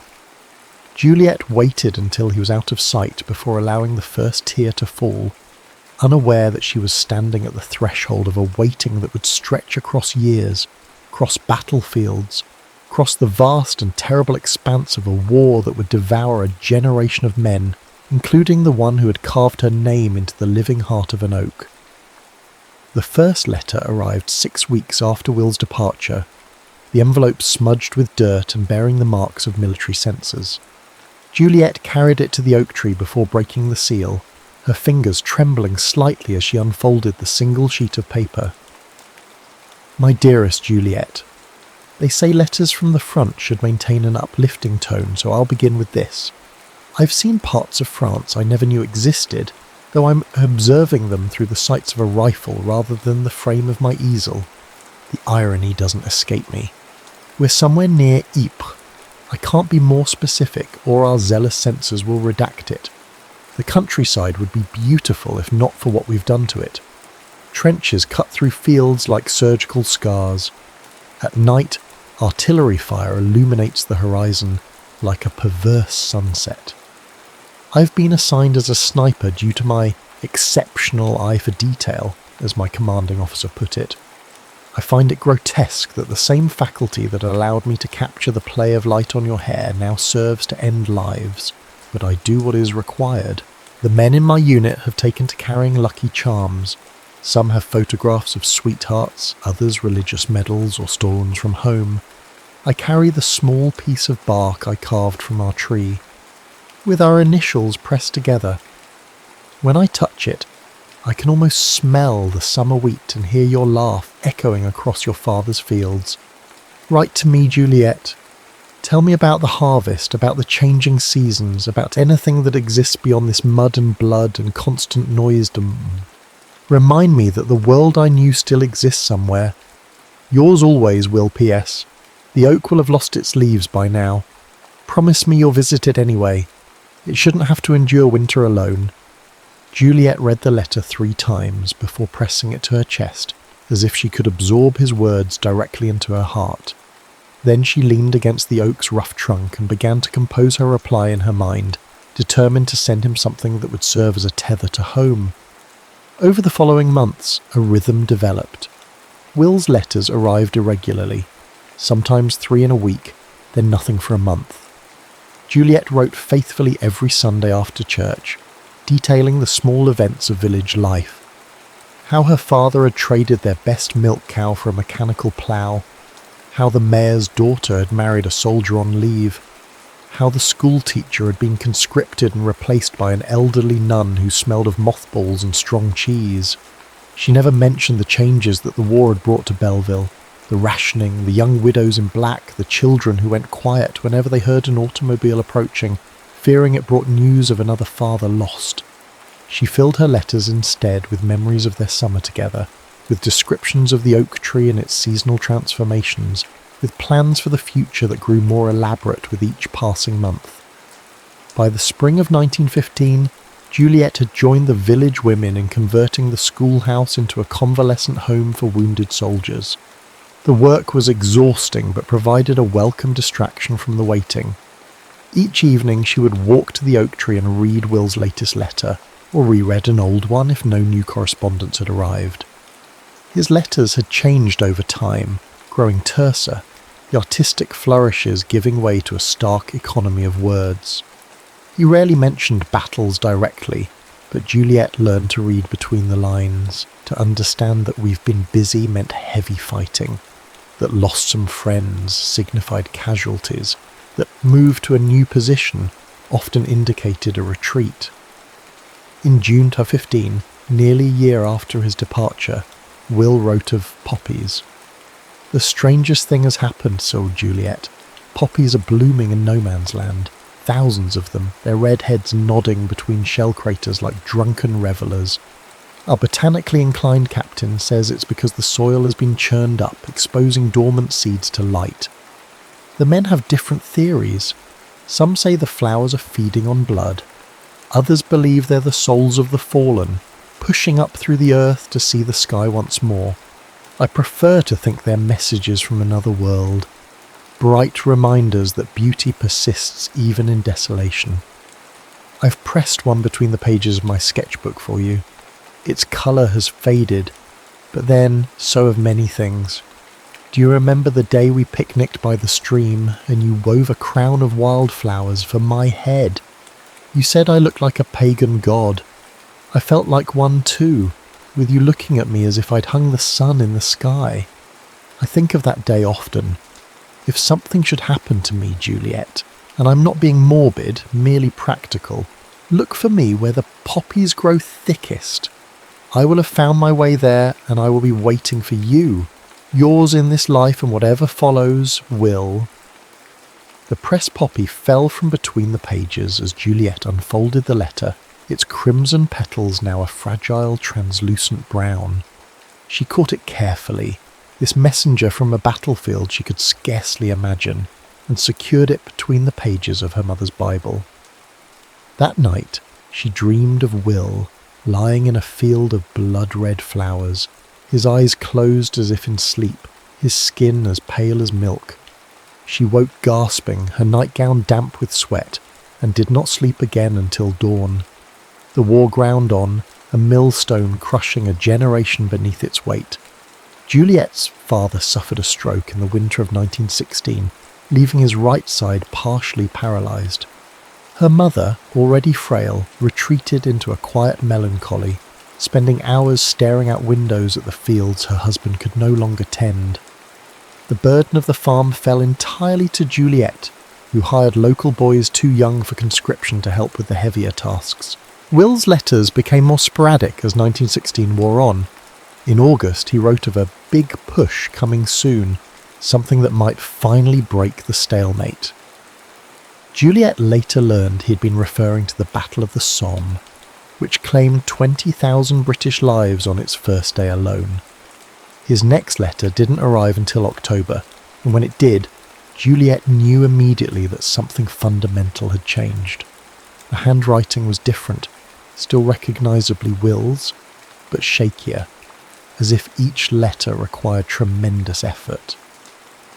Juliet, I'm writing from a field hospital near Ambience. Don't be alarmed. I've been lucky compared to most here. Caught some shrapnel in my right shoulder and arm during the advance. The doctors assure me I'll keep the limb, though they're less certain about the extent of function I'll recover. The most damnable thing is that it's my drawing arm. I've been practicing with my left, but the results are childish at best. The thought that I may never paint properly again is more frightening than any artillery barrage. They'll send me to England to convalesce once I'm stable enough for transport. I've given them your address, so direct your next letter to the return address on this envelope. It may be some time before I can reply. They're quite liberal with the morphine here, and it makes my thoughts drift like smoke. I had a dream about our oak last night. In it, our names had grown so deep into the bark that they'd reached the heartwood. When the tree was finally cut down centuries from now, they would find us there, preserved together. Isn't that a pleasant thought? That something of us might remain long after we're gone? All my love, Will Juliet wrote immediately to the field hospital, but her letter was returned 2 weeks later with transferred, stamped across the envelope in harsh red letters. No forwarding address was provided. For 3 months, she heard nothing. She wrote to the British War Office, to the Red Cross, to every organisation she could think of, seeking information about Captain William Ellis, formerly of the Royal Fusiliers. The responses, when they came at all, were maddeningly vague. He had been wounded, yes. He had been transferred to England, yes. His current status was under medical care. Then in February 1917, a miracle. A letter in Will's unmistakable hand, the writing stronger than in his last correspondence. The postmark from a rehabilitation hospital in Sussex. My Juliet, forgive my silence. The journey from France nearly finished what the German shrapnel began. Infection set in during transport, and I spent several weeks delirious with fever. The doctors later told me they had prepared my parents for the worst. But I am stubborn, as you well know, and I had compelling reasons to fight my way back. Chief among them, a promise to return to a certain oak tree and the extraordinary woman who shares its guardianship. My recovery progresses slowly. The shoulder has healed poorly. I will always carry a map of Flanders in my scar tissue, but my hand improves daily. I've enclosed a sketch of the view from my hospital window. It's rudimentary, but you can see the improvement from my earlier left-handed attempts. The doctors speak of sending me back to the front once I'm fit. I listen and nod and say all the right patriotic things. But between you and me, Juliet, I don't think I could bear to return to that hell. Something in me was damaged there that no surgeon can repair. There are whispers of a final push coming in the spring. They're calling men back from convalescence earlier than they should, desperate to replace the mounting losses. I've seen men leave here who can barely hold a rifle, much less aim it. If they send me back, I will go, not for king and country as the recruitment posters proclaim, but because refusing would mean a court-martial, and I cannot bear the thought of my father witnessing such disgrace. But know this, I am no longer the idealistic boy who left you that August morning. Whatever happens, the man who returns to you, and I will return, will be changed in ways I cannot yet articulate. Keep faith, my love. Visit our oak. Tell it I remember. All was yours, Will. The sketch he'd enclosed showed a simple English garden, the perspective slightly askew, the lines hesitant but improving. Juliet placed it carefully in the wooden box where she kept all his letters, alongside the pressed poppy and a blue ribbon he had once untied from her hair. His promise to return sustained her through the spring of 1917, through her father's second stroke and death, through the increasing hardships as the war's tentacles reached even into remote Belleville, strangling the normal rhythms of rural life. She visited the oak faithfully, sometimes reading his letters aloud to it, sometimes simply sitting in silence with her back against its trunk, drawing strength from its quiet endurance. In May, another letter arrived, this one written on different paper, the handwriting somehow both stronger and more hurried. Juliet, they're sending me back tomorrow, not to my old unit, too many of them are gone now, but to a newly formed company heading for Passchendaele. You won't find it on civilian maps, but remember the name. If this war has a heart, that place may prove to be its darkest chamber. I'm afraid, Juliet, not of dying exactly, but of dying without seeing you again, without making good on all the promises whispered beneath our oak. I've enclosed something I want you to keep safe for me, a sketch I made from memory during the worst days of my fever. It's you as I first saw you, hanging laundry in the summer sun. The doctors say I called your name constantly during my delirium. One nurse told me she'd never heard a name spoken with such longing. If I don't write for a while, don't despair. The mail service near the front is unreliable at best. I'll write when I can, as often as I can. Remember, if we are separated, look for me where the poppies grow. I'll be waiting, Juliet. In this life or the next, I will always be waiting for you. With all my heart, Will. The sketch was exquisite. Juliet in profile, her hair escaping its pins as she reached up to secure a sheet on the clothesline. The attention to detail was remarkable. The small scar at her temple from a childhood fall, the slight furrow between her brows as she concentrated on her task, the way her lower lip caught between her teeth. It was Juliet, as Will saw her, imbued with a grace and beauty she had never recognised in herself. It was the last letter she would receive from the front. Autumn 1917 arrived in Belleville with an unseasonable chill, as if winter was impatient to descend. The harvest was poor that year, not enough rain in August, too much in September. and Juliet found herself calculating and recalculating how to stretch their stores until spring. Her mother had retreated further into herself following her husband's death, spending most days in a chair by the window, acknowledging Juliet's presence with nothing more than a slight nod. The oak tree had begun to shed its leaves early, creating a golden carpet beneath its spreading branches. Juliet visited daily, bringing Will's latest letter to read aloud, except there was no latest letter. The last had come in June, with its ominous mention of Passchendaele and its precious sketch that she now kept framed beside her bed. "He's busy," she told the oak, as October darkened into November. "The mail is slow, you know how it is near the front." But as the weeks stretched into months with no word, the hollow feeling in her chest expanded until it seemed to consume her from within. She wrote letter after letter, sending them into a void that never echoed back. In December, just before Christmas, she finally received a response, not from Will, but from a Lieutenant James Harrington, who identified himself as Will's new commanding officer. "Mademoiselle Moreau, I regret to inform you that Captain William Ellis was reported missing in action following the third phase of the Battle of Passchendaele on November 6, 1917. His patrol was caught in heavy artillery fire while attempting to secure a forward observation post. Of the 12 men who set out that morning, only 3 returned, all seriously wounded. Extensive searches of the area were conducted once it was safe to do so, but no trace of Captain Ellis or the remaining men was found. Given the conditions on the battlefield, constant rain had turned the ground to a quagmire several feet deep in places.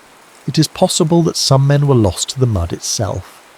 Captain Ellis spoke of you often, mademoiselle.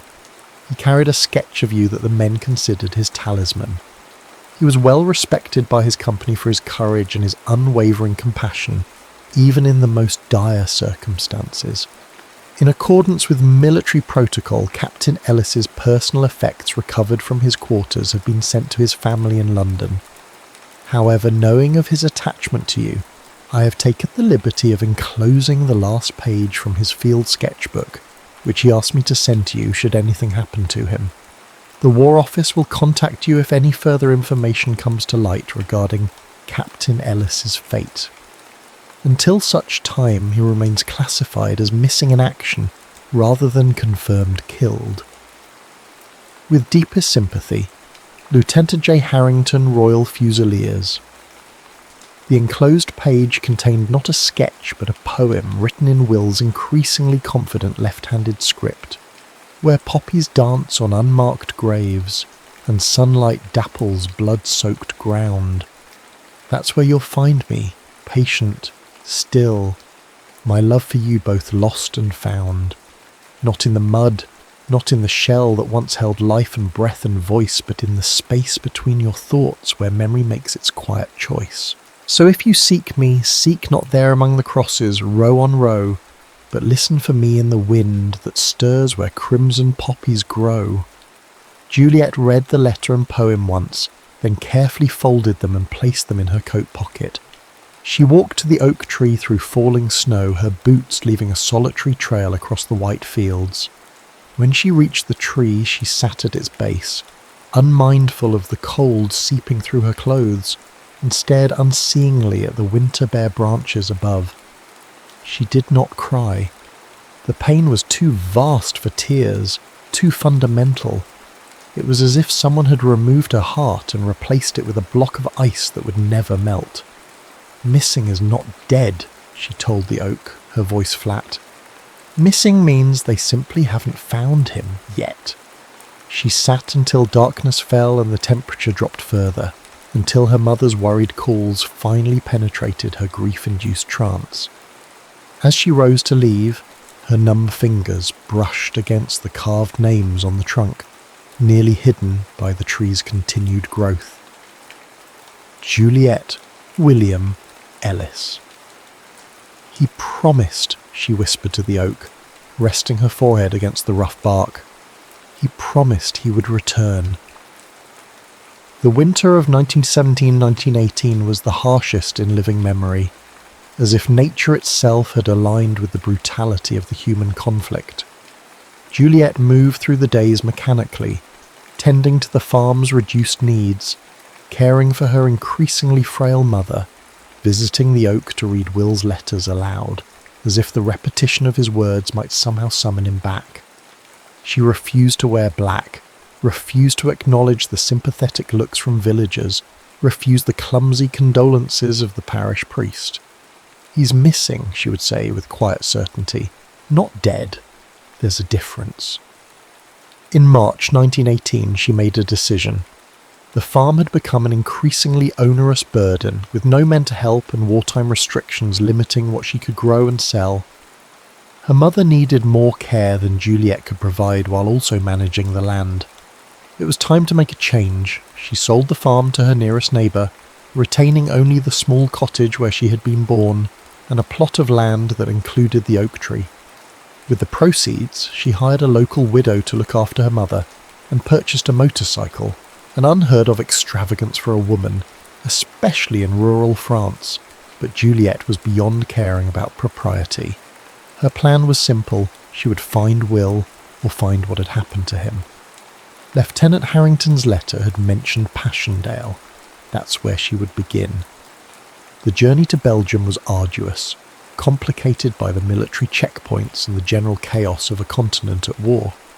Juliet had sewn her papers and precious francs into the lining of her coat, along with Will's last letter and the sketch he had made of her. She wore men's clothing, easier for riding the motorcycle, and less likely to attract unwanted attention, and cut her hair short beneath a flat cap. It took her nearly 2 weeks to reach Ypres, the gateway to the Passchendaele battlefield. The ancient cloth town had been reduced to rubble by years of shelling, its famous medieval cloth hall now a skeletal reminder of former glory. Refugee camps sprawled on the outskirts, housing displaced civilians from across the Western Front. Juliet found lodging with an elderly Belgian couple who had remained in their partially damaged home despite the danger, charging exorbitant but not unreasonable rates to the steady stream of journalists, officials, and grieving families who passed through the area. "You look for someone?" the old woman asked on Juliet's first evening, noting the photograph of Will that Juliet had placed on the small table beside her bed. "My fiancé," Juliet replied, using the term for the first time. "He's missing since November." "Passchendaele." The woman crossed herself reflexively. "Passchendaele," she repeated, the word carrying the weight of a curse. "Many missing there.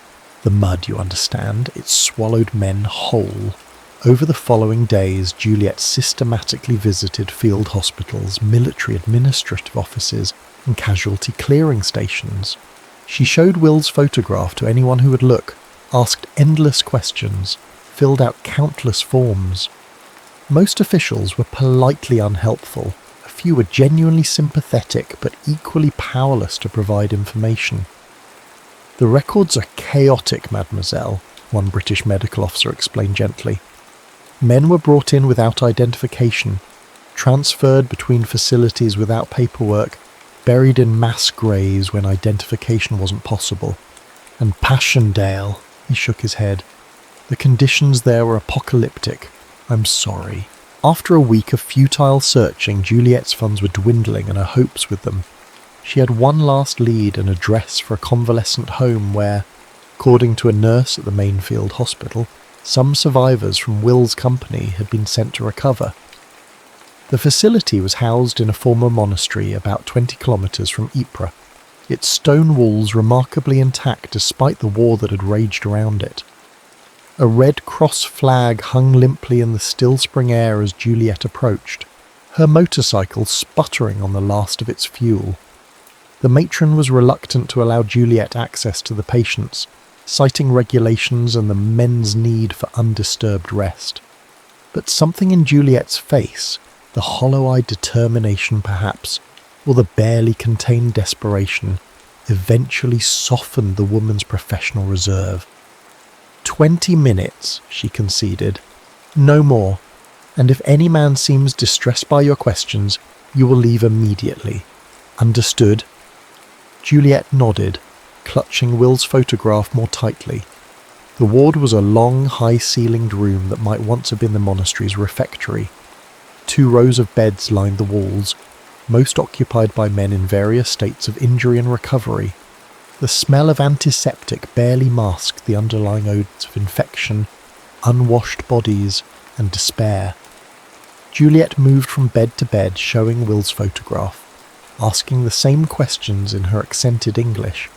Most men shook their heads. Some were too lost in their own suffering to acknowledge her at all. She was nearing the end of the row, her 20 minutes almost expired, when a thin voice called out from a bed she had passed. "Ellis? Captain William Ellis."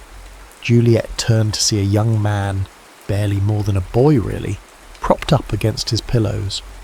Half his face was obscured by bandages, and his right arm ended in a heavily wrapped stump just below the elbow. "You knew him?" Juliet asked, returning to his bedside. The young soldier nodded slowly. "Jenkins, miss. Private Thomas Jenkins. I was in his company at Passchendaele." His unbandaged eye studied her face. "You're her, aren't you? The French girl from his sketches." Something between a laugh and a sob escaped Juliet's throat. "Yes," she managed. "I'm Juliet. Juliet Moreau." Jenkins's face softened. "He spoke of you often, miss. Showed us your picture when things got bad. Said it reminded him that there was still beauty in the world." "Do you know what happened to him?" Juliet asked, perching carefully on the edge of the bed. "Please, I need to know." Jenkins was silent for a long moment, his single visible eye focused on some middle distance. "It was hell," he finally said, his voice low. "Worse than hell. Mud up to your waist in places, shell craters filled with water deep enough to drown in, gas hanging in every depression. We'd been ordered to take a German pillbox about half a mile into no man's land." He paused, swallowing hard. "The captain, he knew it was suicide. Argued with the colonel about it. I heard them, but orders were orders, so he gathered us. 12 lads, most of us had been with him since he came back from his injury. And he says, 'Boys, we're going to do this smart, not brave. Brave gets you killed for nothing.'" Juliet nodded, recognising the pragmatic streak that had always balanced Will's artistic temperament. "We set out before dawn using shell holes for cover. Made it almost to the objective when the Germans spotted us. The shelling started. Horrible accuracy, like they knew exactly where we'd be. 4 men gone in the first minute." Jenkins's breathing had quickened, his one visible eye wide and unfocused. "The captain ordered us to fall back, but then Simmons took a hit to the leg, couldn't walk. The captain wouldn't leave him. Told the rest of us to get to the nearest shell hole while he went for Simmons." "And?"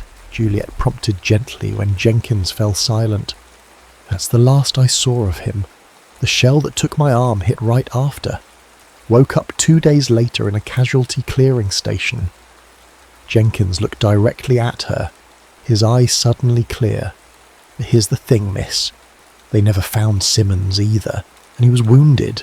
Couldn't have gone far. It's like that section of the field just swallowed them." "The mud?" Juliet murmured, remembering the old Belgian woman's words. Jenkins nodded grimly. "The mud, the shell holes, the constant bombardment, changing the landscape every hour. Men disappeared out there, miss. Hundreds of them, maybe thousands. Just gone." The matron appeared at the end of the ward, tapping her watch meaningfully.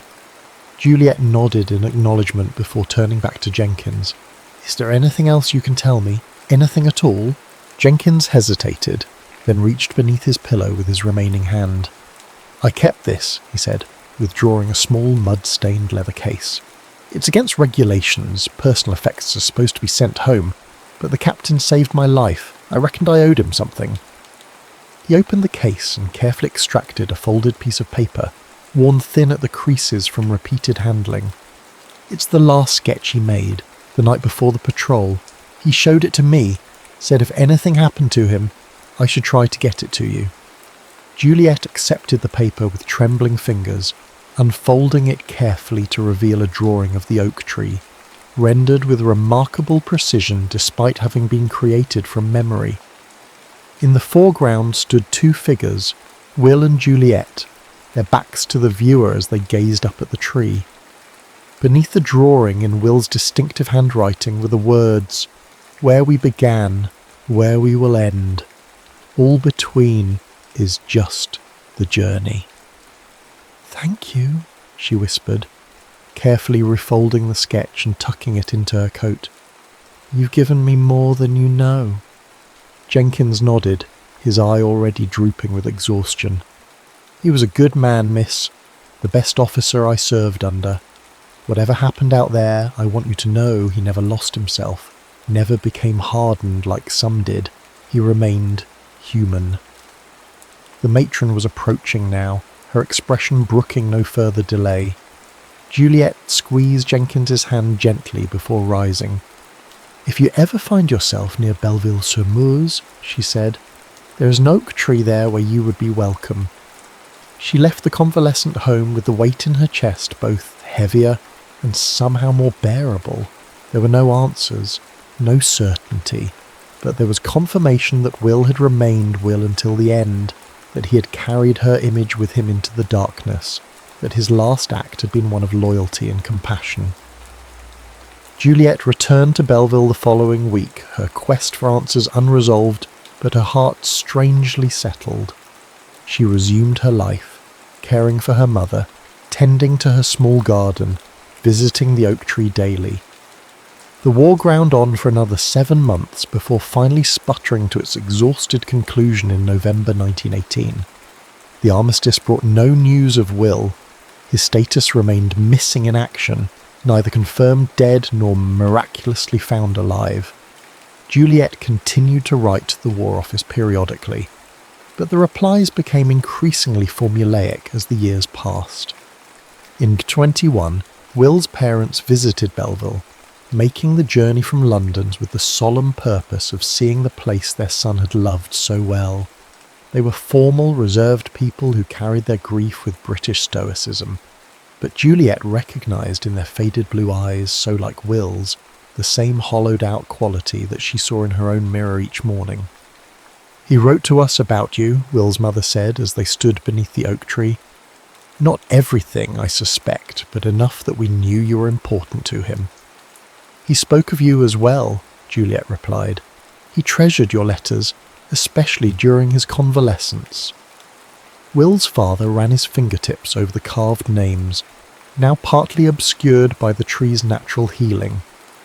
"He was our second son," he said quietly, "the one who always questioned, always challenged.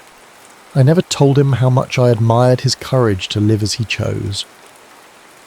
They left the following day, extending an open invitation for Juliet to visit them in London. She never did, sensing that such a visit would close a door that she wasn't yet ready to shut. Life in post-war France settled into new patterns. Belleville, spared the worst of the fighting, recovered more quickly than villages closer to the front. Juliet's mother passed away peacefully in the winter of 1923, leaving Juliet truly alone for the first time in her life. At 31, she was considered firmly on the shelf, a war widow without having been a wife, too independent to attract the few eligible men who had survived the conflict. She supported herself by teaching English to local children, her fluency hard-won through years of reading and rereading Will's letters. In January 25, a letter arrived bearing the letterhead of the Imperial War Graves Commission. Juliet opened it with the dull expectation of another non-committal response to her periodic inquiries. Instead, she found a brief note from a Dr. Émile Fournier, a French historian working with the Commission to document and identify the war dead. "Mademoiselle Moreau, your name has been in the files of the Commission for some years as the designated contact for information regarding Captain William Ellis. Missing, presumed killed, November 1917, Passchendaele. As part of our ongoing work to identify and properly commemorate the fallen, we have been examining artefacts recovered from battlefield clearance operations. Among items found near what we believe was formerly a German pillbox sector BV-7 was a British officer's identity disc bearing Captain Ellis's name and service number. Subsequent excavation of the area revealed partial remains that, based on associated artefacts, we believe to be those of Captain Ellis and Private James Simmons. Both men had been listed as missing in action following a patrol on November 6, 1917. The remains have been interred in the New Tynecott Cemetery near Passchendaele. A standard commission headstone has been erected, bearing Captain Ellis's name, rank, unit and date of death, along with the inscription chosen by his family. His art captured beauty, his sacrifice preserved it. During the recovery operation, a weather-resistant folio was found among the remains containing what appears to be personal papers. Though damaged by time and the elements, some contents remain legible. As the Commission completes its documentation, these items will be sent to Captain Ellis's family in London. However, among the recovered items was an envelope addressed to you, apparently intended to be posted but never sent. Given the circumstances, I have taken the liberty of enclosing a copy with this letter, rather than sending the original through the regular mail system. I hope this information, though coming so many years after Captain Ellis's disappearance, may provide some measure of closure. With sincere condolences, Dr. Emile Fournier, Historical Documentation Division, Imperial War Graves Commission. The document was a single sheet of paper, its edges ragged, the penciled writing faded but still legible in most places. It bore no date, but appeared to have been written shortly before Will's final patrol. My Juliet, dawn approaches, and with it our orders to move out. The men are preparing now, checking equipment, writing last letters home, engaging in the small rituals soldiers develop to ward off fear. I have my own ritual. I close my eyes and walk the path from the village to our oak tree, counting the steps, feeling the summer sun on my face, hearing your laughter carried on the breeze. I confess I am afraid, not of dying itself, but of all I would leave unfinished. The paintings never completed, the places never seen, the children we might have had, growing up in the shade of our oak. Last night I dreamed of poppies, thousands of them, swaying in a gentle wind. You were walking among them, your hands brushing their scarlet heads, searching for something, searching for me, I think. It was peaceful, that dream, comforting somehow. If I don't return from this patrol and something tells me I won't, look for me there, among the poppies. Some essence of us survives, Juliet. I believe that with certainty. And whatever remains of me will find its way back to you one way or another. Remember me as I was that summer, not as the war has made me. Remember the man who sat beneath the oak with you, dreaming impossible dreams that seemed, for a few golden weeks, entirely within our grasp. I love you without beginning or end. Always, Will P.S. I've enclosed a final sketch, our tree as I remember it, with us beneath it. Keep it with you, so we're never truly parted. Dr. Fournier had included a second image, the sketch Jenkins had already given her, its twin apparently created by Will for his own keeping. Seeing it again, now knowing it was indeed his final drawing, Juliet felt something shift inside her, like a door finally closing on a room she'd kept open far too long. In the envelope with Dr. Fournier's letter was a smaller one containing a photograph of Will's grave, a simple white headstone among thousands of identical markers, the only distinction being the names and dates carved into them. The photograph showed a field of white stones stretching toward the horizon, and in the foreground, bright splashes of red, poppies blooming among the graves. 3 weeks later, Juliet stood in that same cemetery, her hand resting lightly on the cool marble of Will's headstone.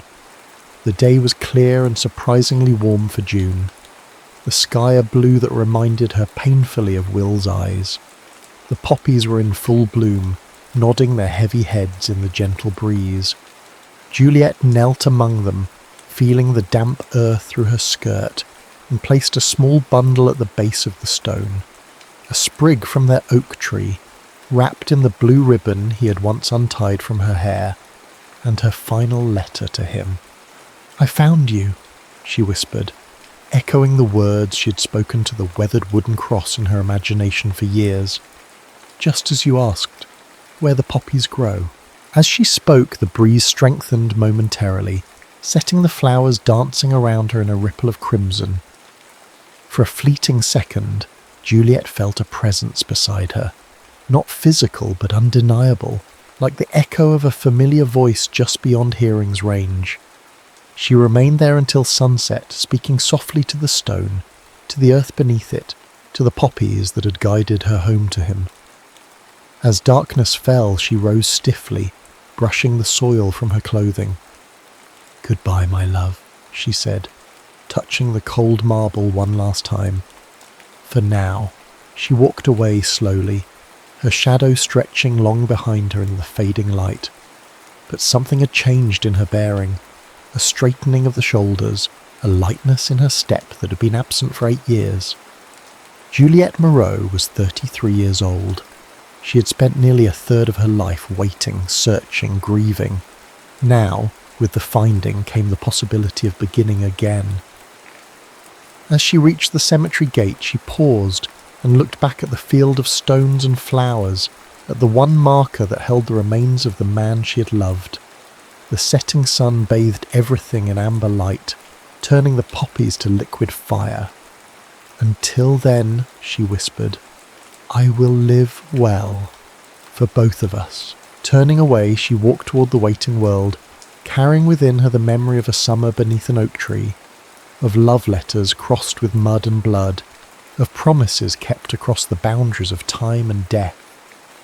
And as she walked, it seemed to her that the poppies nodded in agreement, their paper-thin petals catching the last golden light of day, whispering back, "Until then."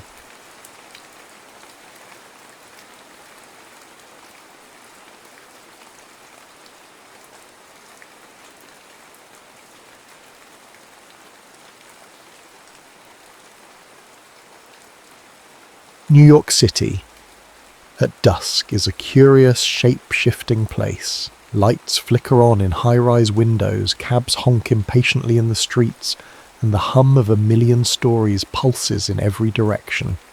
Hidden in one of the quieter neighborhoods sits a small, unassuming cafe. A chalkboard sign reads, "Kira Steen's Espresso and Notes," though the subdued exterior rarely draws crowds. The reason people step inside, if they do, is whispered among the local night owls. Come for the coffee, stay for the piano. Tonight, Alex Peterson is at that very piano. He's a man defined by quiet intensity. Dressed in a black button-down shirt and simple trousers, he blends into the backdrop until he rests his fingertips on the keys. Then the atmosphere around him transforms. His music is an undercurrent that calms the chatter, gliding through the air like an intimate secret. A few patrons pause to listen, though most remain lost in their conversations. Alex's eyes shift toward a crumpled newspaper lying beside a half-empty latte on a nearby table. The headline leaps out at him. Hazel Warner, disgraced violinist, returns to her roots. A familiar longing blooms in his chest. Once, years ago, Hazel was at the pinnacle of the classical world. A former child prodigy with a glow about her that dazzled both critics and fans. Now the tabloids buzz with her downfall. A plagiarism scandal pinned on her by her charismatic ex-fiancé, Nathaniel Nate Caldwell. Alex exhales softly as he finishes his piece, letting the final chord linger. Then he gently closes the full board of the piano. He's about to slip away from the spotlight, though to call it a spotlight is generous when barely anyone notices him, when a voice calls out.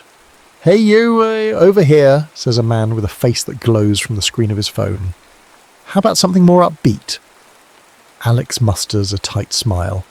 He does not do requests, especially not from random men lost in their phone screens.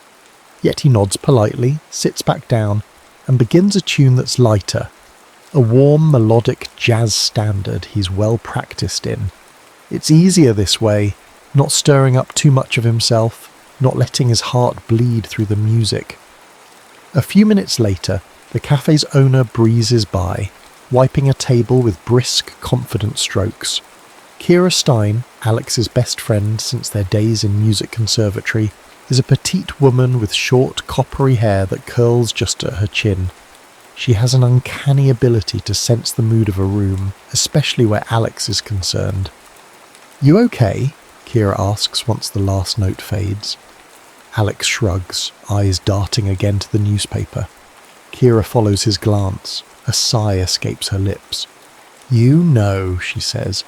"You don't have to torture yourself reading about her. It's been how many years?" A question that hangs in the air without an easy answer. One might say 5 or 10, or maybe just enough years for the memory of Hazel Warner to become a continuous hum in Alex's life. He stands, carefully folds the newspaper, and follows Kira to the back of the cafe.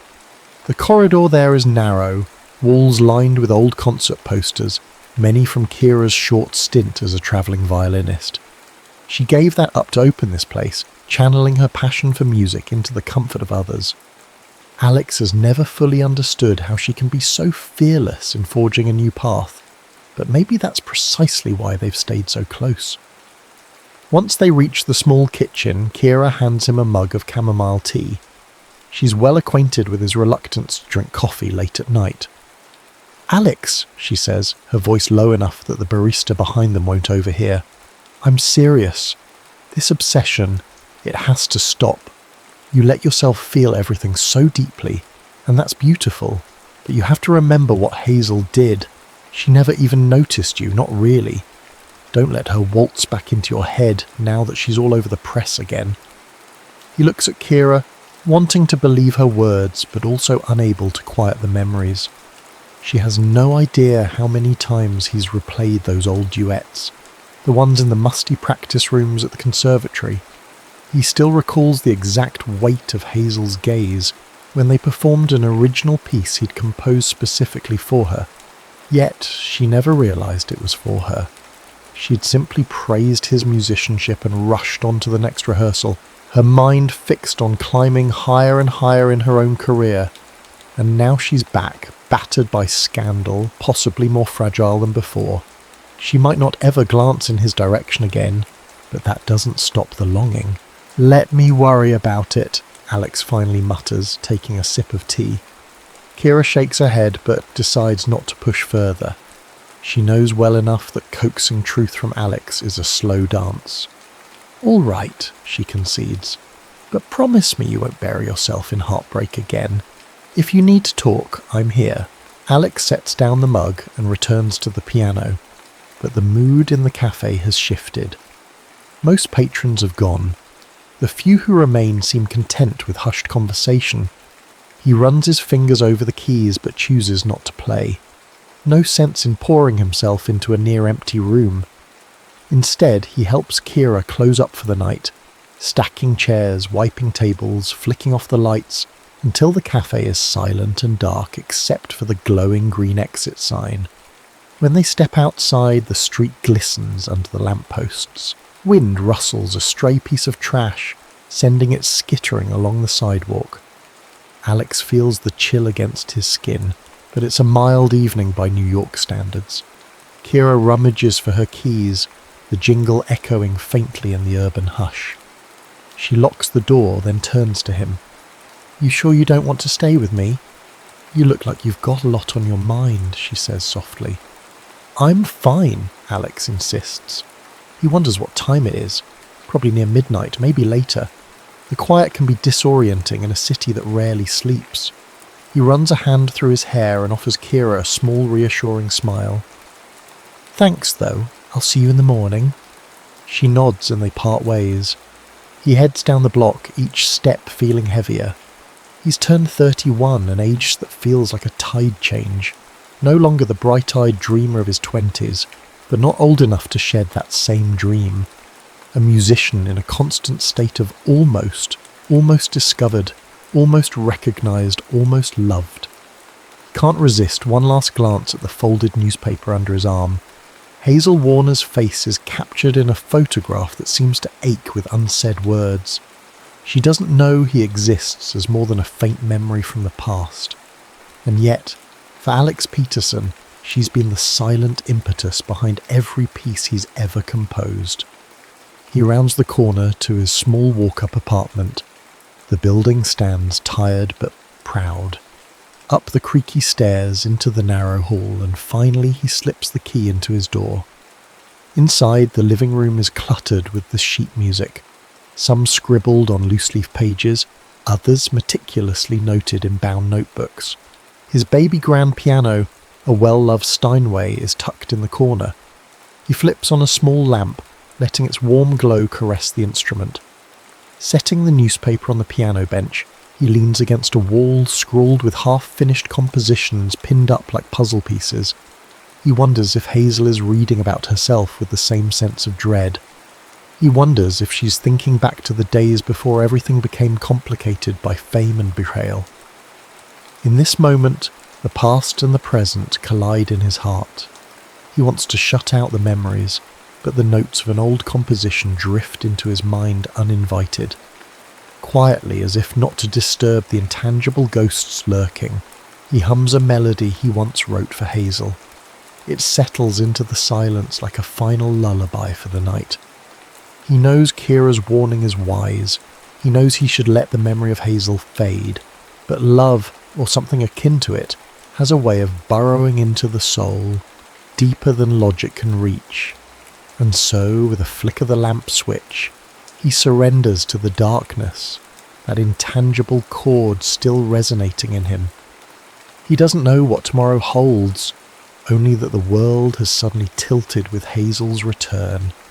The shadows of unspoken feelings dance on the wall, and somewhere in the city that never truly sleeps, Hazel Warner might be hearing an echo of a past she never knew existed.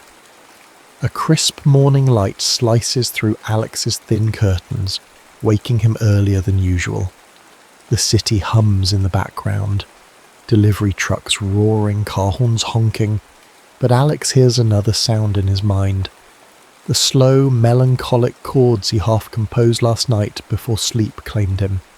They remain incomplete, like a question begging for an answer he's not yet ready to give.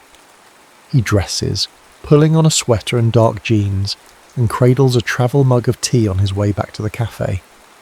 The dawn light paints the sidewalks golden. Despite the bustle, Alex feels a sense of quiet.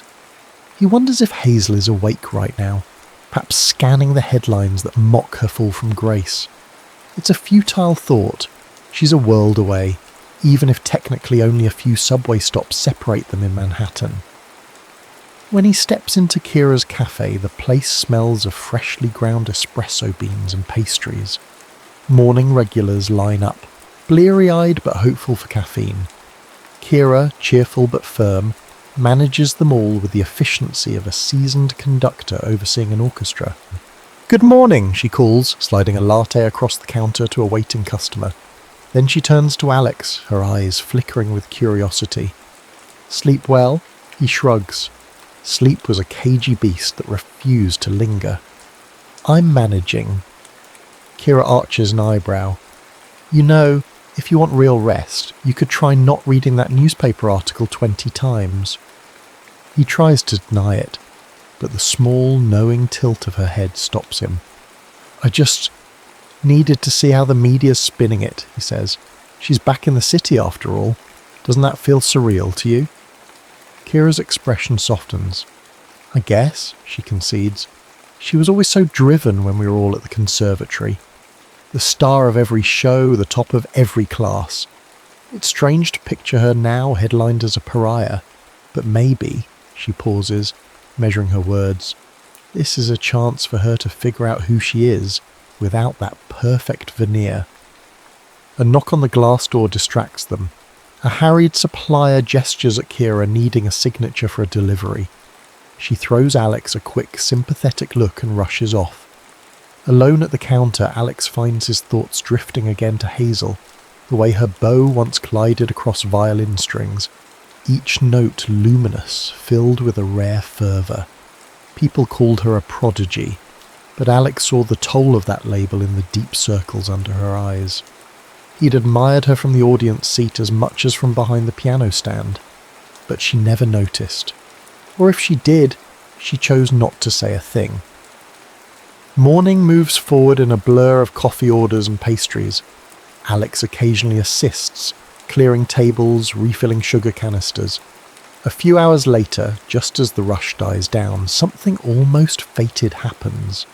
A figure slips through the door. She's shorter than he remembers, or perhaps it's the way her posture slopes inward, as if she's trying to vanish into her own coat. Her hair, once pinned in an elegant bun for performances, now falls loosely around her shoulders in unbrushed waves. Yet there's no mistaking that face. Hazel Warner stands in the doorway of Kira's cafe, scanning the room with uncertain eyes. Alex freezes. For an instant, he contemplates ducking behind the counter to avoid being seen. His heart pounds, and a rush of old emotions flood him. Admiration, yearning, fear that she'll glance right through him as if he's invisible. But she doesn't.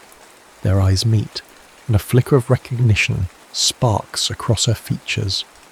"Alex?" she says softly, her voice cracking as though she's unsure if she's allowed to speak his name.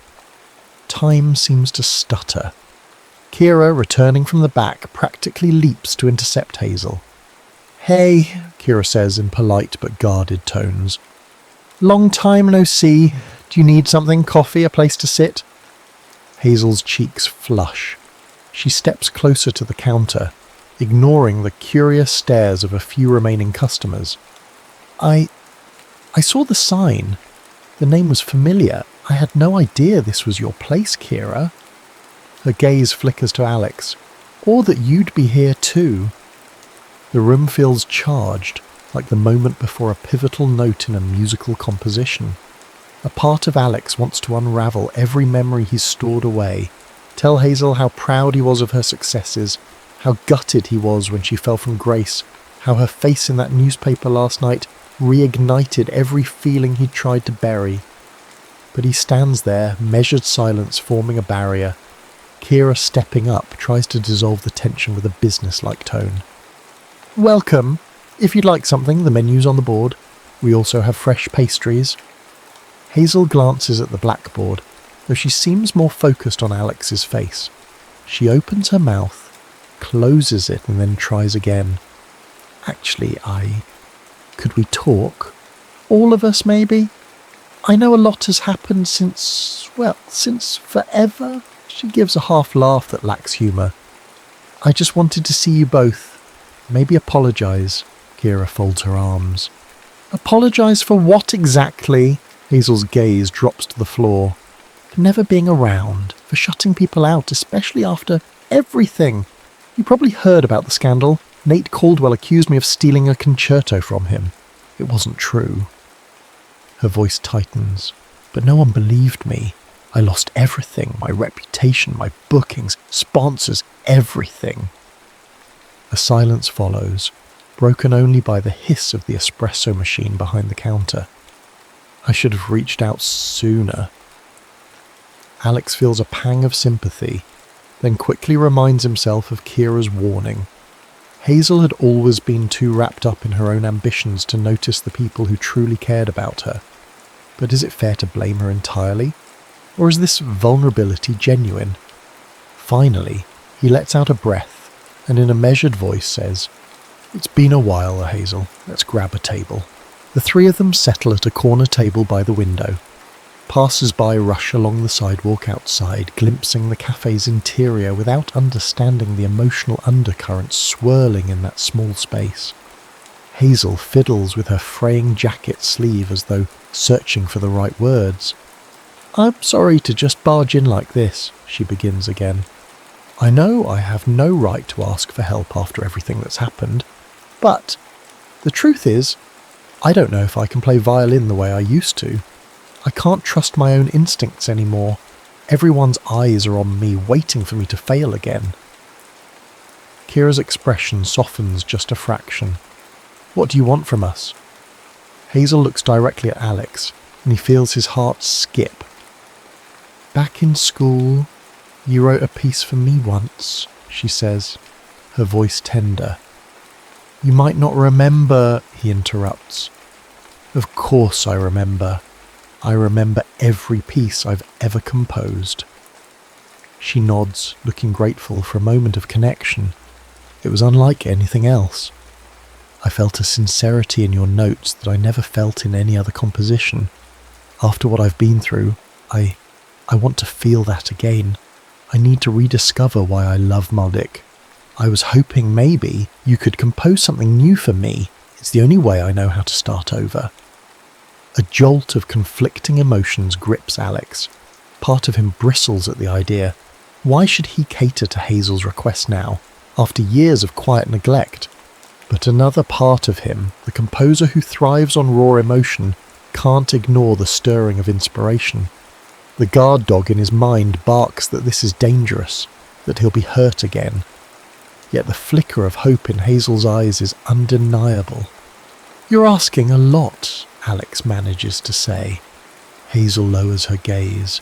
"I know, but I'm lost, Alex. And I thought, if anyone could help me find my way, it would be you." The sincerity in her voice mixed with desperation forms a chord that resonates too deeply to ignore. Kira catches Alex's eye, a silent caution passing between them. This is exactly what she was worried about. Alex stepping into the old role of caretaker, the silent composer who burns for a woman who barely registers his presence beyond his music. But now that Hazel is here, physically, tangibly broken, can he turn away? He leans back, crossing his arms. "Let me think about it," he says, trying to sound detached. Hazel nods, her shoulders slumping in what seems like relief that he hasn't outright refused. "Thank you," she whispers. They linger in an uneasy quiet, until a customer approaches the counter, drawing Kira away to take another order. Alex and Hazel remain at the table, separated by a gulf of unspoken history. For a fleeting moment, Alex wonders if this is fate or a twisted encore of heartbreak. Either way, the music that once bound them together might soon play again, and if it does, Alex senses it won't be the same gentle harmony. It might be a tempest, or something more complicated, something that could break them both. For the rest of that day, Alex is caught in a whirlwind of old melodies and new uncertainties. After Hazel's departure, he and Kira exchange few words about the encounter.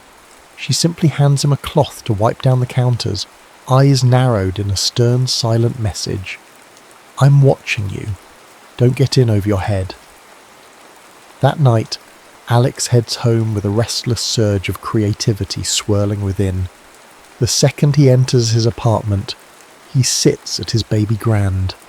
His fingers hover over the keys. A phrase forms in his mind, soft, tentative. It's reminiscent of the compositions he wrote in his conservatory days for Hazel. But now there's an undercurrent of regret and longing that wasn't there before. He plays a few chords, testing the waters.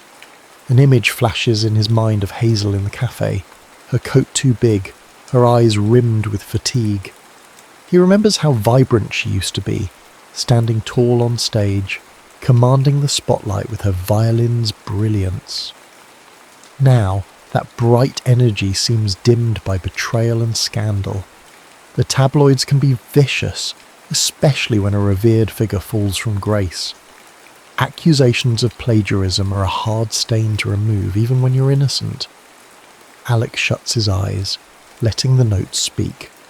When he was younger, he believed music was enough to convey his feelings.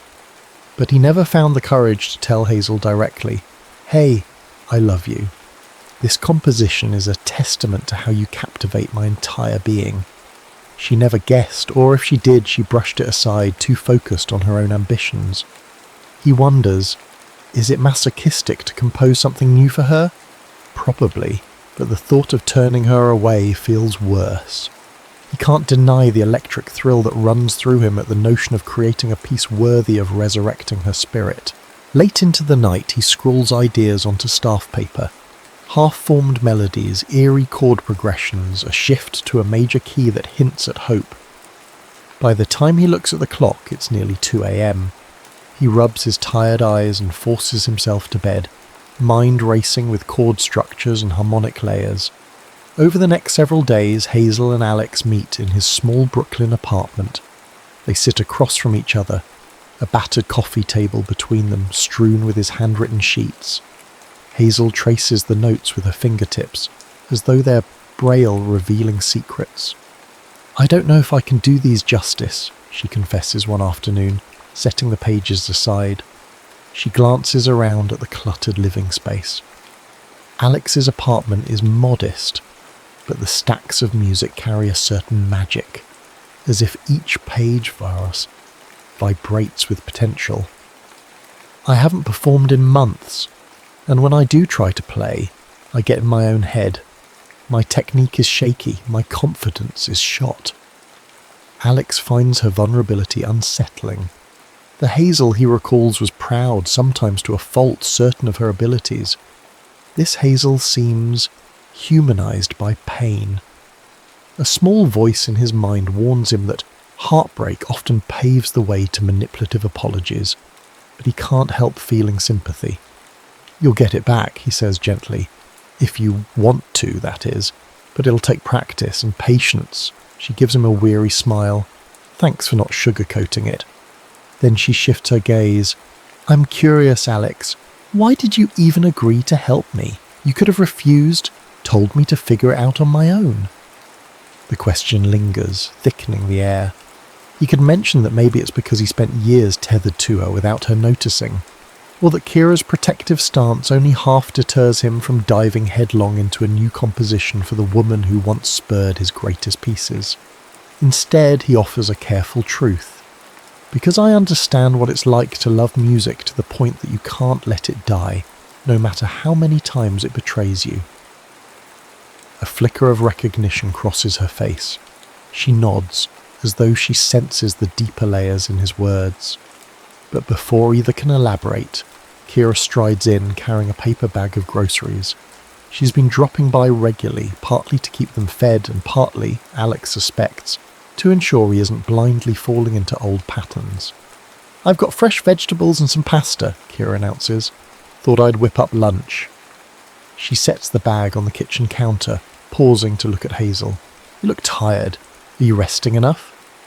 Hazel shrugs. "I've been trying to rebuild a routine. Mornings at the library, researching old compositions. Afternoons practicing. Evenings here with Alex." Kira raises an eyebrow at Alex. "Don't overwork her, composer boy." Alex holds up his hands in mock defense. "She sets the pace, not me." Hazel smiles faintly, sensing the playful, protective tone in Kira's voice. Then she helps unload the groceries. In the next few minutes, the apartment is filled with the aroma of simmering tomatoes, sizzling onions, and fresh basil. The domesticity of it all surprises Alex. It's been ages since he's had something resembling family or close friends gathered around for a meal. As they eat, talk meanders from music to old stories about the conservatory. Hazel recounts how she once got locked in a practice room for hours because Nate Caldwell forgot she was there and left with the only key. Kira scoffs at the mention of that name, setting her fork down a little too aggressively. "Of course he did," Kira mutters, eyes narrowing. "Nate never gave a damn about anyone but himself." Hazel glances at her plate. "I defended him for years. I even believed him at first when he said he was doing it for my own good, claiming that my compositions were overshadowing his. It's all so messed up." Alex stays quiet, letting Hazel's confession sink in. He recalls seeing Nate from afar during their conservatory days, a magnetic presence who drew a crowd wherever he went. Nate had an uncanny ability to charm people, a skill that masked his darker inclinations. That same charm, ironically, is what made the world believe his lies about Hazel's plagiarism. Eventually, plates empty, and the three of them clear the table. Hazel steps to the corner of the living room where her violin case rests. Carefully, she lifts the instrument out, running her fingers over the polished wood. It's still a magnificent violin, though now bearing the emotional weight of her scandal. Alex moves to the piano. "Let's try a few bars from that piece I showed you," he suggests, flipping open the pages on the stand. Hazel nods, positioning the violin under her chin. She draws in a breath and her bow meets the strings. The first note wavers. She stops, breath ragged. "It's okay," Alex says calmly. Again. A second attempt produces a slightly steadier sound, though far from her old brilliance. Her technique is rusty, but there's a tremor of emotion that travels from her bow into the air. It's not just skill that is missing, it's belief in herself. Alex begins to play the supporting piano line, a gentle ripple of chords meant to cradle the violin melody. It's a new composition with hints of an old longing. For a moment, Hazel meets his eyes. Something sparks, as if she recognizes that the music is built around her essence, her timid reawakening, her heartbreak, her hope. The notes intertwine, delicate but fraught with tension. It's imperfect but genuine. When they finish, Hazel lowers her violin, tears brimming. She blinks them away quickly, her voice shaking. It's like the music understands me better than I understand myself. Kira watches quietly, arms folded but not unkindly. "That's Alex for you," she finally says. "He hears what's unspoken." Hazel's eyes never leave Alex's face. "You once wrote for me, years ago, and I barely thanked you," she says. "So I want you to know now that it meant the world, even if I didn't say it. I just didn't realise how much I needed it." Alex's heart clenches with an odd mix of longing and frustration. He has waited so long for any kind of acknowledgement from Hazel, yet hearing it now stings. It reminds him of the lost time, the night spent pining for a woman who was only a dream. Clearing his throat, he says, "Let's refine that second section tomorrow. The tempo shift might help you transition better." Hazel nods, cheeks flushed. Kira, sensing the emotionally charged atmosphere, speaks up. "I'm going to do the dishes. Hazel, why don't you pack up your violin for the day? We've done enough for now." Hazel lingers only a moment longer before setting her instrument down and heading to the kitchen to help Kira. Alone, Alex flips through the sheets of music on his piano stand. His eyes land on a line that reads, "Dedicated to HW."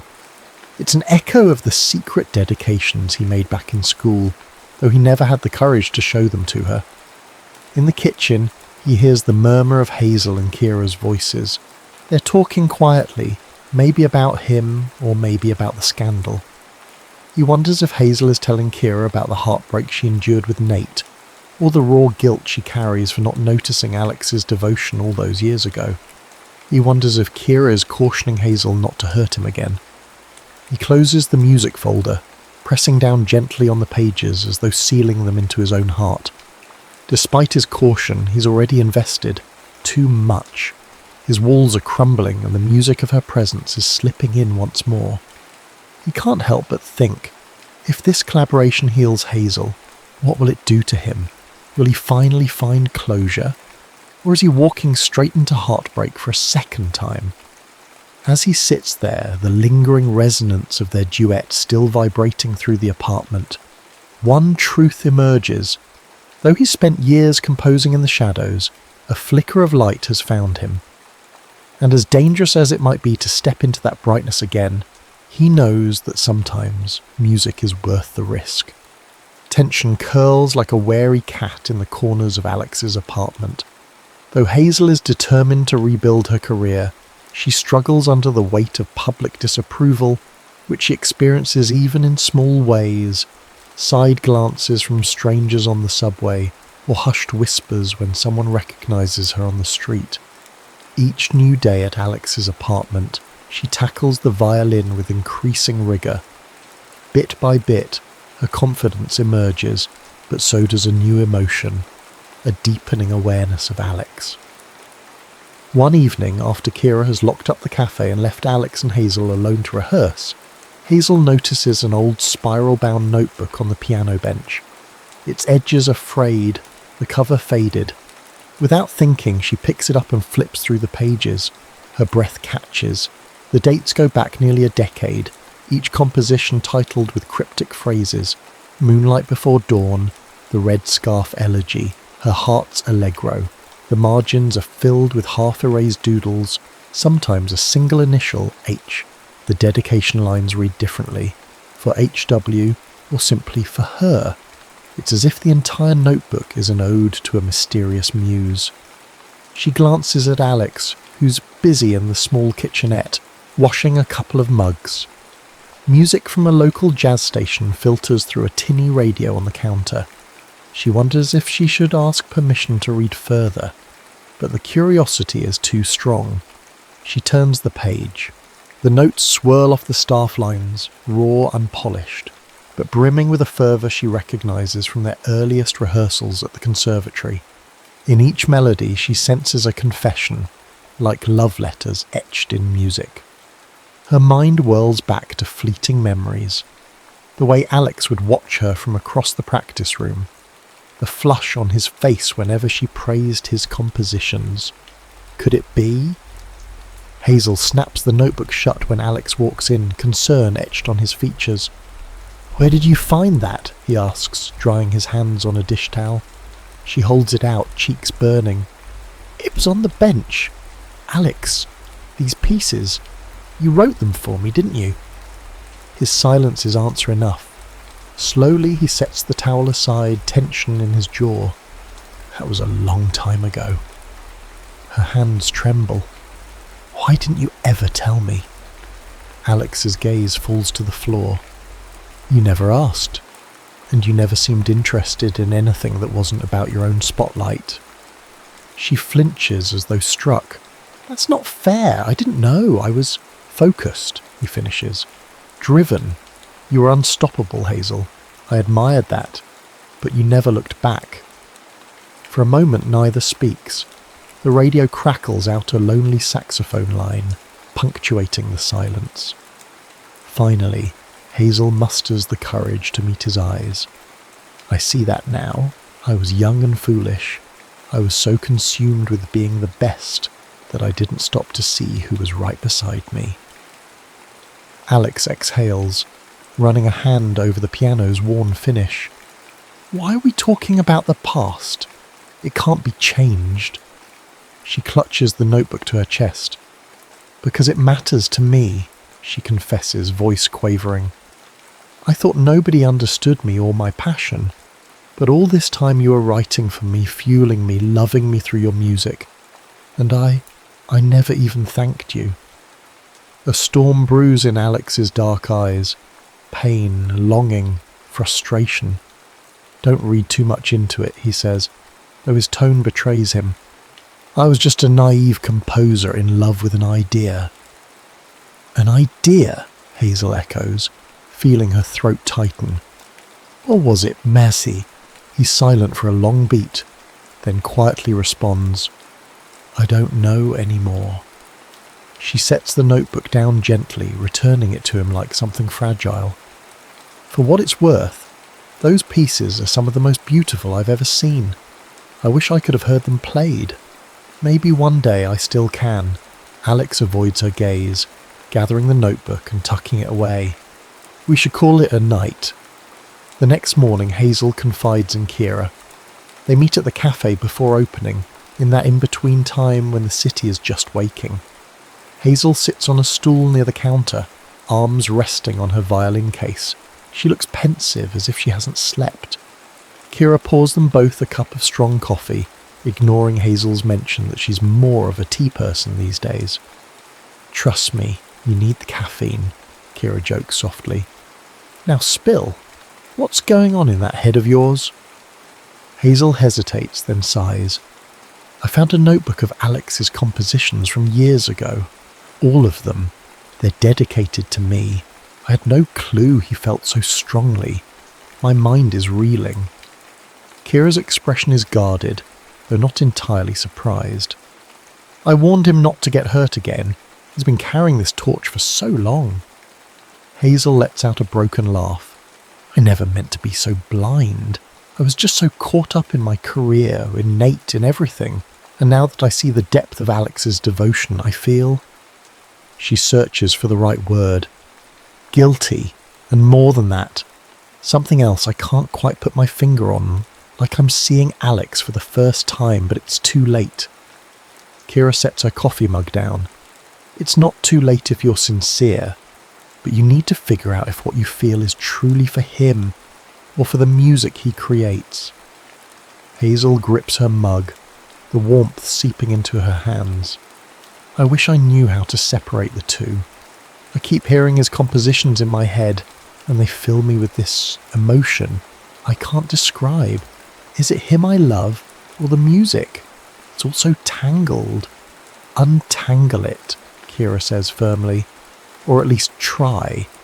Because if you give Alex false hope and then realise you only wanted the music, he'll never recover.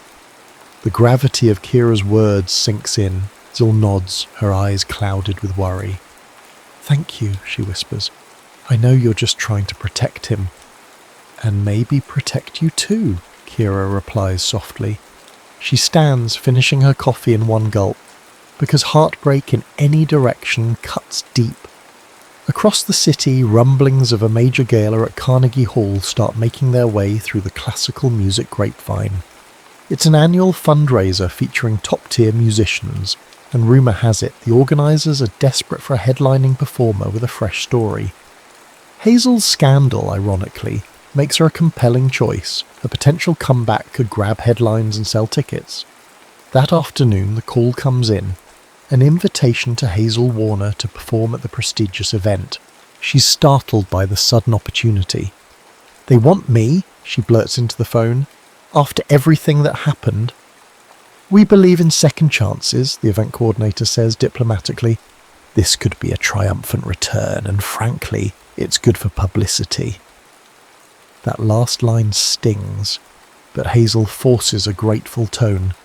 I'll do it. Thank you. I'll do whatever it takes to make it a success. The moment she hangs up, her heart flutters with both excitement and dread. She calls Alex, voice trembling. They've asked me to play at Carnegie Hall next month. It's huge, but I don't feel ready to stand on that stage alone. You can do it, Alex says, though she detects uncertainty in his words. We'll work twice as hard. I'll compose something new, something bold. But you have to trust yourself. She bites her lip. Actually, I want it to be your piece, front and centre, if you're willing. Something you've been working on, something that means everything. She doesn't mention the old notebook, but the implication is there. I'll dedicate the performance to you. A pause. When he speaks again, Alex's voice sounds guardedly hopeful. I'll finish the composition. Meet me tomorrow at the apartment. The clock ticks relentlessly toward the gala date. Rehearsals intensify. Hazel pours every ounce of her being into the new composition Alex is finalising. The tension between them simmers, unspoken truths weaving into the notes. On the surface they're a formidable duo, a rising star seeking redemption and a composer stepping out of the shadows. But under the veneer of professional collaboration, the old heartbeat of love flickers. One night, after a grueling session, Hazel musters the courage to speak up. Alex, she begins, meeting his eyes, there's something I need to say. He lowers his hands from the piano keys. The expression on his face is caution mixed with yearning. What is it? She tries to form the words, but fear knots her stomach. I love you, she wants to say, but is it him or is it the music? In the end, she can't force the confession. Not yet. Thank you, she says instead, her voice trembling with intensity, for believing in me when I couldn't believe in myself, for writing what you write, for everything. His gaze lingers on her, vulnerability flickering. That's enough for tonight. He stands to walk her out. The closeness between them as they walk down the hall is electric yet unclaimed. Outside, the city's neon haze bathes them in swirling colour. She longs to reach for him, to test if the connection she feels is real. But the swirl of confusion holds her back. They say goodnight at the curb, As Hazel steps into a waiting cab, she watches Alex disappear into the shadows of his building. She wonders if she'll ever find the words, or if she'll lose him just as she's finally beginning to see him. The gala day looms, a culminating crescendo, and neither Hazel nor Alex can predict whether the final chord will strike salvation or heartbreak. Carnegie Hall stands regal under the city lights, a beacon of artistry and ambition. The night of the gala arrives, and Hazel Warner slips in through the stage door, violin case in hand, nerves jumping like frantic creatures inside her. Stagehands bustle about, directing performers, checking lights. The roar of an anticipatory audience seeps through the walls, a distant thunder that rattles Hazel's heart. Backstage, Alex sits at a piano bench, running through the final bars of his new composition one last time. The piece is raw and unfiltered, a reflection of everything he's carried for years: unrequited love, quiet devotion, and the heartbreak of being unseen. He glances up as Hazel approaches, her eyes flickering with both anxiety and determination. "You ready?" he asks softly, a note of sincerity in his voice.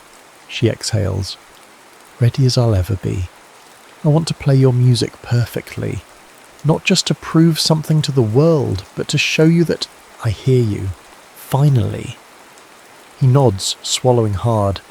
No words come, but the moment is charged with a deeper understanding.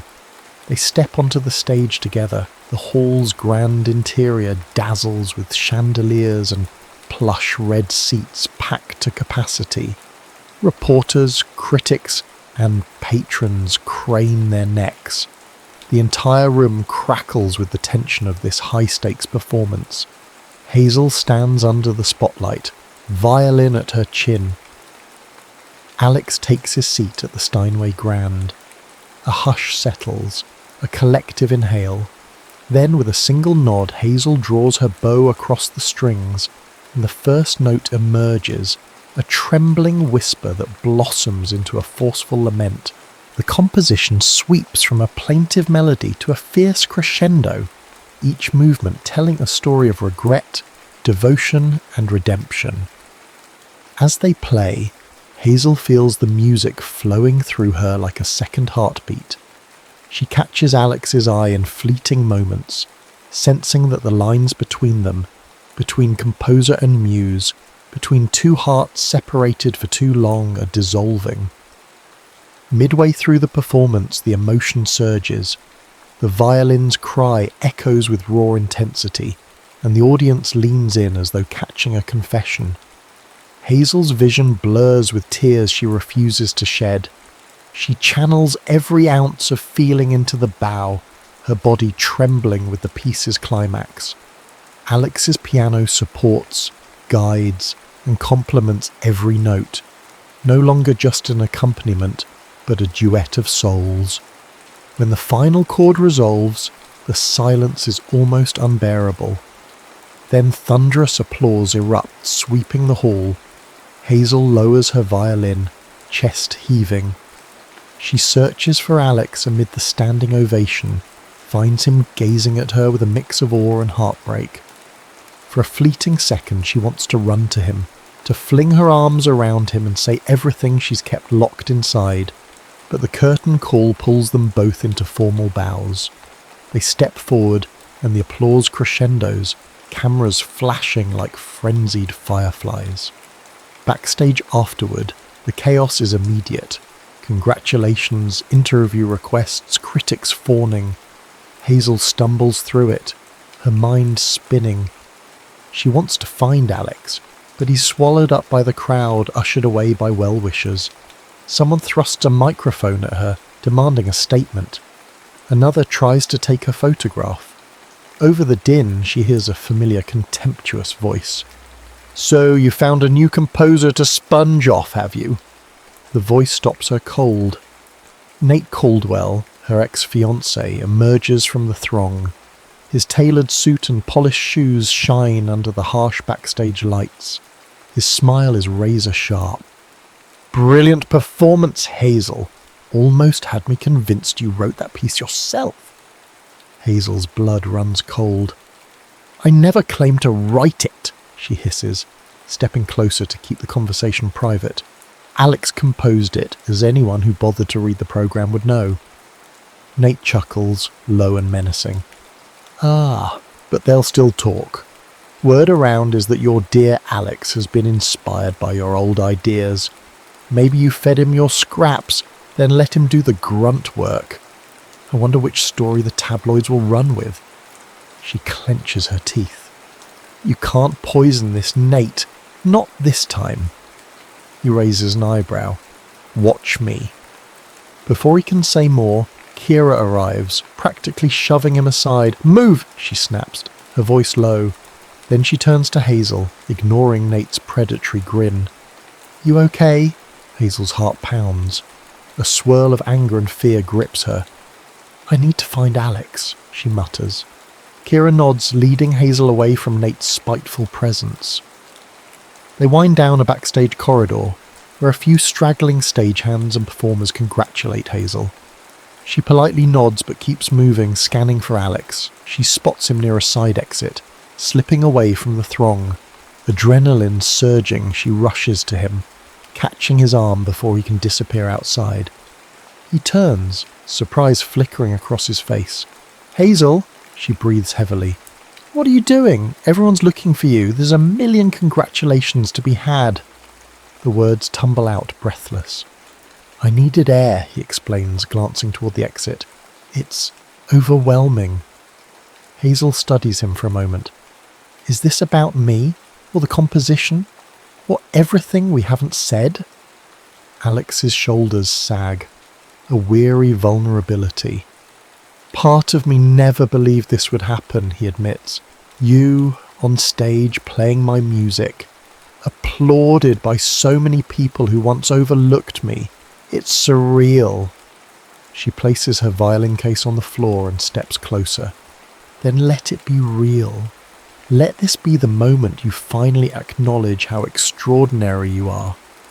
He lowers his gaze. "I can't help feeling like you're in love with the music, not the man behind it." The corridor feels like a quiet echo chamber, the muffled claps and chatter of the gala drifting from afar. Hazel lifts a trembling hand, brushes it against Alex's cheek. "I won't lie.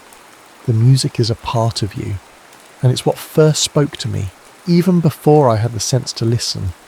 But over these past weeks," she hesitates, tears brimming, "I realised it's you I see when the music stops. It's you I ache for when I'm not holding my violin. I love what you create, but I love who you are more." Alex's breath catches. Doubt wars with longing in his eyes. "Hazel?" She silences him by resting her forehead against his. A wave of relief washes through her as he leans into the contact. Then, with delicate care, she steps back just enough to meet his gaze. "I'm sorry it took me this long." He closes his eyes, exhaling as though letting go of years of pent-up emotion. "I've wanted to hear those words for so long." His voice is unsteady. "I was convinced it'd never happen." Hazel smiles through her tears. "If it's too late, tell me now." Instead of answering, Alex pulls her into a tentative hug. She melts against him, the shape of his arms around her feeling like the home she never knew she needed.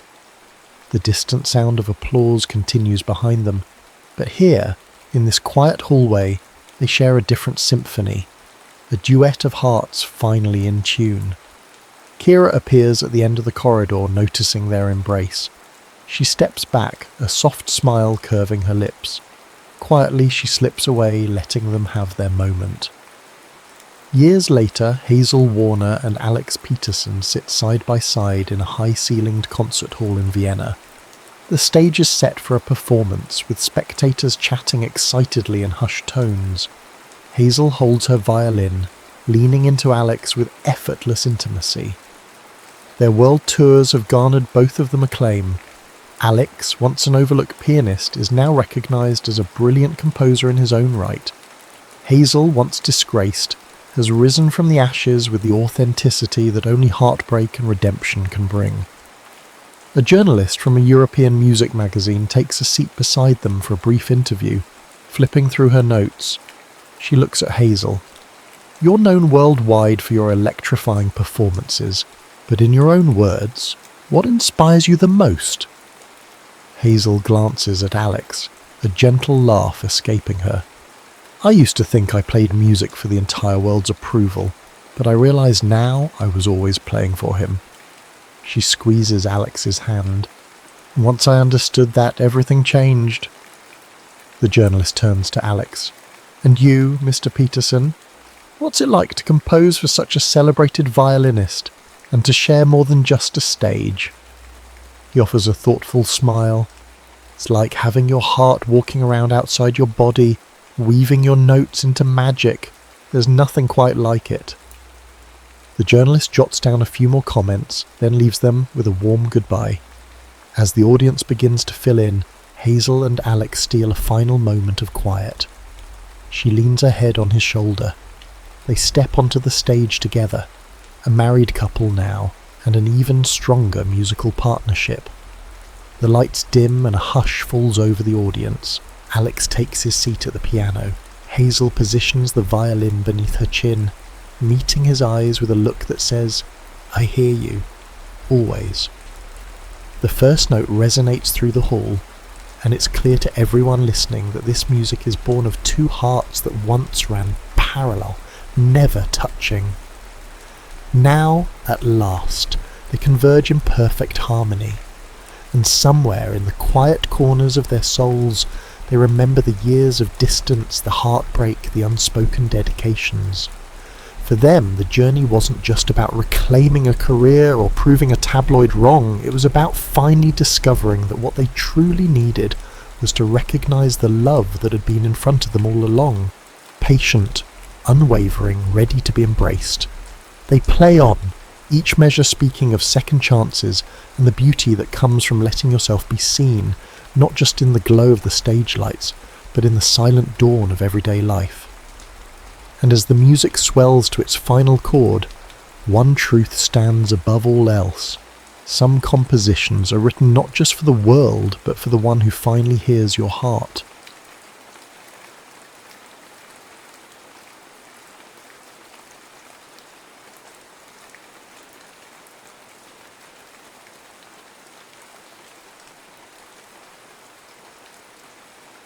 Carleen Temple never expected her career would bring her to this.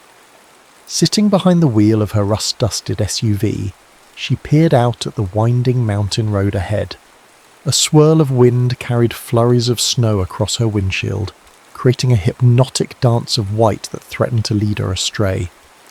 As she gripped the steering wheel, she thought about how just a week earlier she'd been elbow deep in the chaos of a city protest, capturing raw images of everyday people fighting an oppressive local ordinance. Now she was assigned to something that felt trivial in comparison, photographing the final days of Blackwood Outpost, a remote ranger station scheduled for permanent closure. Her editor had called it a soft story, but to Carleen, it felt like a forced vacation. Carleen was known for capturing images of war zones, natural disasters, and crisis situations, photographs that revealed the starkness of human endurance. The city magazine that employed her, Photoscope, insisted she needed a break from the front lines, but as Carleen navigated the precarious hairpin turns up the mountain, she couldn't help but feel cheated of the adrenaline rush she thrived on. The swirling wind seemed to mock her, as if the world itself was scolding her for her restlessness. Blackwood Outpost came into view after an arduous drive. The station wasn't much to look at from the outside, just a squat wooden cabin-like structure set against a towering pine forest. A tattered flag hung from a crooked pole, half buried in snowdrifts.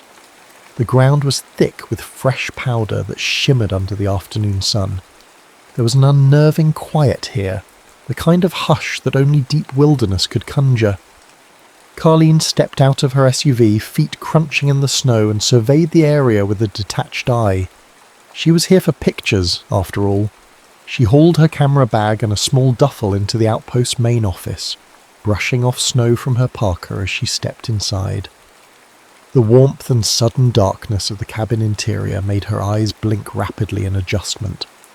An old wood-burning stove in one corner crackled softly, and the worn wooden floors groaned under her boots. The air smelled of cedar logs and coffee grounds. She expected a friendly welcome, maybe some forced conversation. Instead, she was greeted by a tall, broad-shouldered figure with a face as stoic as a stone statue. Andrew Latham regarded her with a guarded expression, arms folded over his chest.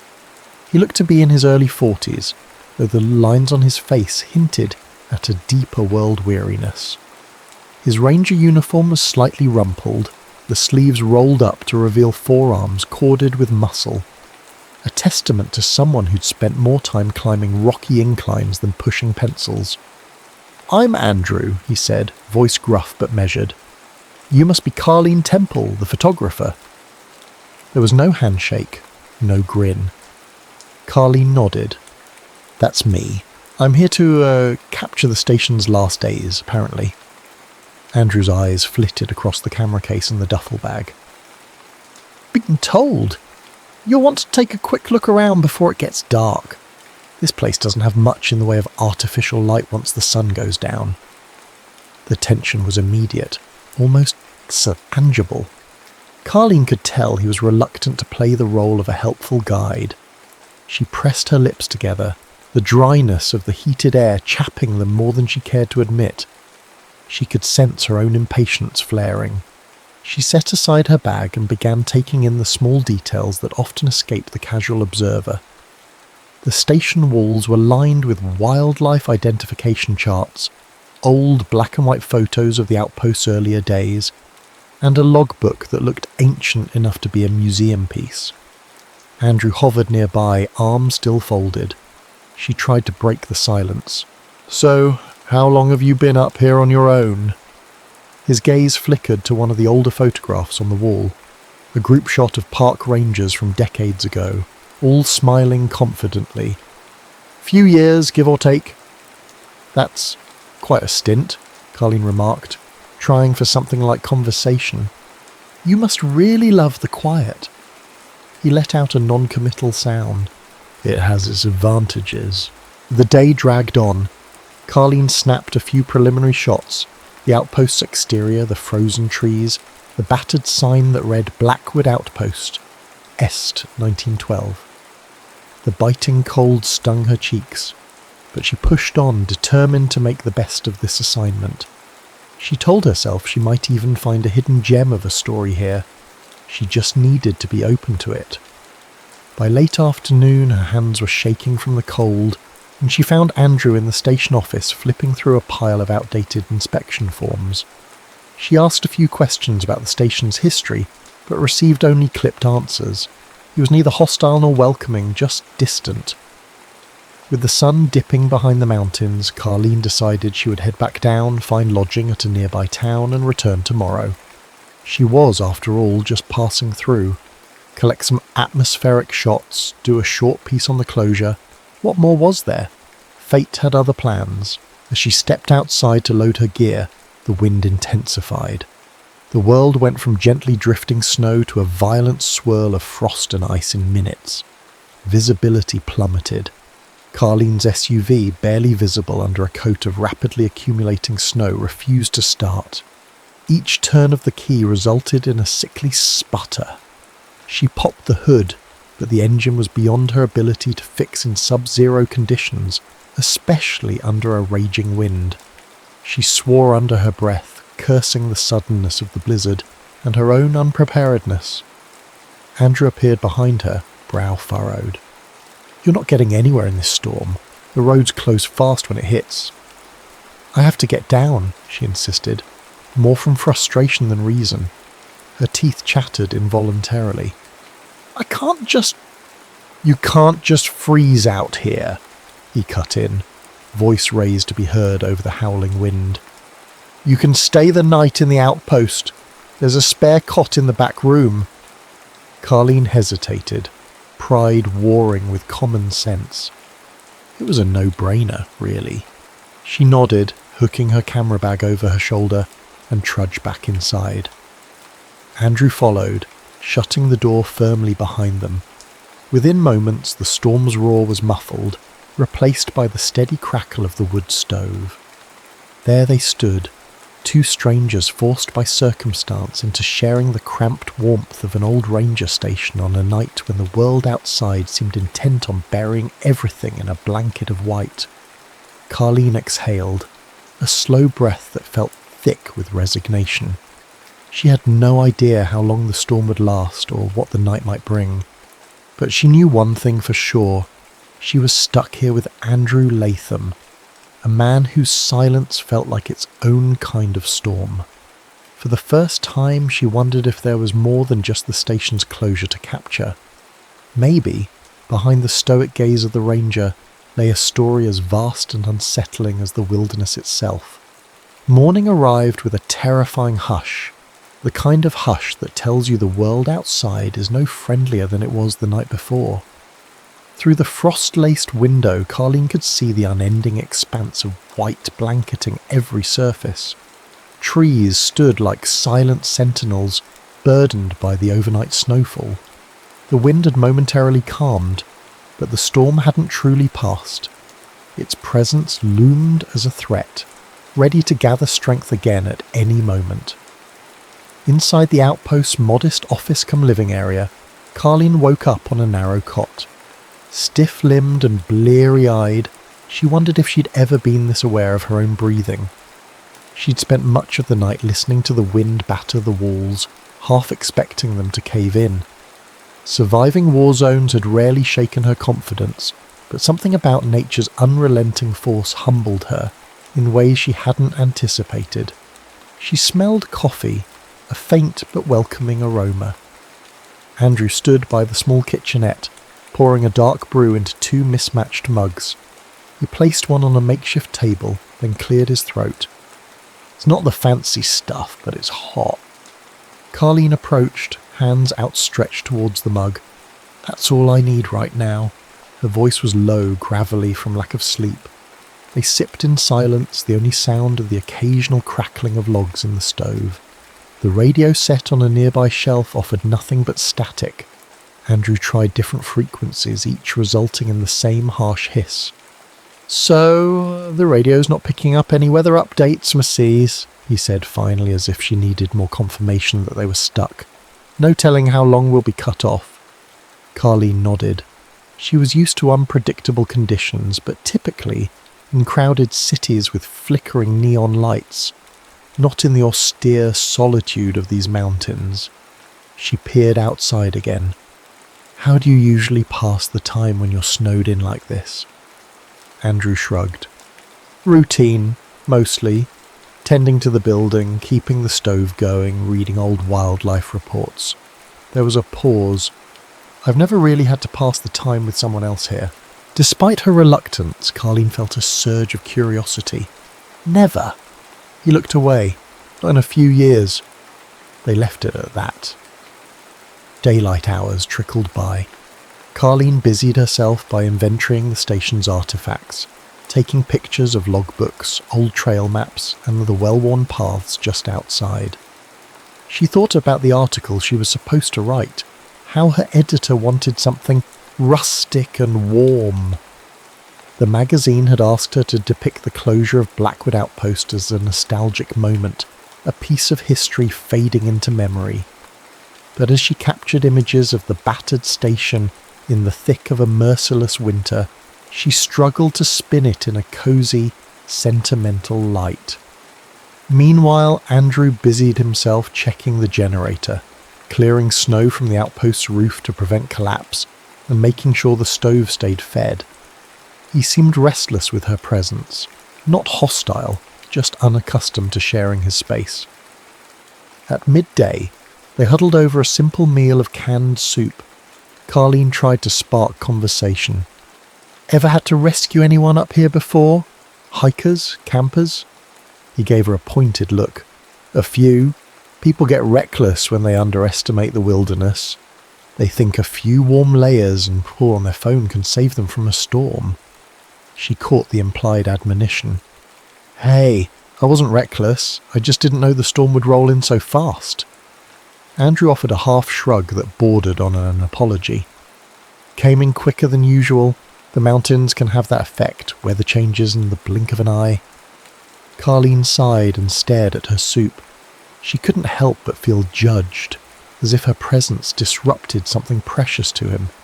Then again, she had judged him too, dismissing him as just some lonely mountain man, but people weren't that simple.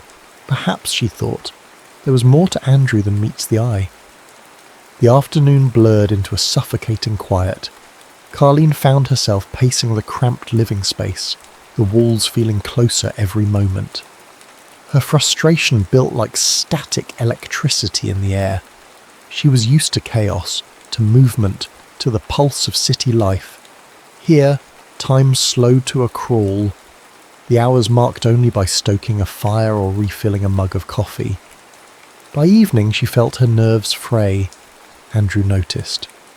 You can't sit still, can you? She frowned. I guess not. I keep feeling like I should be out there, capturing something. Or maybe I should be editing my photos, just doing something. He set aside a book he'd been pretending to read. Life moves differently here. There's no point fighting it. Easy for you to say, she retorted. You choose this life. He paused, and for a moment, a flicker of pain crossed his face. Yes, he said quietly, I do. Unsure how to respond, Carleen pulled out her laptop to sort through the photographs she'd already taken. The silence weighed heavy until Andrew spoke again, almost haltingly as if he was forcing the words out. Why do you take pictures of disasters? She blinked, surprised by the question. I guess I started because I believed it mattered. Showing the world what's really happening, where the suffering is. I thought it would help people see beyond their own safe lives and spark some compassion. He nodded, eyes distant. And did it? Sometimes, she said, her voice softer now. But after so many war zones and riots and catastrophes, you start to wonder if you're making any real difference, or if you're just feeding a cycle of sensational news. Andrew leaned back in his chair. That's a heavy burden to carry. Carleen shrugged, but she felt a lump in her throat. She was used to going numb, but here, with nothing but the crackling of logs and Andrew's steady gaze, the emotional residue was harder to ignore. Night came swiftly, bringing with it an inky darkness that pressed against the small windows. Andrew offered her a lantern for the back room. She hesitated at the threshold, looking out into the pitch-black corridor. Her city instincts were useless here. There were no streetlights, no hum of distant traffic, just an all-consuming dark. She forced herself to step inside. The minimal light from the lantern threw dancing shadows on the timber walls. She didn't realise how much the emptiness unnerved her until she heard her own breath come shallow and quick. She placed the lantern on a small table, giving the space a warm glow, and made the emptiness feel a bit less intimidating. She lay down on the cot, heart thumping in her chest. The day had been physically unremarkable.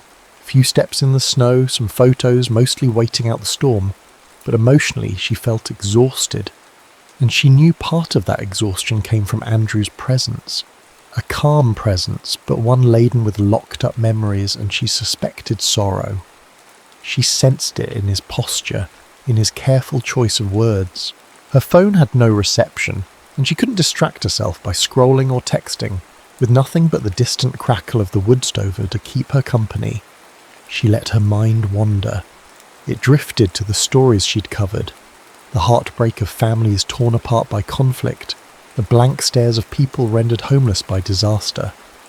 She thought she'd grown a thick skin, but in the silence the images returned.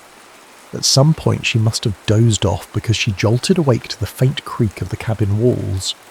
Soft footsteps approached the door. Andrew's voice came from the other side, quietly. You all right in there? She swallowed. Yeah, just not used to this kind of darkness.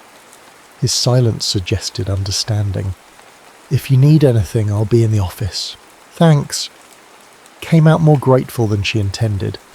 He walked away, and she was alone once again, except somehow she didn't feel entirely alone.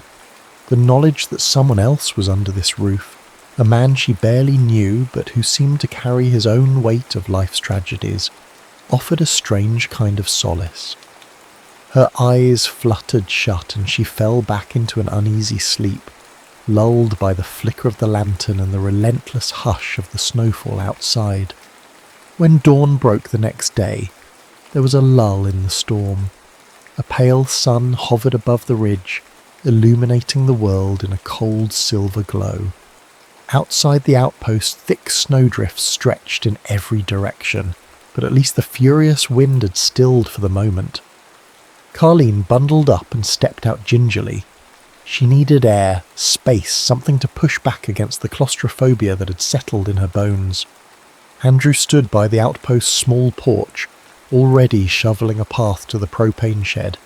She lifted her camera instinctively. The moment felt surreal. Him, standing there against the backdrop of winter wilderness, breath-forming small clouds in the frozen air. She snapped a photo. He looked over, and for a fleeting instant something softened in his expression. Not quite a smile, but a hint of acceptance. "I'm going to check the perimeter," he said, a note of his invitation in his tone. "I'll come with you," she replied, surprising even herself. It wasn't part of her plan, but she felt drawn to see what he saw in this place.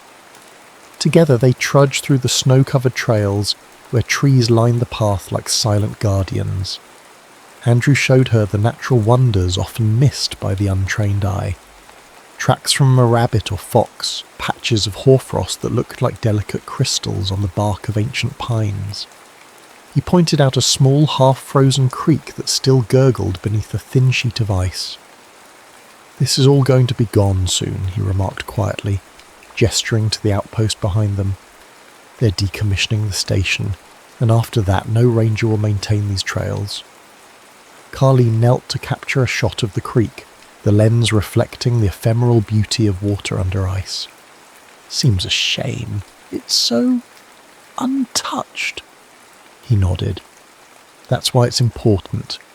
Places like this remind us that we're not the centre of everything."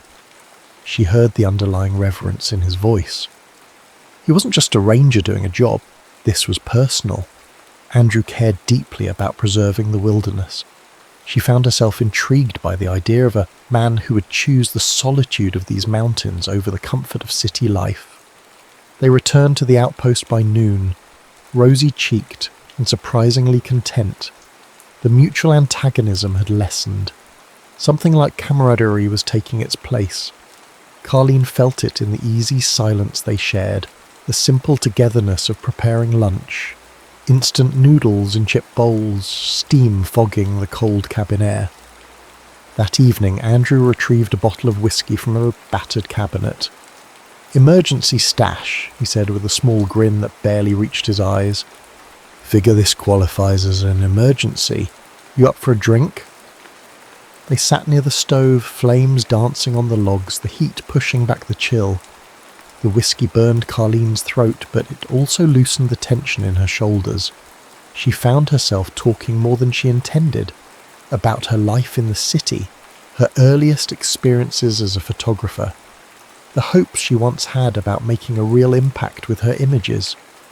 Andrew listened intently, occasionally nodding, his gaze fixed on the fire. She appreciated his quiet form of attention. It wasn't the polite, half-hearted interest she'd grown accustomed to from casual acquaintances. It felt genuine. She ventured a question she'd been holding back. "So you've been here alone for years. Don't you get lonely?" He shrugged. "Some days, but I guess I traded one kind of loneliness for another. The city never felt like home." He paused, looking into the amber liquid in his mug.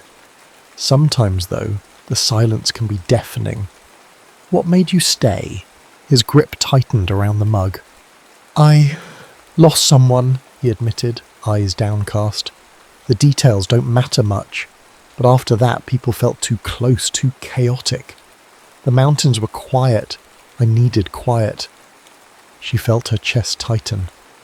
"I'm sorry," she managed, her voice almost a whisper. He nodded, the firelight throwing shadows across his face. They fell into silence, but it was a different kind of silence than before. A shared understanding lay beneath it, a fragile thread that connected their separate pains. She didn't push for more details. She understood that some memories were too raw to expose fully to a stranger. Later that night, as they shared another measure of whiskey, Andrew cracked a small, unexpected joke about how city folks freak out at the sight of a single raccoon rummaging through garbage.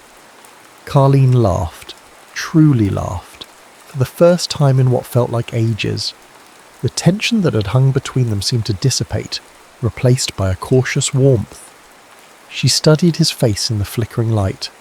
He had the rugged features she'd initially assumed were part of the typical mountain man persona, stubble shading a strong jaw, hair that needed a trim, calloused hands. But there was an understated grace in the way he moved, the way he listened. She wondered if in another life he might have been something else. An artist, perhaps, or a teacher. Someone who gave more of himself to the world. The warmth of the fire and the alcohol lulled them into a languid atmosphere. Carleen felt her eyelids grow heavy. She realised she was dangerously close to letting her guard down. Before the lines blurred too much, she stood up and murmured, "Good night." Andrew's gaze lingered on her as she retreated to the back room. She closed the door gently, feeling an inexplicable flutter in her stomach. It wasn't desire exactly, or maybe it was, but overshadowed by an intangible sense of shared vulnerability. She wondered if he felt it too. The next day brought a moment of unforeseen danger. Desperate to capture more scenic shots during a lull in the snowfall, Carleen wandered farther from the outpost than she should have. The terrain was deceptive, an endless white canvas where every drift looked like solid ground until you stepped into a hidden pocket. She found herself sinking knee-deep, then waist-deep in snow. Panic spiked as the wind picked up again, obliterating her footprints. She fumbled for her camera, not wanting to abandon it, but soon realised she had no sense of direction. Each attempt to climb out only buried her deeper. Fear twisted her stomach. She thought of shouting, but the wind devoured her voice. Then, through the haze of white, she saw Andrew approaching. His figure was resolute, wearing snowshoes, face flushed with either anger, relief, or both. In moments, he was at her side, helping her out of the drift, supporting her as she stumbled. Once she was free, he turned to her, eyes blazing. "What were you thinking?" he demanded, breath ragged. "If the wind had gotten worse, I might not have found you." Carleen gulped down a sob. I just wanted to get the shot." He silenced her with a glare. For a moment it looked like he might unload a fury of scolding. Instead, he grabbed her shoulders, his face a mere inch from hers. "Don't risk your life like that," he said hoarsely. "This place doesn't forgive mistakes." She felt adrenaline pulsing through her veins, mixing with relief and something else, some powerful emotional surge between them. His breath warmed her face, and for half a second she was certain he might kiss her. She even leaned forward, just a fraction, drawn by the tension in the air. But he turned away, jaw clenched. "Let's get back." His voice was tight, betraying more worry than anger. They trekked back in silence, both shaken. Once inside, Andrew lit the stove with a fierceness that betrayed how rattled he was. Carleen stood near the doorway, heart hammering. She didn't know whether to apologise or to confront him for the near-miss moment they'd just shared. In the end, she just murmured, "Thank you for saving me," and slipped into her room. She closed the door, leaning against it, eyes wide. She was shaking, but it wasn't just from the cold. A part of her regretted that the moment ended the way it did. Another part knew the tension was far from resolved. That evening the blizzard picked up force again, engulfing the station in howling winds and walls of snow. The outpost groaned under the assault, and both Andrew and Carleen did what they could to brace the windows and doors. The storm rattled their nerves, a stark reminder of how powerless they were against the colossal whims of nature. In the midst of the raging tempest, Carleen ventured a timid apology. "I shouldn't have gone out alone like that. I'm used to pushing limits for a photo. But here, it's different." Andrew exhaled. "Just don't do it again." His voice held an undercurrent of fear more than anger. He nodded, grateful for the minimal scolding. As night fell, the generator sputtered, leaving only the glow of lanterns and flashlights. The wind was so fierce it seemed to scream through the cracks in the wooden walls. Carleen's heart pounded at every gust. She found Andrew in the office, pacing restlessly, and realised she'd never seen him look so on edge. "This storm is bad," he muttered. "Worse than I've seen in years." He gestured toward the radio. "Still no signal. If something goes wrong..." Carleen understood the unspoken dread. They were utterly isolated. If a roof beam gave way, or if either of them needed medical help, they were at the mercy of the mountain. Amid this tension, something in Carleen snapped. She hated feeling helpless.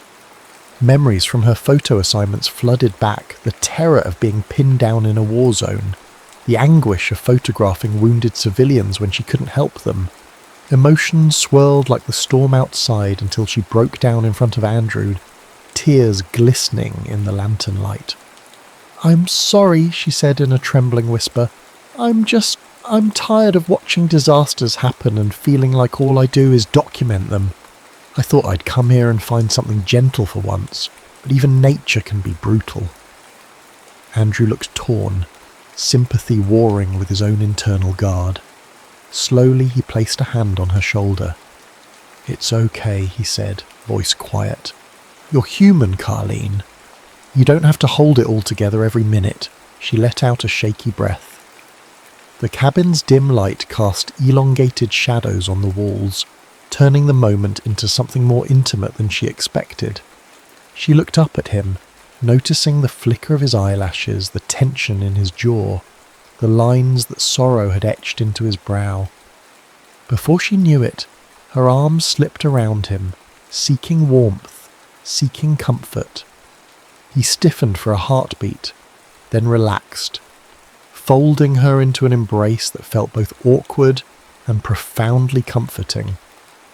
She wasn't sure who moved first, but their lips hovered close enough that she caught the faint smell of whiskey on his breath. A crack of thunder-like wind split the air outside, jolting them from the threshold of a kiss.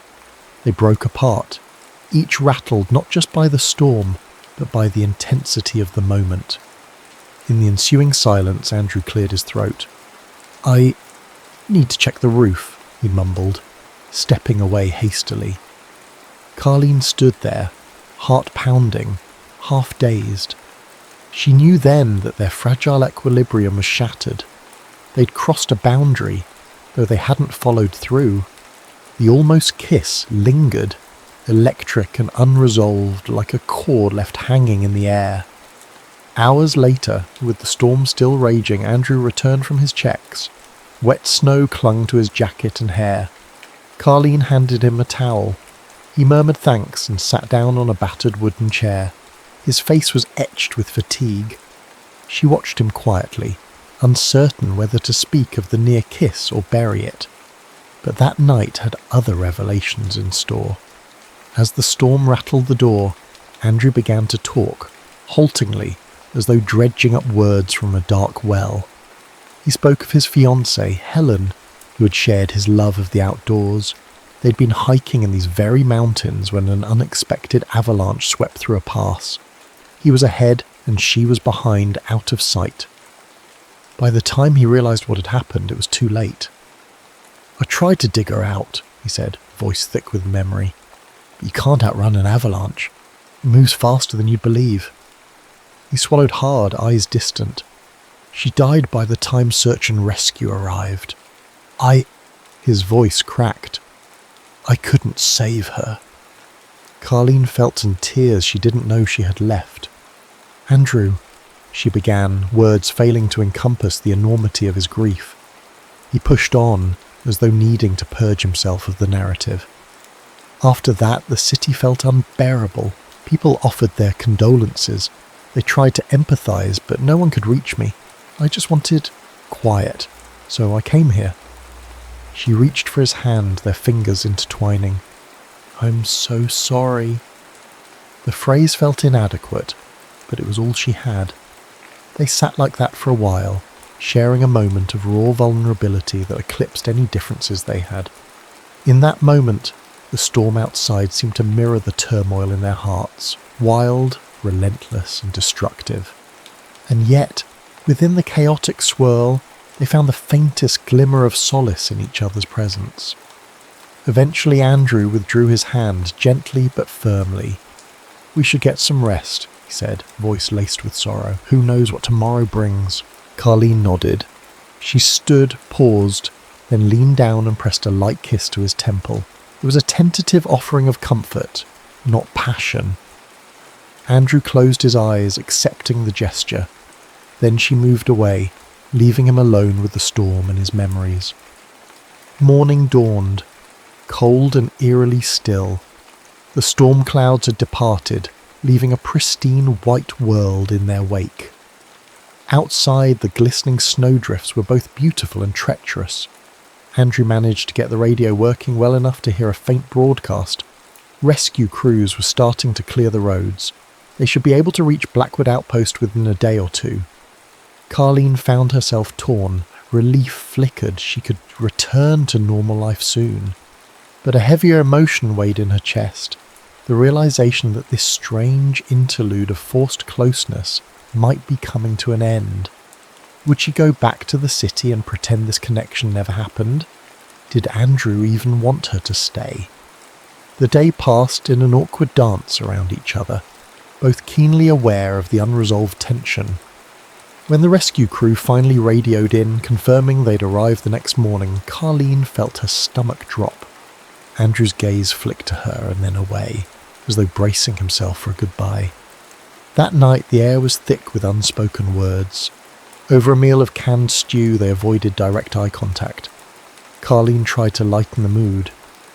"You know, if I ever use these photos, I'll have to title them Whiteout Haven or something equally dramatic." He huffed a soft laugh, but his eyes didn't smile. "It's fitting," he said. "This place can be a haven, or a prison, depending on what you bring with you." They washed up in silence, the domesticity of the task contrasting sharply with the emotional tide swirling between them. The moment they finished, Andrew announced he'd go check the perimeter once more. Carleen busied herself with packing her camera equipment, heart twisting. Painfully. When he returned, he paused in the doorway. "Tomorrow, when the crew comes," he began, forcing each word out, "you can head down.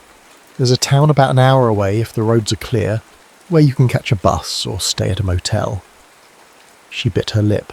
"Right," she managed, trying to hide her disappointment. "Makes sense." A beat of silence stretched.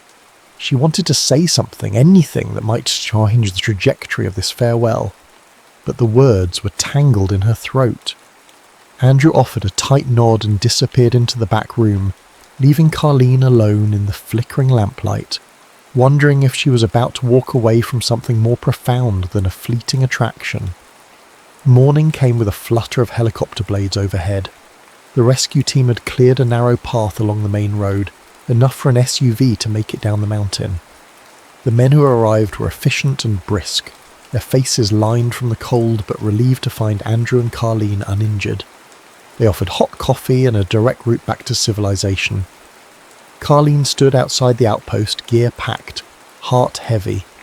Andrew helped her load her bags into the rescue vehicle. Their eyes met, and 1,000 unspoken feelings hung between them.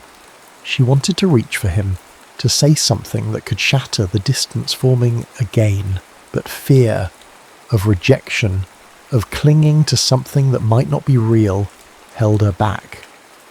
The drive down the mountain felt surreal. As the outpost faded from view, Carleen pressed her forehead to the icy window, watching the trees blur past. She felt like she was leaving behind a piece of herself. By the time they reached the nearest town, her mind was already spinning with how quickly life had resumed its usual pace. Cars honked, store lights blinked, and the hum of human activity surrounded her. She spent 2 nights in a small hotel trying to finish her article about Blackwood Outpost. Her editor had called, excited to see the pictures and praising her for surviving the storm. Carleen listened, numb. She opened her laptop and scrolled through the images. There was the outpost's sign, half buried in snow, the aging logbooks, the view from a cliff on a rare clear day, and then the photographs of Andrew. In one shot, he was turning away from the lens, a half frown on his lips. In another, he was silhouetted against the cabin's porch, exhaling a plume of breath into the cold air. She lingered on a close-up where the golden afternoon sun caught the lines in his face, revealing a quiet, profound sadness. Looking at those photographs, she realized she had captured more than just a man or a place. She had captured the essence of an unspoken story, a wounded soul finding refuge in the wilderness. Her heart squeezed. It felt dishonest to write a fluffy piece about a nostalgic station closure without acknowledging the depth of what she'd experienced. That night she laid awake, the hotel's dim bedside lamp casting shadows on the walls. The city lights flickered through the window, and she realized she no longer found comfort in that neon glow. Instead, she craved the hush of snowfall, the crackle of a wood stove, the steady presence of a man who had let her glimpse his hidden sorrow. By dawn, her mind was made up. She packed her things, checked out, and ignored a half-dozen messages from her editor. She had a new plan. The road back to Blackwood Outpost was partially cleared, enough for her SUV to navigate slowly. Slush and ice made the drive treacherous, but determination fueled her. She arrived to find Andrew outside loading a truck with boxes from the station. He was packing up exactly as she'd feared, preparing to leave the place he'd called home. For a moment she watched him in silence. Her heart pounded as she forced herself out of the car. He looked up, startled. His expression cycled from shock to guarded concern. "What are you doing here?" She swallowed. "I couldn't leave it like that." He set down the box he was holding. "Carleen, I'm closing this place. There's nothing left here." She stepped closer, pulling a single photograph from her coat pocket. She offered it to him. It was a print she'd made in the hotel's business centre at dawn, a shot of him standing at the edge of the forest, lost in thought. He gazed at it, throat bobbing. She saw him fighting some internal tide of emotion. "Why did you come back?" he asked, voice thick with caution and hope. "I don't know what comes next," she said, echoing words that had circled in her mind for days. "But I know I don't want to leave you behind." Her voice trembled, but she pressed on. "These last few days, I've seen something here, something in you, that makes me believe there's more to life than just chasing the next big story." Andrew clenched the photo in his hands. "I'm no good at this," he admitted, voice raw. "Letting people in." He trailed off, but she stepped forward, closing the distance. "I'm not asking you to be perfect. I'm asking you to let me in just enough so we can figure it out. Together." His eyes glistened, and for a long moment they stood on the snowy ground, the world around them utterly silent, waiting. Then in one swift movement he pulled her into his arms and kissed her. It wasn't a timid, half-formed thing this time. It was urgent, fueled by days of tension and unspoken longing. Carleen clung to him, feeling the solid press of his body, the warmth of his breath against her cheek, the beating of his heart. When they finally broke apart, his forehead rested on hers. He exhaled, a shuddering breath that carried relief and acceptance. He whispered, voice cracking, "Well, let me go with you. Whatever you want. Just don't walk away again." Tears brimmed in Carleen's eyes, but they were tears of joy. "We'll figure it out." Months later, A different kind of hush envelops a small cabin, tucked away in a pocket of the same mountain range, but not so remote that it's inaccessible. Carleen perches on a simple wooden porch, camera in hand, capturing the gentle drift of snowflakes. Inside, Andrew is stacking logs in the fireplace. They share this cabin now, an arrangement that defies easy labels but feels deeply right. Sometimes they head to the city to deal with personal matters or for Carleen's photography exhibitions, but always they return to this wilderness sanctuary. Carleen has stepped away from the chaos of war zones, choosing instead to focus her lens on nature's beauty and humanity's quieter stories.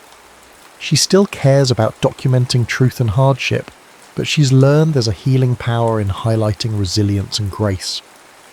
Andrew, for his part, has learned to open his heart again, slowly allowing himself to imagine a future where love and loss coexist, but do not cancel each other out. On this particular afternoon, the sun sets behind a ridge, painting the sky in shades of lavender and rose. Carleen lifts her camera to capture Andrew stepping outside. He looks at her, that familiar warmth in his eyes. She snaps the shutter. In that single frame she sees their entire journey.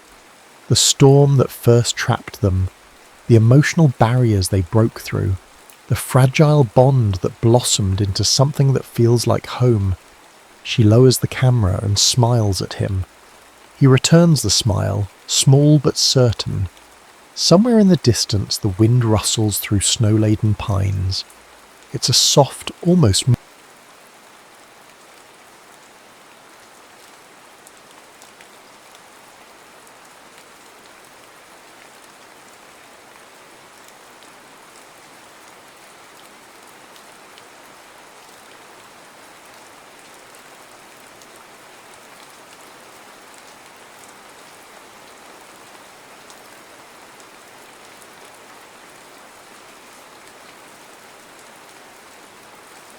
Olivia Hayes could swear she heard music, strange disjointed notes echoing in the distance. Then came the bright lights, too bright to be real, flashing in rhythmic bursts. She tried to open her eyes, yet everything seemed underwater, muffled and surreal. When reality sharpened, she was met by the sterile smell of disinfectant and the monotonous beeping of hospital machines.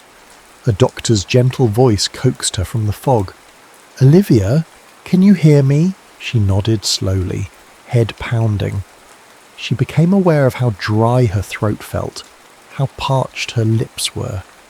She asked for water, and the nurse at her bedside quickly obliged. Taking a sip, Olivia looked around, her gaze landing on a man standing in the corner. He had a mixture of relief and heartbreak etched across his handsome features. She recognised him, sort of. That was Nathan Carter, her writing partner of many years. Why did he look so devastated? In hushed tones, the doctor explained that Olivia had been in a car accident. A patch of black ice on a rain-soaked road had changed everything in a blink. Thankfully, nothing was permanently damaged in her brain or body, yet the trauma had caused temporary retrograde amnesia. The last few years of her life were hazy at best, erased at worst. Nodding along, Olivia tried to process the magnitude of it all. She recalled writing, book signings, and late-night brainstorming sessions with Nathan. Yet something was off. There were glimpses of deeper intimacy swirling in her thoughts. She dismissed them as confusion from the medication, or perhaps random images from the dreamlike state she'd been in. When the doctor left, Nathan approached, tears threatening to spill.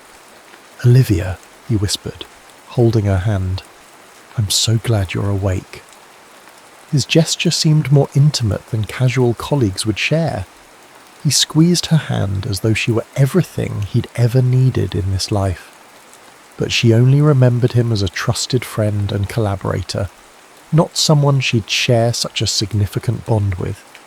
She pulled her hand away gently, feeling her heart ache, without fully understanding why. "Thanks for being here," she replied softly. I guess we have a lot to talk about." He tried to smile. "We do. A few days later, the hospital discharged Olivia into Nathan's care. He was insistent she come back to the place they apparently shared. Yet the moment she set foot in that home, a charming craftsman filled with warm light and shelves overflowing with books, it felt foreign. The walls were adorned with photographs she didn't recall taking, images of Nathan and her laughing at the beach, celebrating a bestseller release, cutting a wedding cake. A wedding cake? They were married, husband and wife. The concept struck her like a jolt of lightning. The intangible closeness she had felt in the hospital room now glowed from every photo on the wall. Every corner of this house reminded her of a deep love she'd lived, one she currently couldn't feel. She'd lost 5 years, and in those 5 years she had apparently fallen in love, said I do, and built a life with Nathan.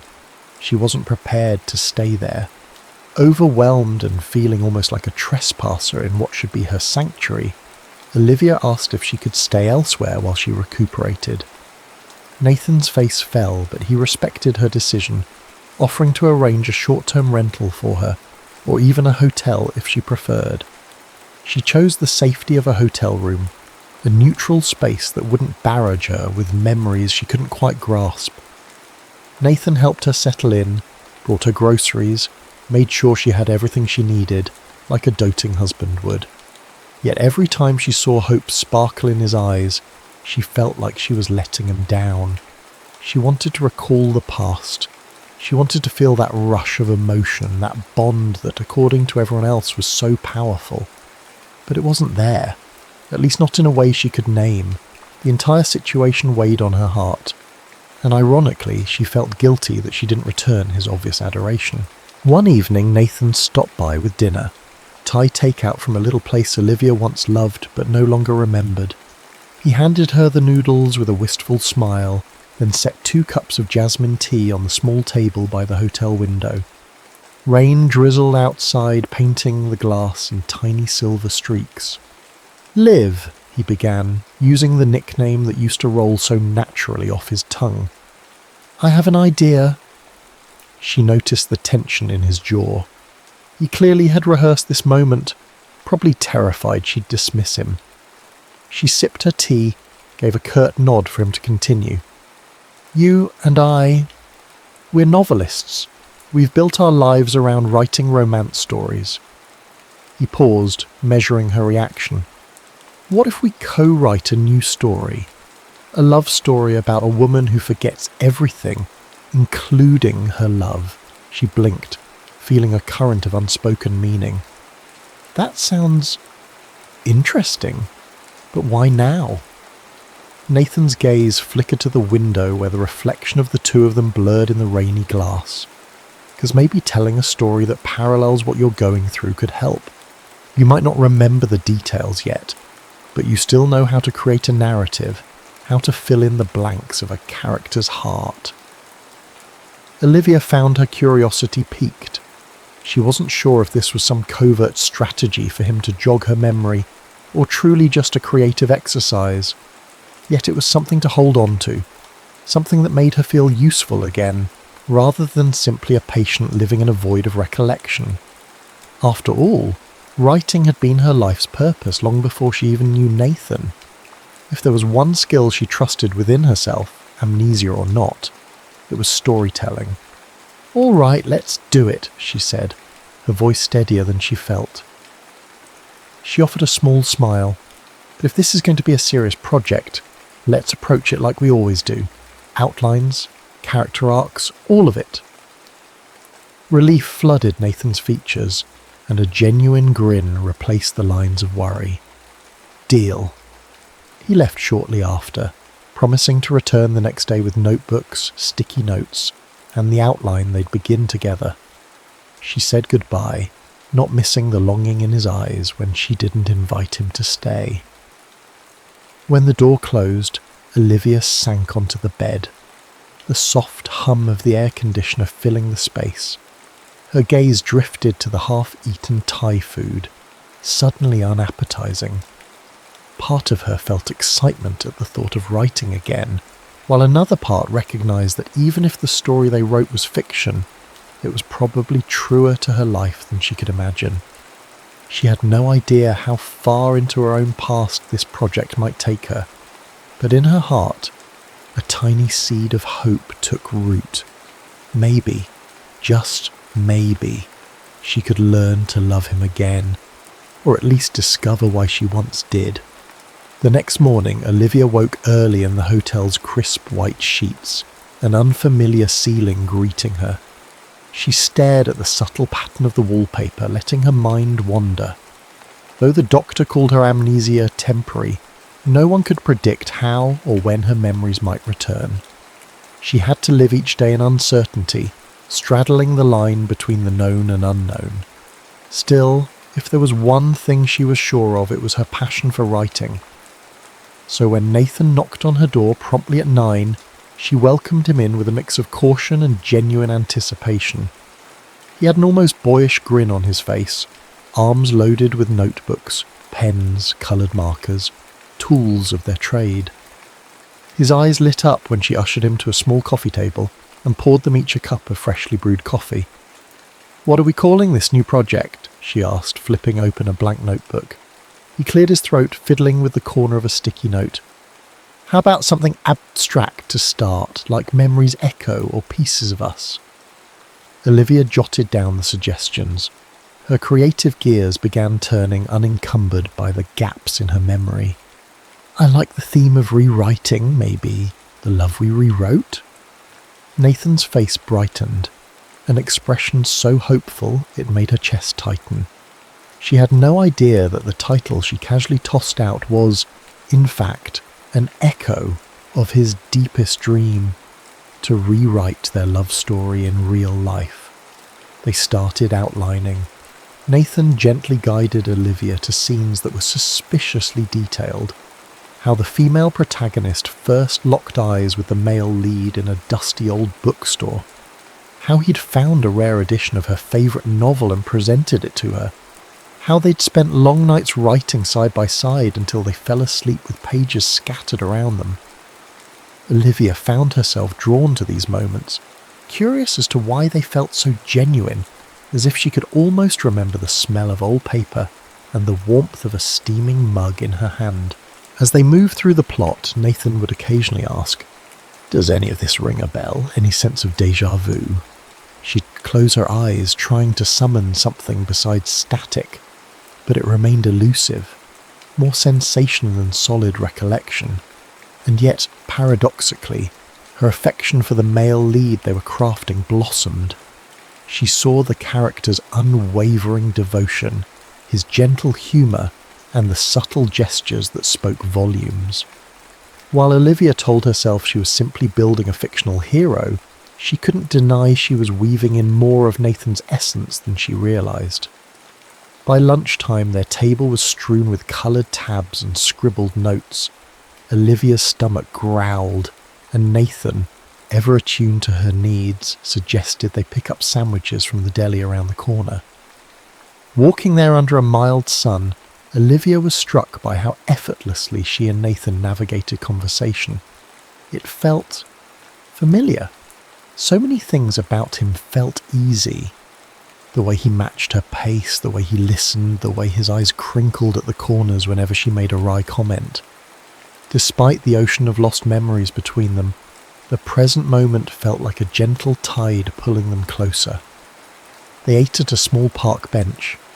Nathan kept glancing at her ring finger, bare because the hospital staff had removed her wedding band for safety. She noticed but stayed silent, unsure how to address the quiet sorrow in his eyes. He finally asked, voice quiet, "How are you coping with everything?" She took a sip of lemonade, pondering the question. "I feel adrift, like I'm supposed to love you, but I can't remember how, and it's not fair to you." "Hey," he said softly, "it's not your fault. None of it. I just want to be here for you."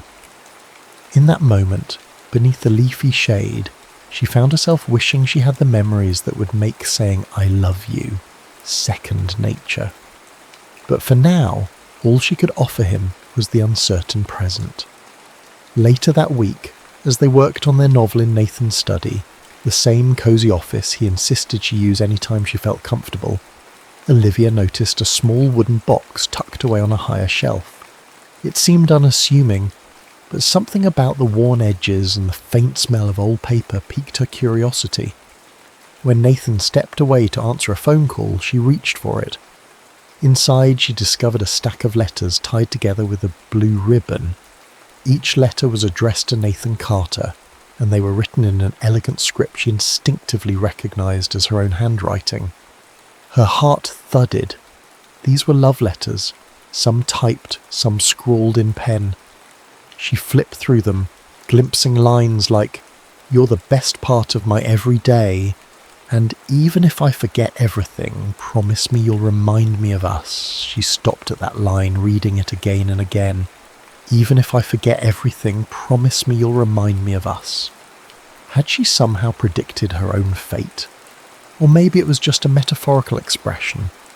Regardless, the emotion behind the words was so raw, she felt a prickling behind her eyes. She quickly placed them back into the box just as she heard Nathan finishing his call. When he returned, she couldn't keep the tremor from her voice. "Nathan, I found these letters." His gaze flew to the box, and for a moment he looked almost guilty. "I didn't want to push them on you," he explained quietly. "I thought it might be too much." "Did I really write them? Looks like my handwriting, but I can't remember these lines. They're so personal." He took a deep breath. "Yes, you did. Back in college at first.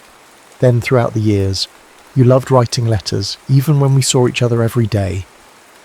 She swallowed a lump in her throat. There was a longing in her chest, a phantom sensation like a missing puzzle piece.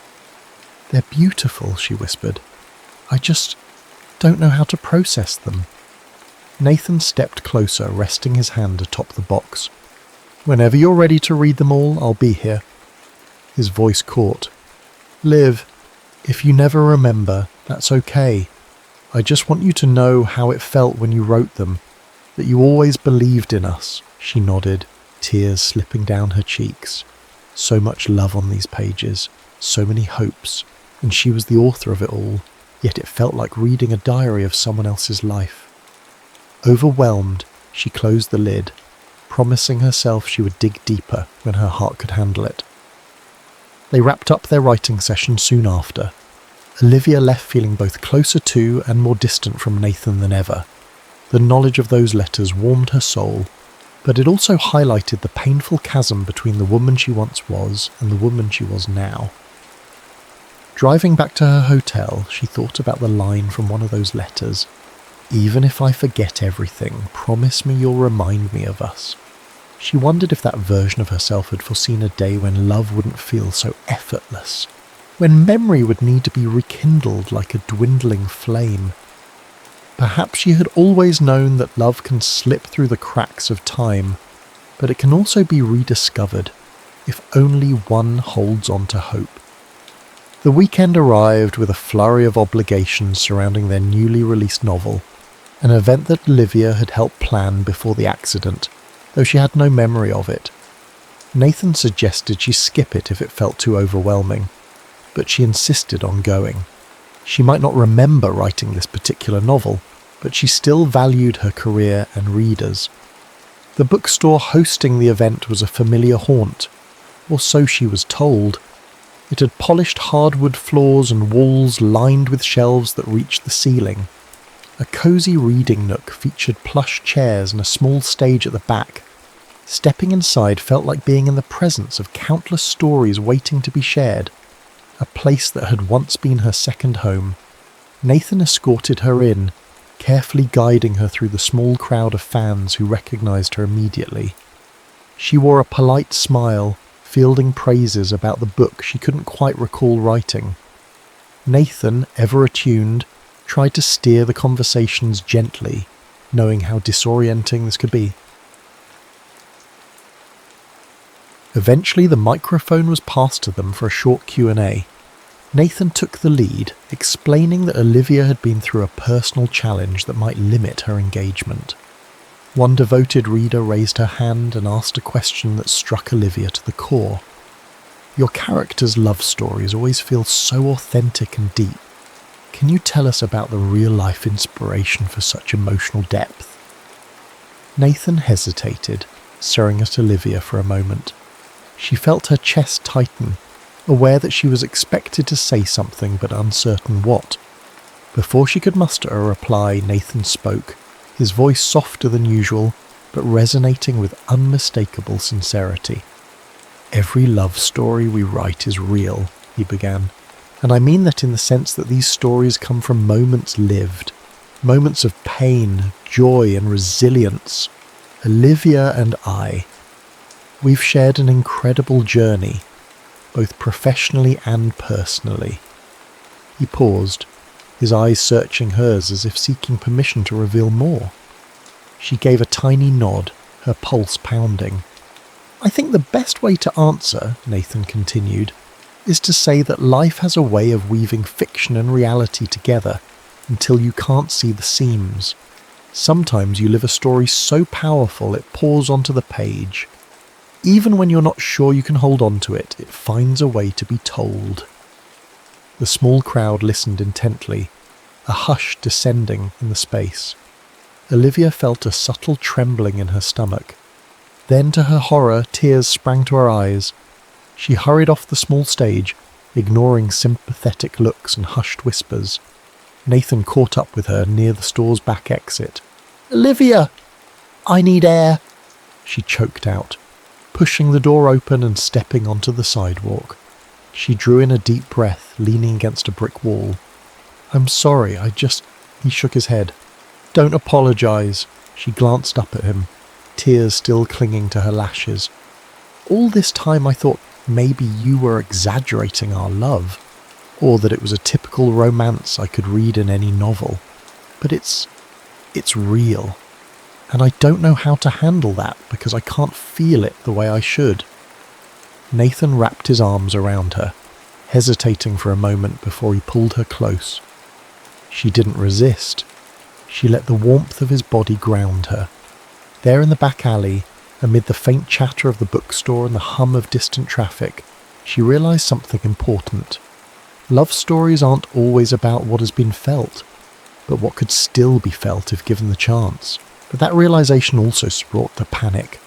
She gently pushed Nathan away, tears in her voice. "I just need time," she whispered, "to figure out what I'm supposed to do next." He nodded, his voice cracking. "Take all the time you need." The following week was a blur of silence for both of them. Olivia avoided calls from well-meaning friends and co-workers, retreating into her own thoughts. She reread the final chapters of their previously released novels, searching each word for clues about who Nathan truly was, about what made their bond so unbreakable.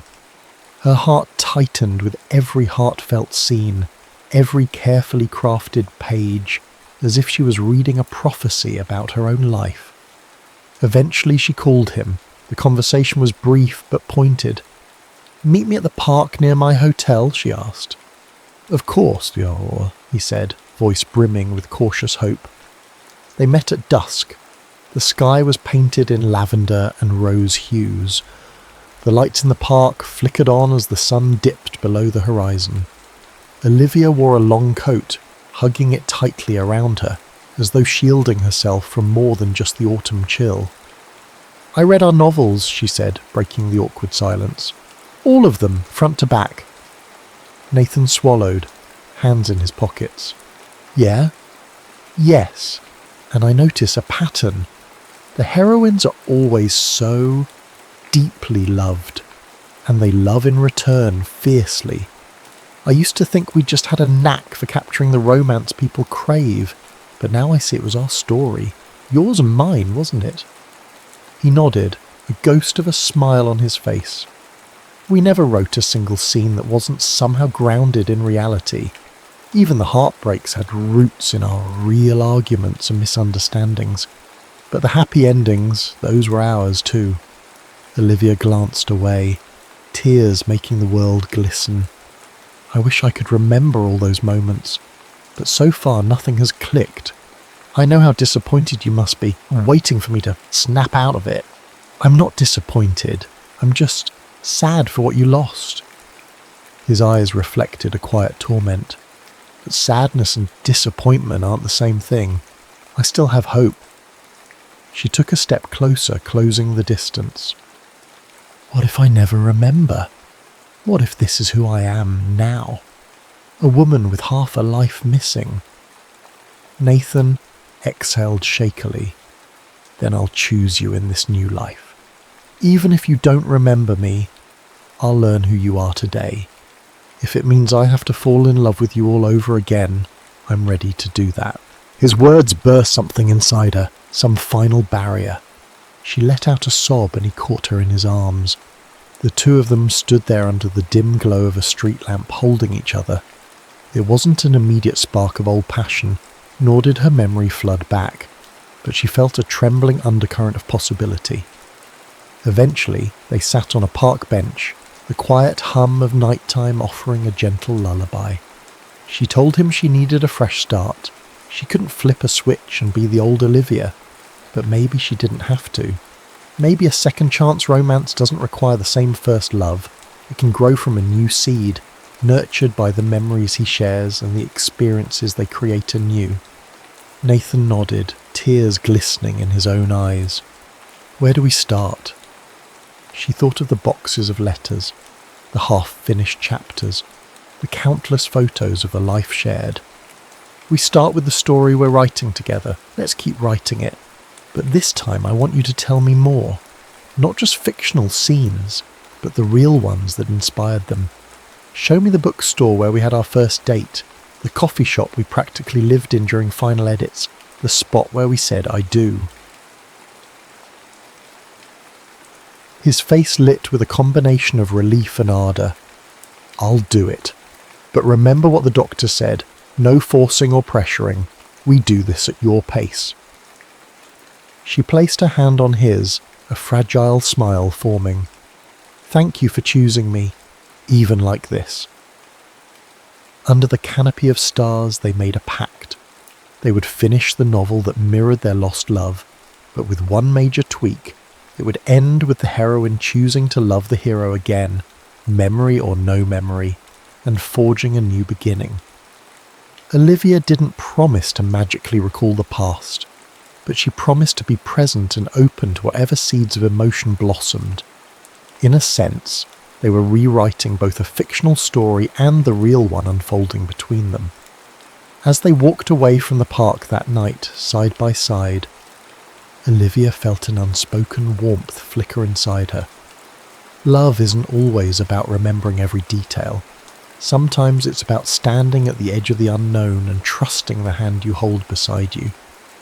Over the next few weeks, Olivia and Nathan fell into a new rhythm, part memory hunt, part daily life.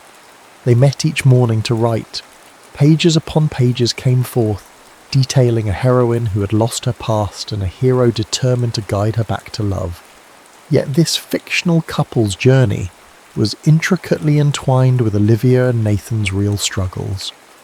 In the evenings, they visited places steeped in their history. One night they ventured into the old bookstore where Nathan allegedly first asked her out.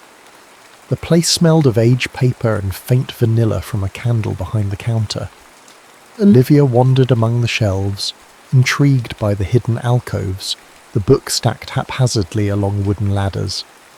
Nathan walked her to a particular section, an entire row of romance novels. He traced his fingers along the spines until he found the copy of her favourite classic, the one he claimed to have bought for her on that first date. Carefully, he pulled it out, a well-worn paperback with a doodled note on the inside cover. It read, "Property of Olivia Hayes." So she never forgets how this story started.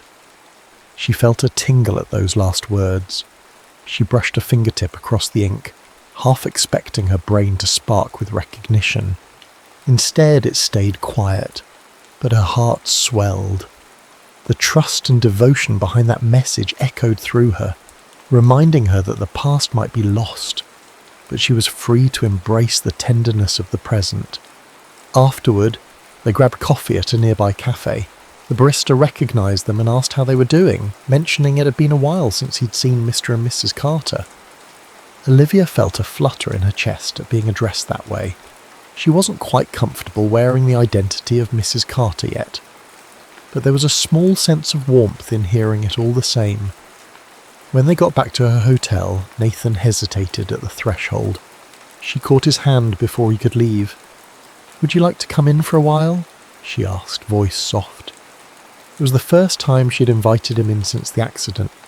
He looked genuinely surprised, then nodded with a tender smile. Inside, they sat on the small couch, sipping the last of their coffees. They didn't speak much. The silence was charged with unspoken feelings, a quiet, tentative longing.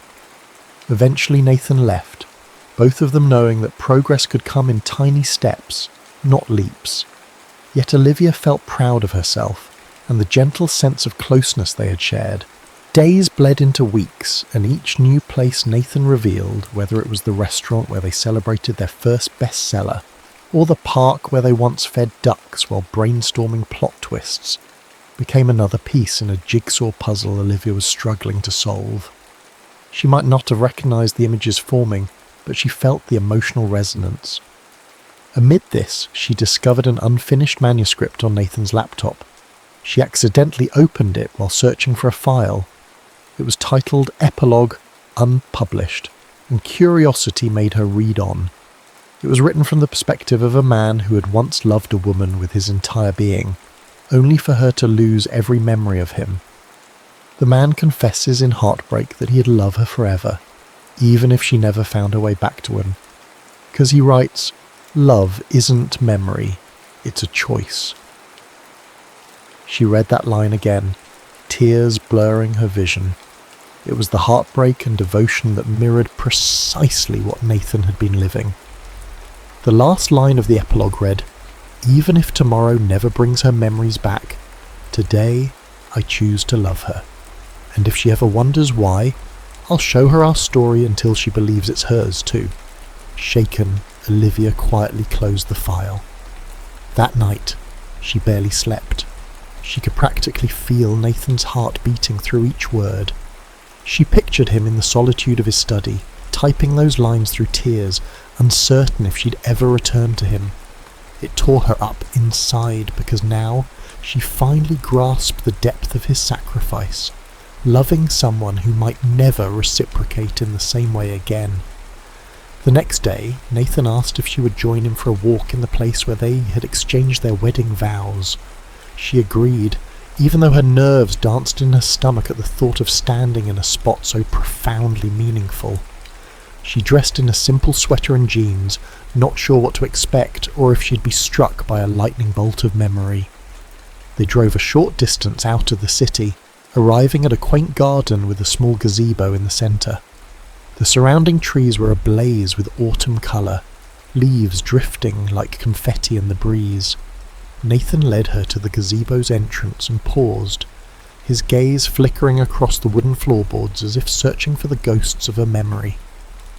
"This is where we got married," he said, voice reverent. It was a small ceremony, just family and a few close friends. She took a few tentative steps inside, her heart pounding. She tried to conjure a flash of recollection, her father walking her down the aisle, or the music that played, or the final exchange of vows, but she only felt emptiness. Then she noticed a small cluster of white roses on the bench, freshly placed. She picked one up, inhaling its soft scent. Nathan took a deep breath, bracing himself. "I wanted to bring you here because I thought maybe something would come back, but if it doesn't, that's okay." He swallowed hard. "We can make new memories here." Air threatened to spill from her eyes. She stepped closer to him, gently placing the rose in his hand. "It might sound strange, but I feel something. It's not a memory, but it's like standing on the edge of a dream, and I'm about to fall in."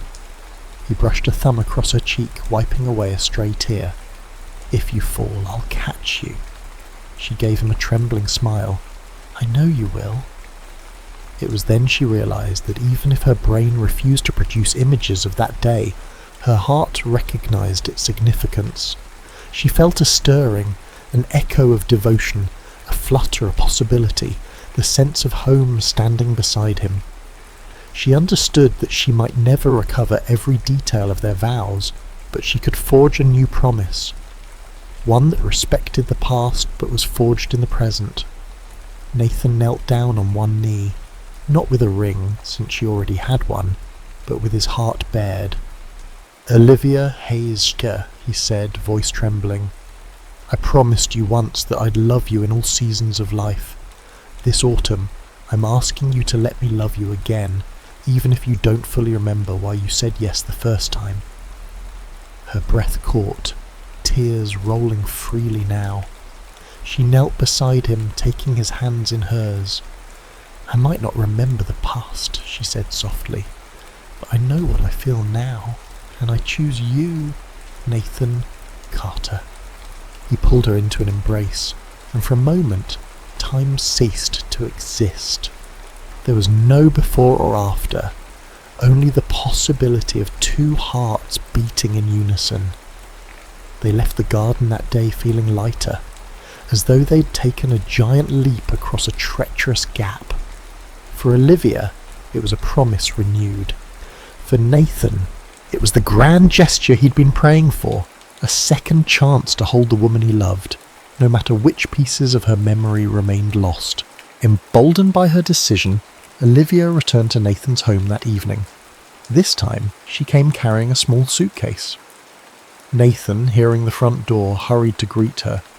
He wore an expression of cautious hope, as if he couldn't quite believe she was standing there. I'd like to come home," she said simply. Though her memory was incomplete, the word home felt right on her tongue. His eyes shone with a mix of joy and relief. He led her inside, and for the first time she allowed herself to truly look at the photos on the walls, the co-authored books on the shelves, the comfortable disarray of a home that had once been equally hers. She couldn't recall the stories behind each photograph, but she felt a sense of belonging, and that was enough for now. Later, after a shared dinner she barely tasted due to nerves, they sat together in the softly lit living room. Nathan turned on a quiet instrumental track. For a moment, they listened to the music fill the space, an ambient melody of strings and piano. Then he stood and held out his hand. "Dance with me?" She hesitated, her stomach fluttering. But she placed her hand in his, allowing him to guide her to the open floor near the bookshelf. They swayed gently, bodies close yet careful, as if discovering each other anew. She rested her head on his shoulder, inhaling the faint scent of his cologne, a scent that had accompanied so many nights of writing and dreaming. Memories or not, Olivia felt an unspoken connection. As the music flowed, she looked up at him. His warm brown eyes reflected the soft glow of the lamp, and she felt a pull she couldn't resist. "I want to kiss you," she whispered, surprising even herself. Nathan's breath caught. In one fluid motion, he bent down and pressed his lips to hers, gentle, exploring, patient. It wasn't a cinematic whirlwind of passion, but something more profound, a quiet promise that they were forging a new path. In that shared moment, Olivia felt a wave of sensations, a flicker of warmth in her chest, a sense of familiarity in the way his lips moved with hers, an overwhelming gratitude that love could exist even in fractured spaces. When they finally parted, he rested his forehead against hers. "I've missed that," he breathed. She closed her eyes, tears gathering again. "It felt like our first kiss." "In some ways, it was," he replied, cradling her face in his hands. "And I hope it's the first of many more." They continued to sway, letting the remnants of the music guide their footsteps. In that tender embrace, Olivia realized she had chosen him again, not out of obligation or memory, but out of genuine affection that was blossoming anew in her heart. 12 months can change many things. For Olivia, it was a year of rediscovery. Some memories returned in small fragments, Fleeting images of old vacations, favourite songs played during long road trips, the sensation of running through the rain to catch a taxi with Nathan. Other memories remained elusive, but she no longer despaired over what was missing. She cherished what she was creating now. Their new novel, The Love We Rewrote, was finally complete. It was a story about a woman who forgets the love of her life and slowly rediscovers him through the very pages they write together. It ended on a note of hope. Sometimes you have to choose love not because you remember it, but because your heart recognizes what's true in the present. The official launch party was held at the same bookstore that had hosted their previous events. This time Olivia felt no dread. She had spent the past year walking the aisles, soaking in the smell of books, forging new and deeper connections with Nathan. Their relationship had evolved, not exactly returning to its old self, but becoming something that blended the best of the past with the promise of the future. They stood side by side at the podium, facing a crowd of excited readers. Questions poured in. How much of this new novel is based on real events? Do you believe in second chances at love? Where do you find your inspiration? Olivia answered with genuine honesty. This book is deeply personal. It explores the idea that love isn't defined solely by what we remember, but by the choices we make day after day. Our inspiration comes from life itself, its unexpected detours, its heartbreaks, and its redemptions. Nathan chimed in, eyes shining. Sometimes the greatest love stories are the ones we have to rewrite for ourselves.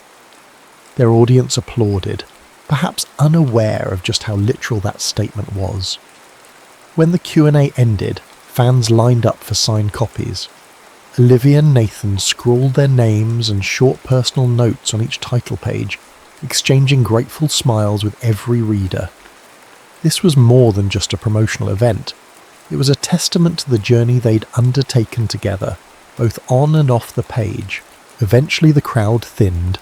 A woman with kind eyes approached last, her copy of the novel clutched to her chest. She leaned in conspiratorially. "I followed your work for years, and I have to say this one really spoke to me. It reminded me that no matter what life throws at us, love can always find a way. Thank you." Olivia felt a lump in her throat.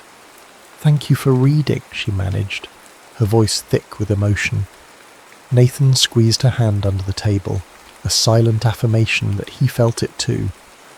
That night, back at their shared home, no longer an uncertain place but a cherished sanctuary, they curled up in the living room. Boxes of fan letters and unsent manuscripts surrounded them, a testament to their creative passion and the lives they touched. They reflected on how far they'd come. Though Olivia never fully regained every lost memory, she realised that love can't be measured by how many moments one can recall. It flourishes in the here and now, shaped by every choice to nurture it. Nathan pulled out the old wooden box of letters, the ones Olivia had once found so overwhelming. She no longer feared the weight of those words. Piece by piece they read them together, smiling at her old jokes, tearing up at her heartfelt confessions. Each letter was a time capsule of devotion, and even if she couldn't recall writing them, she felt them resonate in her heart. Finally, she handed the last letter to Nathan. "Read it out loud," she requested. "Please," he obliged, clearing his throat. "Even if I forget everything, promise me you'll remind me of us." He paused, voice thick with emotion. "And I will. Every day, for the rest of our lives." She leaned her head on his shoulder. "I'm glad you did," she whispered. In the quiet hush of their living room, they sat surrounded by their written words, proof that stories can bridge the gap between past and present. Their journey had been unconventional, fraught with heartache and uncertainty. Yet in the end, the amnesia couldn't erase the truth of what they shared. They discovered that love, at its core, is both a memory and a choice. Where memory faded, choice stepped in, forging a new path forward.